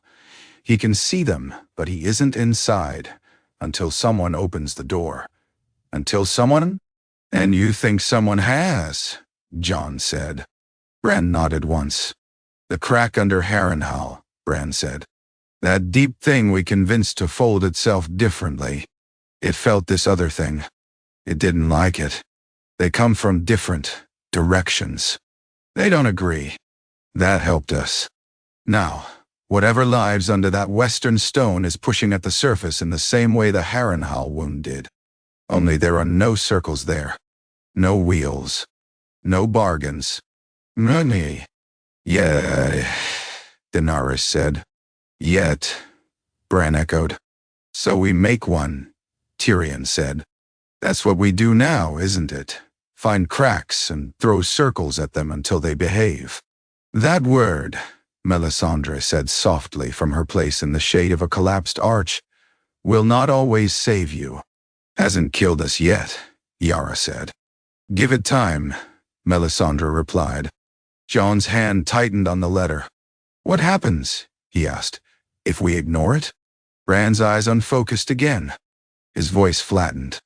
In some roads, the storm grows, he said. The line of light in the water widens.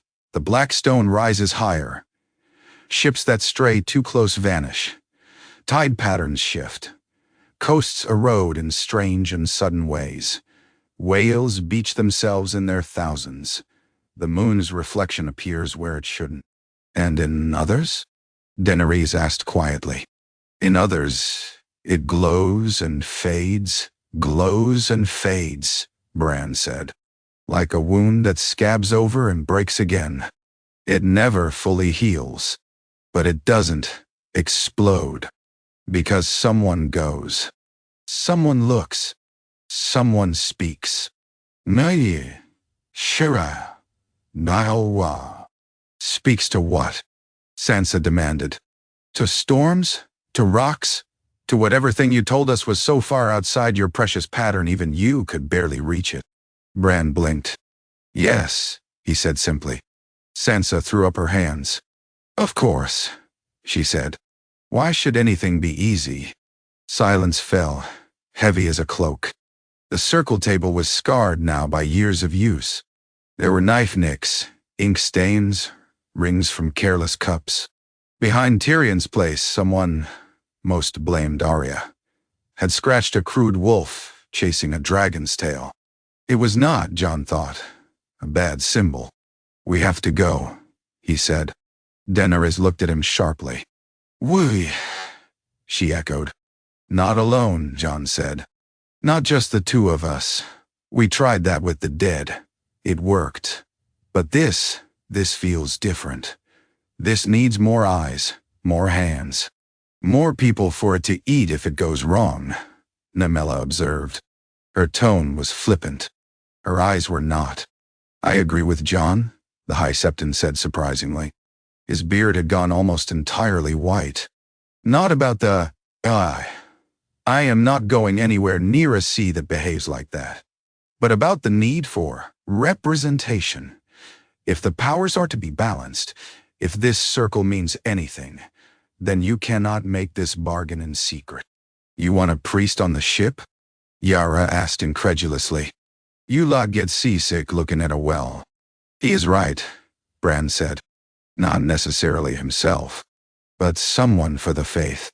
Someone for the North. Someone for the Reach and the Riverlands. For Dorne. For the Iron Islands. For the Citadel.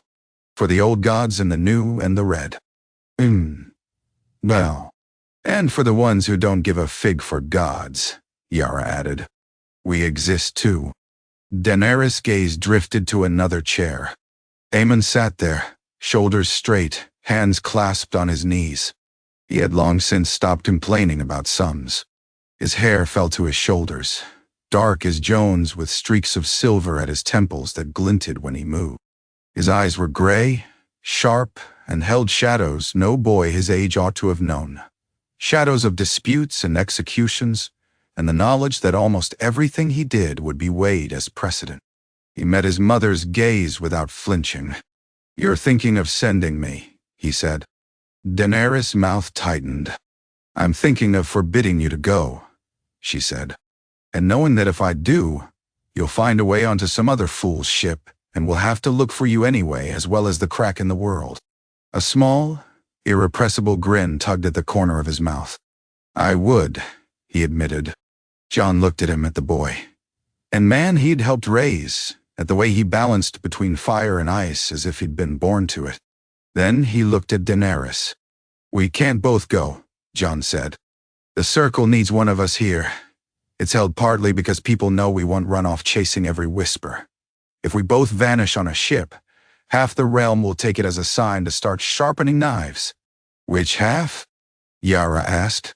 "The half that always wants to when there's a power vacuum," Tyrion said. "Which is? Most halves." "I'll go," Daenerys said immediately. Jon shot her an exasperated look. "You have dragons," he said, "and magic tied into your bones from half a dozen different gods who all think they own you. If something out there doesn't like what we've done with the wheel, your presence will make it look harder. That might be good. It might also make it focus you like a needle through cloth." "And you?" she asked. "You think it won't look at you because you're quieter?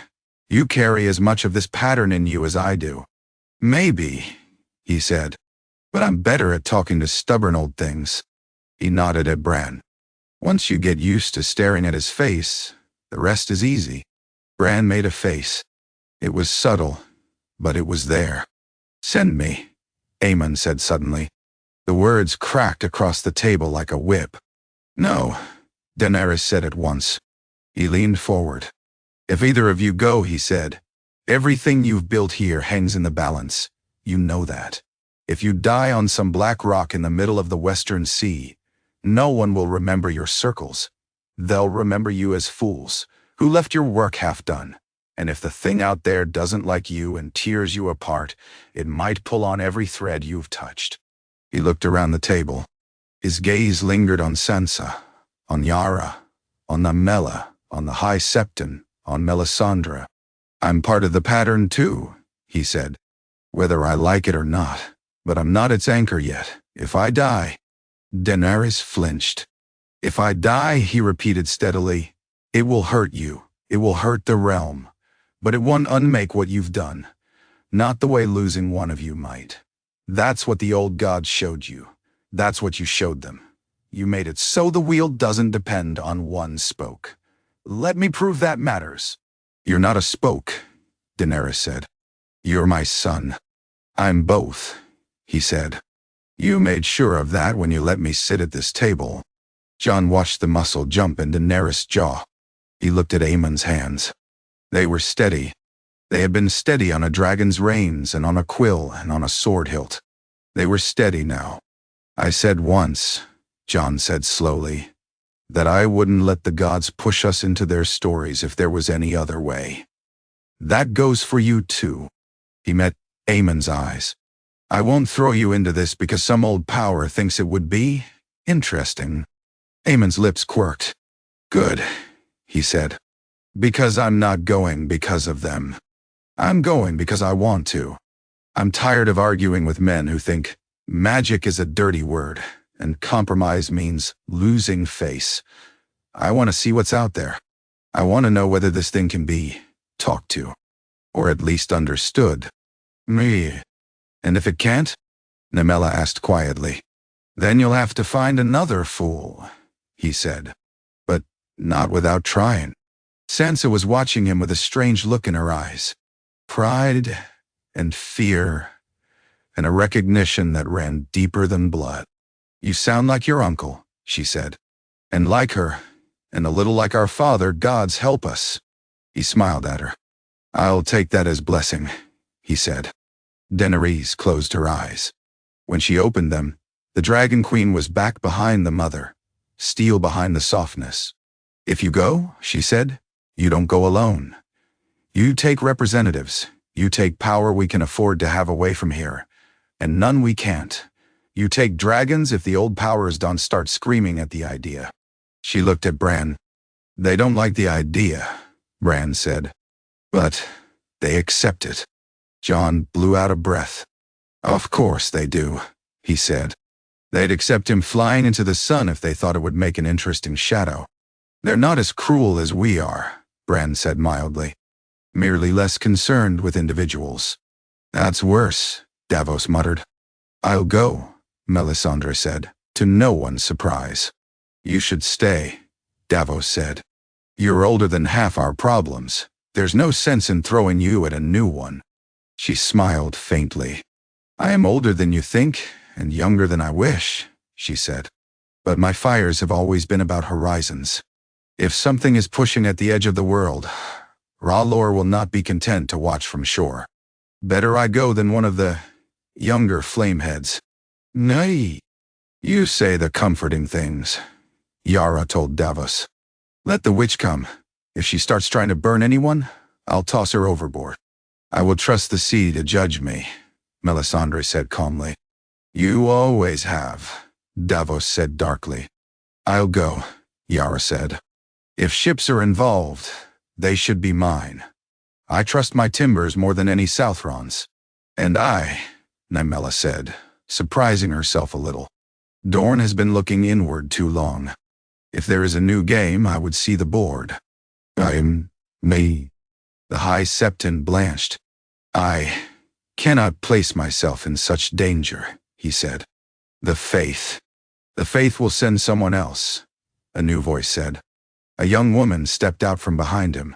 She wore the plain gray robes of a novice septa, but there was something in the set of her shoulders that did not match the humility most novices wore like chains.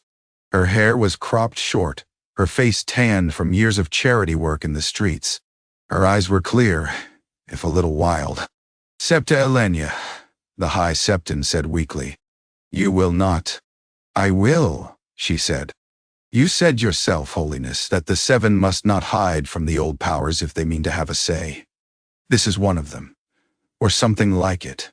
If any of us goes, it should be someone who believes in mercy and justice both. Not just wrath.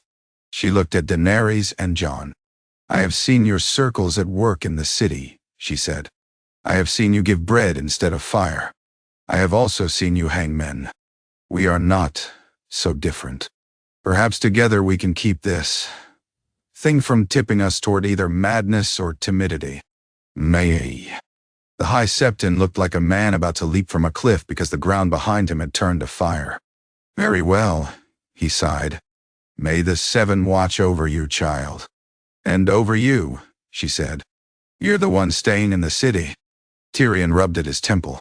So, he said, we are sending a fleet into an unnatural storm to speak to something that makes even Bran's head hurt. Commanded by an overconfident youth with more pedigree than sense, accompanied by an ironborn woman who thinks drowning builds character, a Dornish troublemaker, a red witch with a history of enthusiastic immolation, and a septa who uses metaphors about fire too easily. I feel reassured. Melanie, you're staying, Jon pointed out. You can mind the store. True, Tyrion said. But if you all die out there, I'll have to explain it to every god-botherer and old crone in the realm. Spare a thought for my suffering. Daenerys reached for her son. He bent to kiss her forehead. For a moment she clenched her hands in the front of his tunic like she had when he'd first climbed a tower higher than was good for him. Then she let him go. You listen, she said.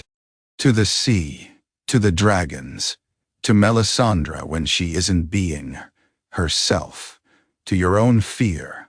It's there for a reason. Don't let it rule you. Don't ignore it. Yes, mother, he said. Jon clasped his shoulder. If you see your aunt, he said quietly, tell her she owes me a story about the end of the world. She told me once she'd find it for me. I will, Aemon said. Bran watched them with old, tired eyes. There is one more thing, he said. Everyone looked at him. You cannot simply go and hope for the best, Bran said.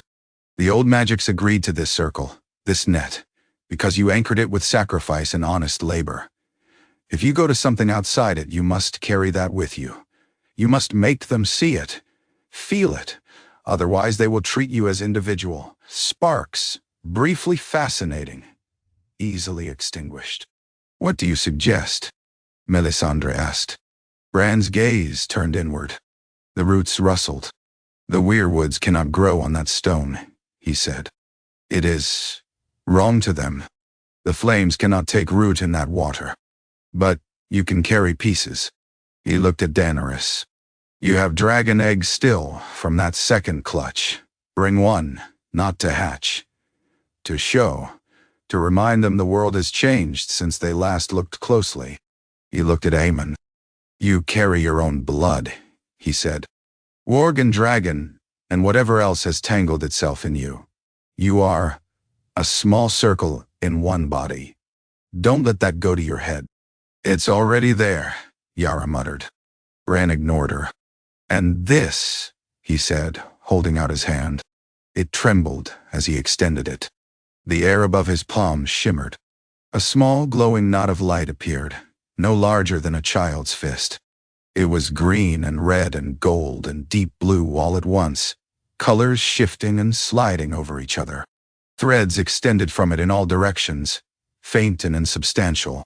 This is what we made, Bran said quietly. Not the exact thing. A reflection. A symbol. The circle. The wheel. The net. The pattern we wrestled the old powers into.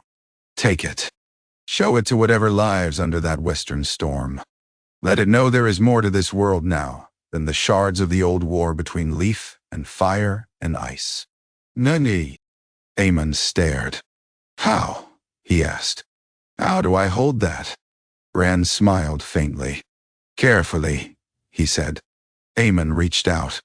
The light leapt to his hand. For an instant, everything in the pit flickered. Dragons, men, stone, dust.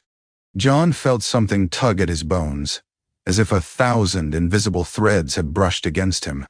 Daenerys tasted ash and sap and salt on her tongue. The High Septon heard a bell ring in a temple he had never visited. Melisandre saw flames dance in a pattern that made the corners of her eyes burn. Then, it was gone.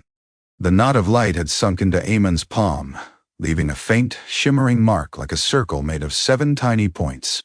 He flexed his fingers, eyes wide. "I feel," he began, then stopped. "How?" Daenerys demanded.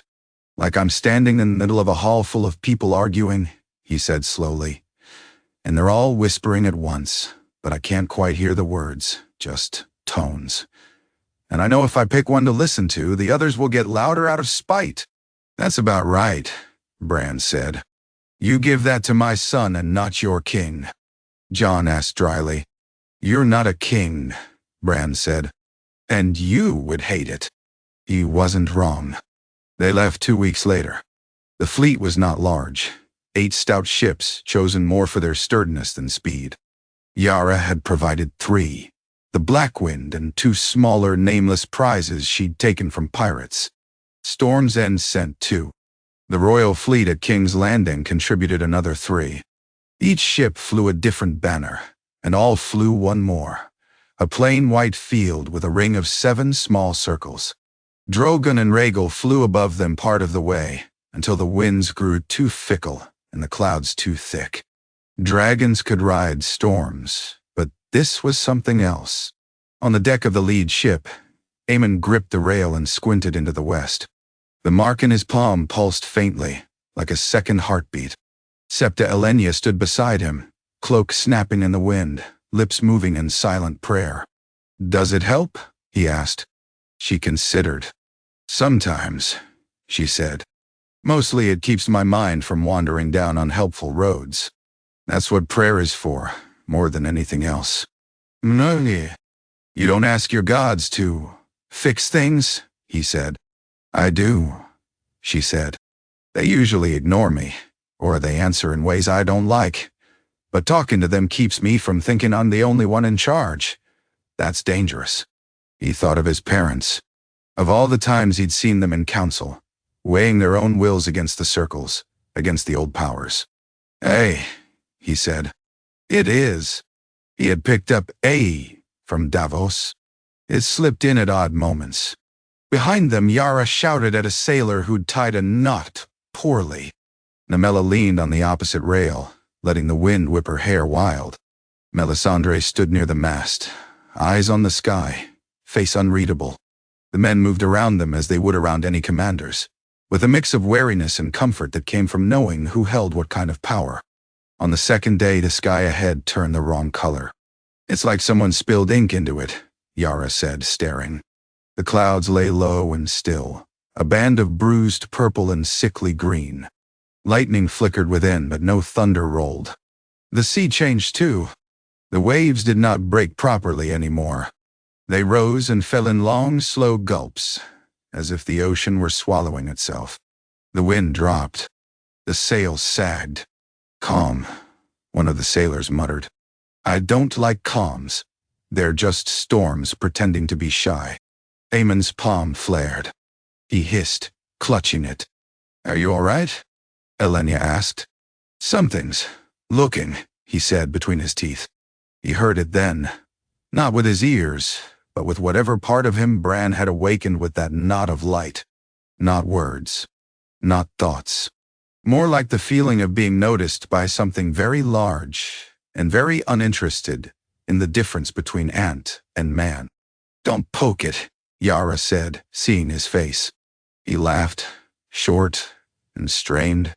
"I'm not Arya," he said. "I know when not to poke." "A pity," Namella said. "Poking has gotten us surprisingly far." Melisandre moved closer, her red hair whipping around her face. "It feels you," she whispered. "The pattern in you, the wheel, the circles. It doesn't understand them. It sees it as a toy," Aemon said, breathing harder. "Something to tug on." "Then you must show it you are not only that," she said. "How?" he demanded. She looked toward the black line on the horizon. It had grown more distinct, a jagged shape rising from the water, wrapped in that unnatural glow. "By doing what your parents did," she said. "By offering something it doesn't expect." "Which is?" he asked. "Choice," she said simply. He stared at her. "You can't be serious," he said. "This thing, we don't know what it is. You want me to offer it a seat at the table? Perhaps not a seat, she said, but a voice. Or at least listening. Nadi, Adanainen, Kai, Gunnan, Kalwer, ah. You talk like Bran, he said. And that's never a good sign. Melisandre snorted.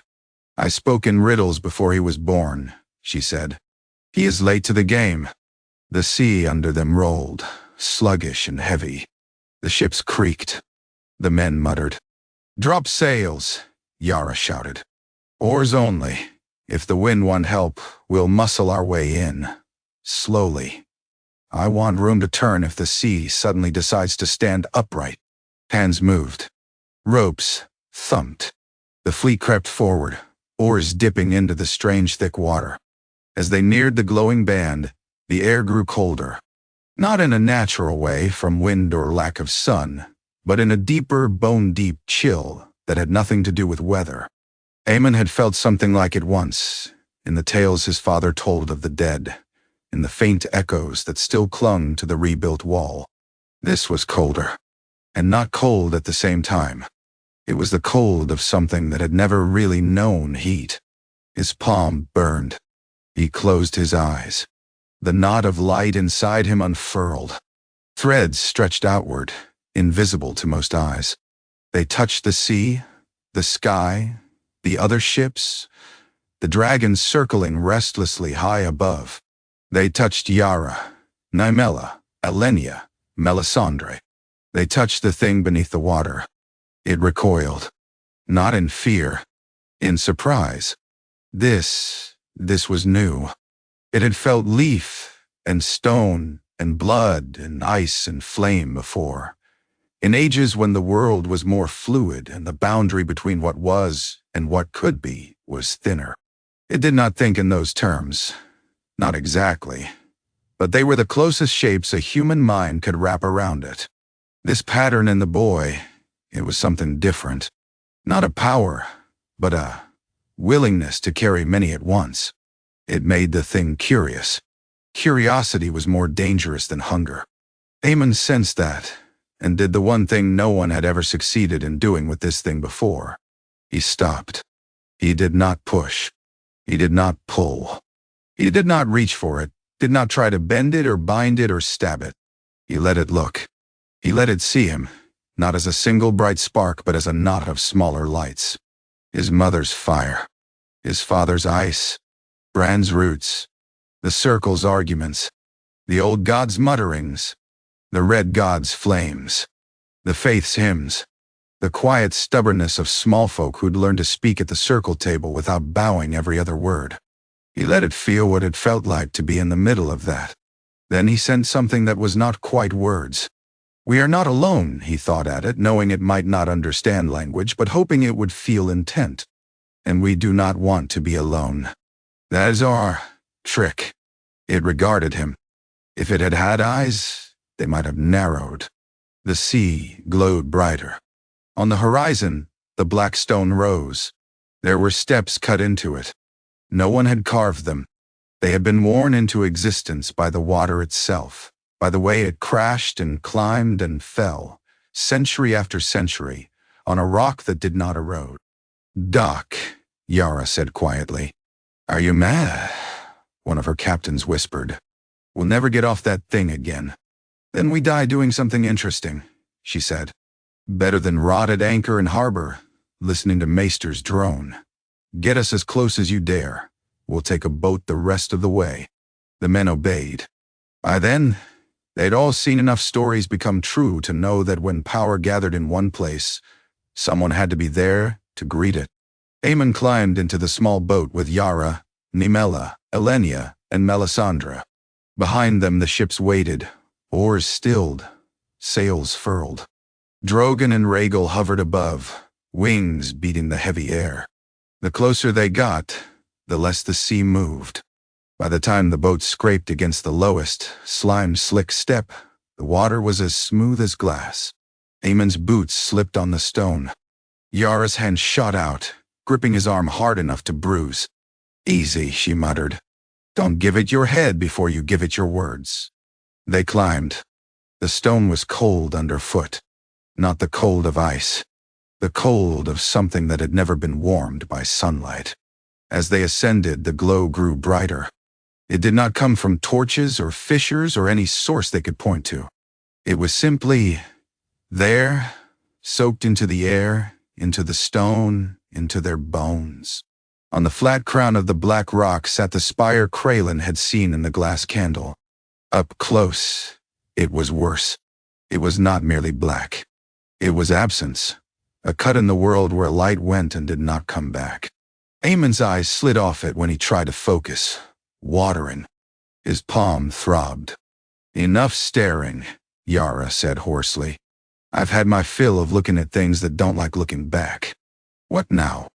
Nemela asked, voice lower than usual. "We ask," Aemon said.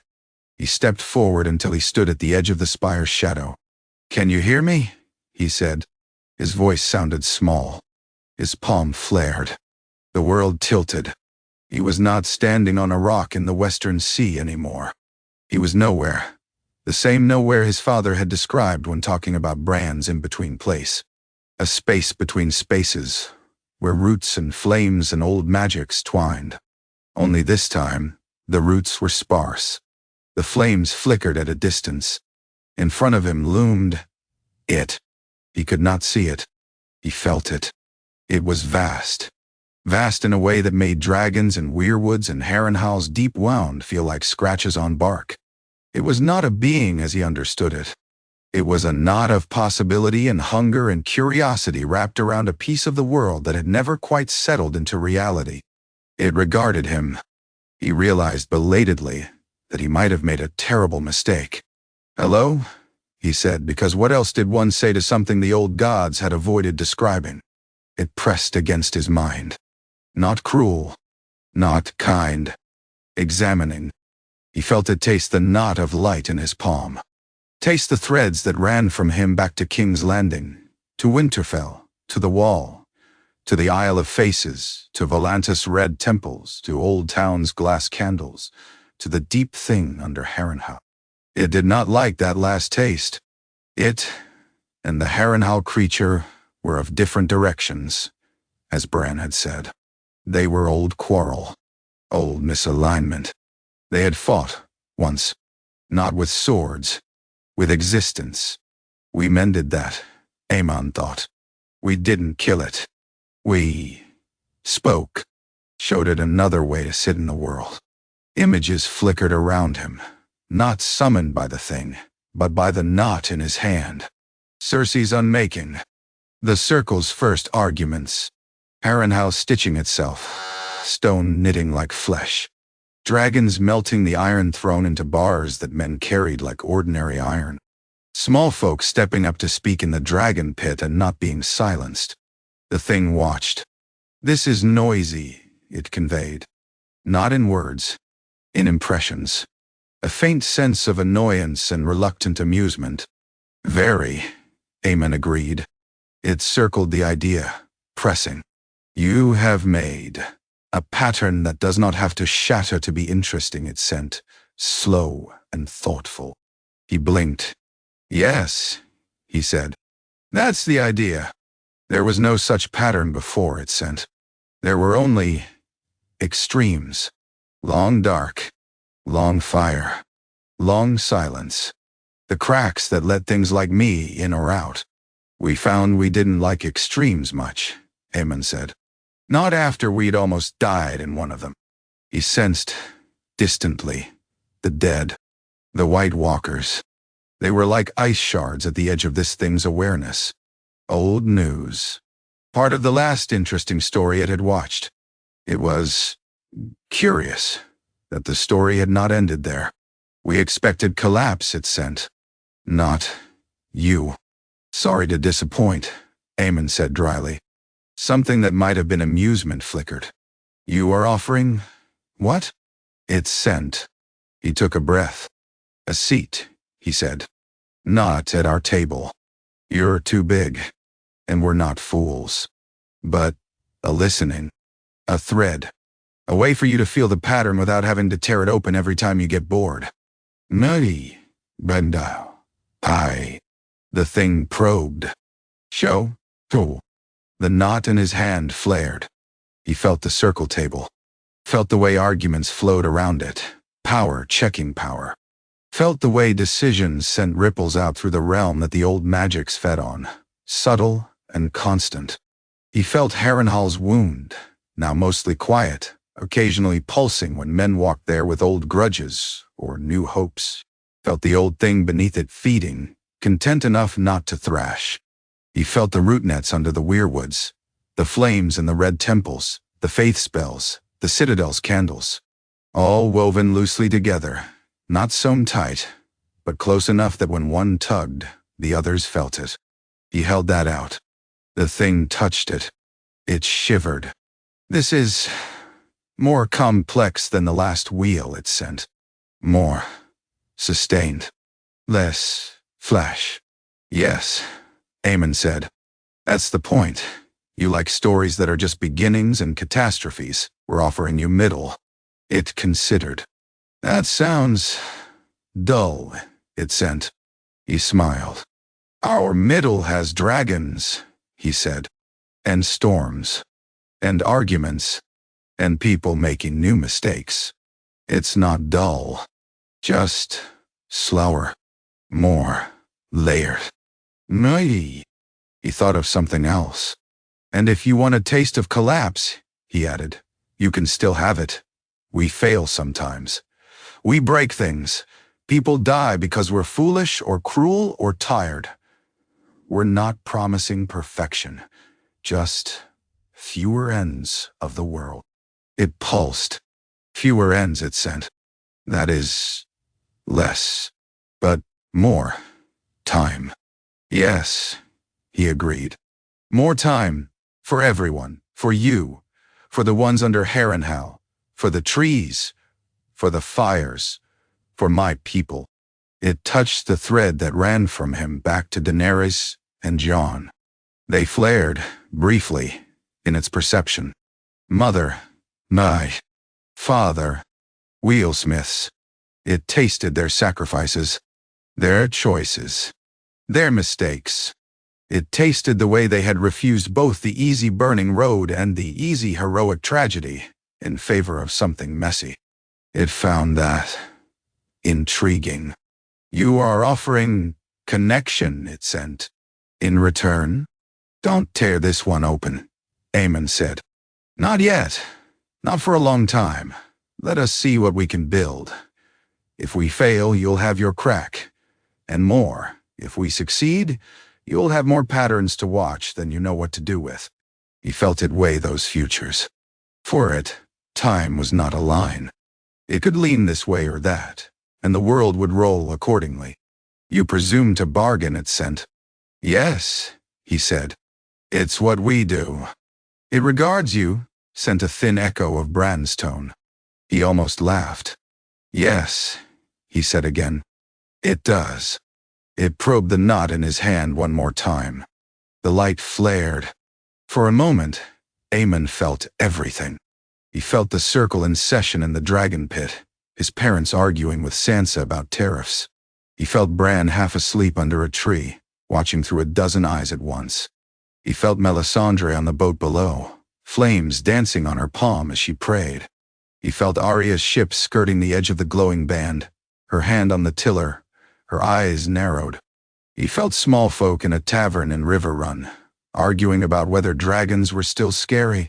He felt a child in Dorne drawing circles in the sand with a stick. He felt a farmer in the Reach looking up at the sky and grumbling about rain. He felt tiny, dizzy, full. Then the thing let go. It withdrew. Not far. Not fully. But enough. Enough that the water would still roll around the black stone, and the sky would still flicker, and ships that wandered too close would still feel the air thicken. Enough that its presence would remain, but not enough to break the pattern. For now, it sent one last impression. We will watch, it sent. If your middle bores us, we may poke. Aemon bowed, because it seemed polite. We'll try to keep it interesting, he said. The world snapped back. He was standing on the black stone, panting, sweat cold on his neck. His palm burned like a coal. Yara's hand was on his arm. "You went away," she said. Her voice shook very slightly. "You were standing there, eyes glazed, for a while." "How long?" he asked hoarsely. 100 heartbeats, Melisandre said. "More. Less. Time is strange when so much of it presses into one place." Elenia was kneeling, head bowed, lips moving in frantic prayer. Nymella's hand was white on the hilt of the dagger at her belt, knuckles bloodless. "What did it say?" Nymella demanded, when she saw he could stand. He looked at the spire. It looked back in its own way. "It said," he answered, "that it will watch, and that we have to make being alive worth its time."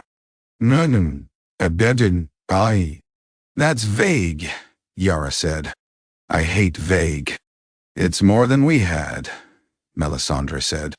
Elenia lifted her head. "Did it speak of gods?" she asked. "It spoke of stories," he said. "We're one of them. It likes that. For now?" Nymella exhaled. "So we live in a world watched by old gods, new gods, dragons, and something from outside that thinks we're entertaining," she said. "I suppose that's better than being ignored." Yara clapped him on the back so hard he staggered. "You did it, boy," she said. "You talked to the storm and it didn't eat you. Your parents will be insufferable when they hear." He laughed, shaky with relief. "Good," he said. "They deserve a little pride." He looked west, beyond the black stone, where the sea stretched into an unknown that even the thing beneath his feet hadn't been paying much attention to. "Besides," he added, "if it ever gets bored, we'll need more stories ready." They turned back toward the boats. The sea beneath them moved again, waves resuming their roll. The air eased, slightly. The glow dimmed to a steady shimmer. Far behind them in King's Landing, the circle table shivered. Daenerys grabbed its edge, eyes widening, as she felt her son's mark flare on the other side of the world. Jon felt his knees weaken. Bran let out a breath he hadn't realized he'd been holding for 20 heartbeats in 20 years. In the Godswood of Winterfell, the weirwood's leaves rustled. "You see?" Bran murmured to the tree, though he didn't need to speak aloud. They learned. They chose. They didn't just burn or bow or stab. They talked. The old face in the bark did not move, but the roots trembled, ever so slightly, as something vast and outside brushed against them, and the first time did not try to rip them up. The wheel turned.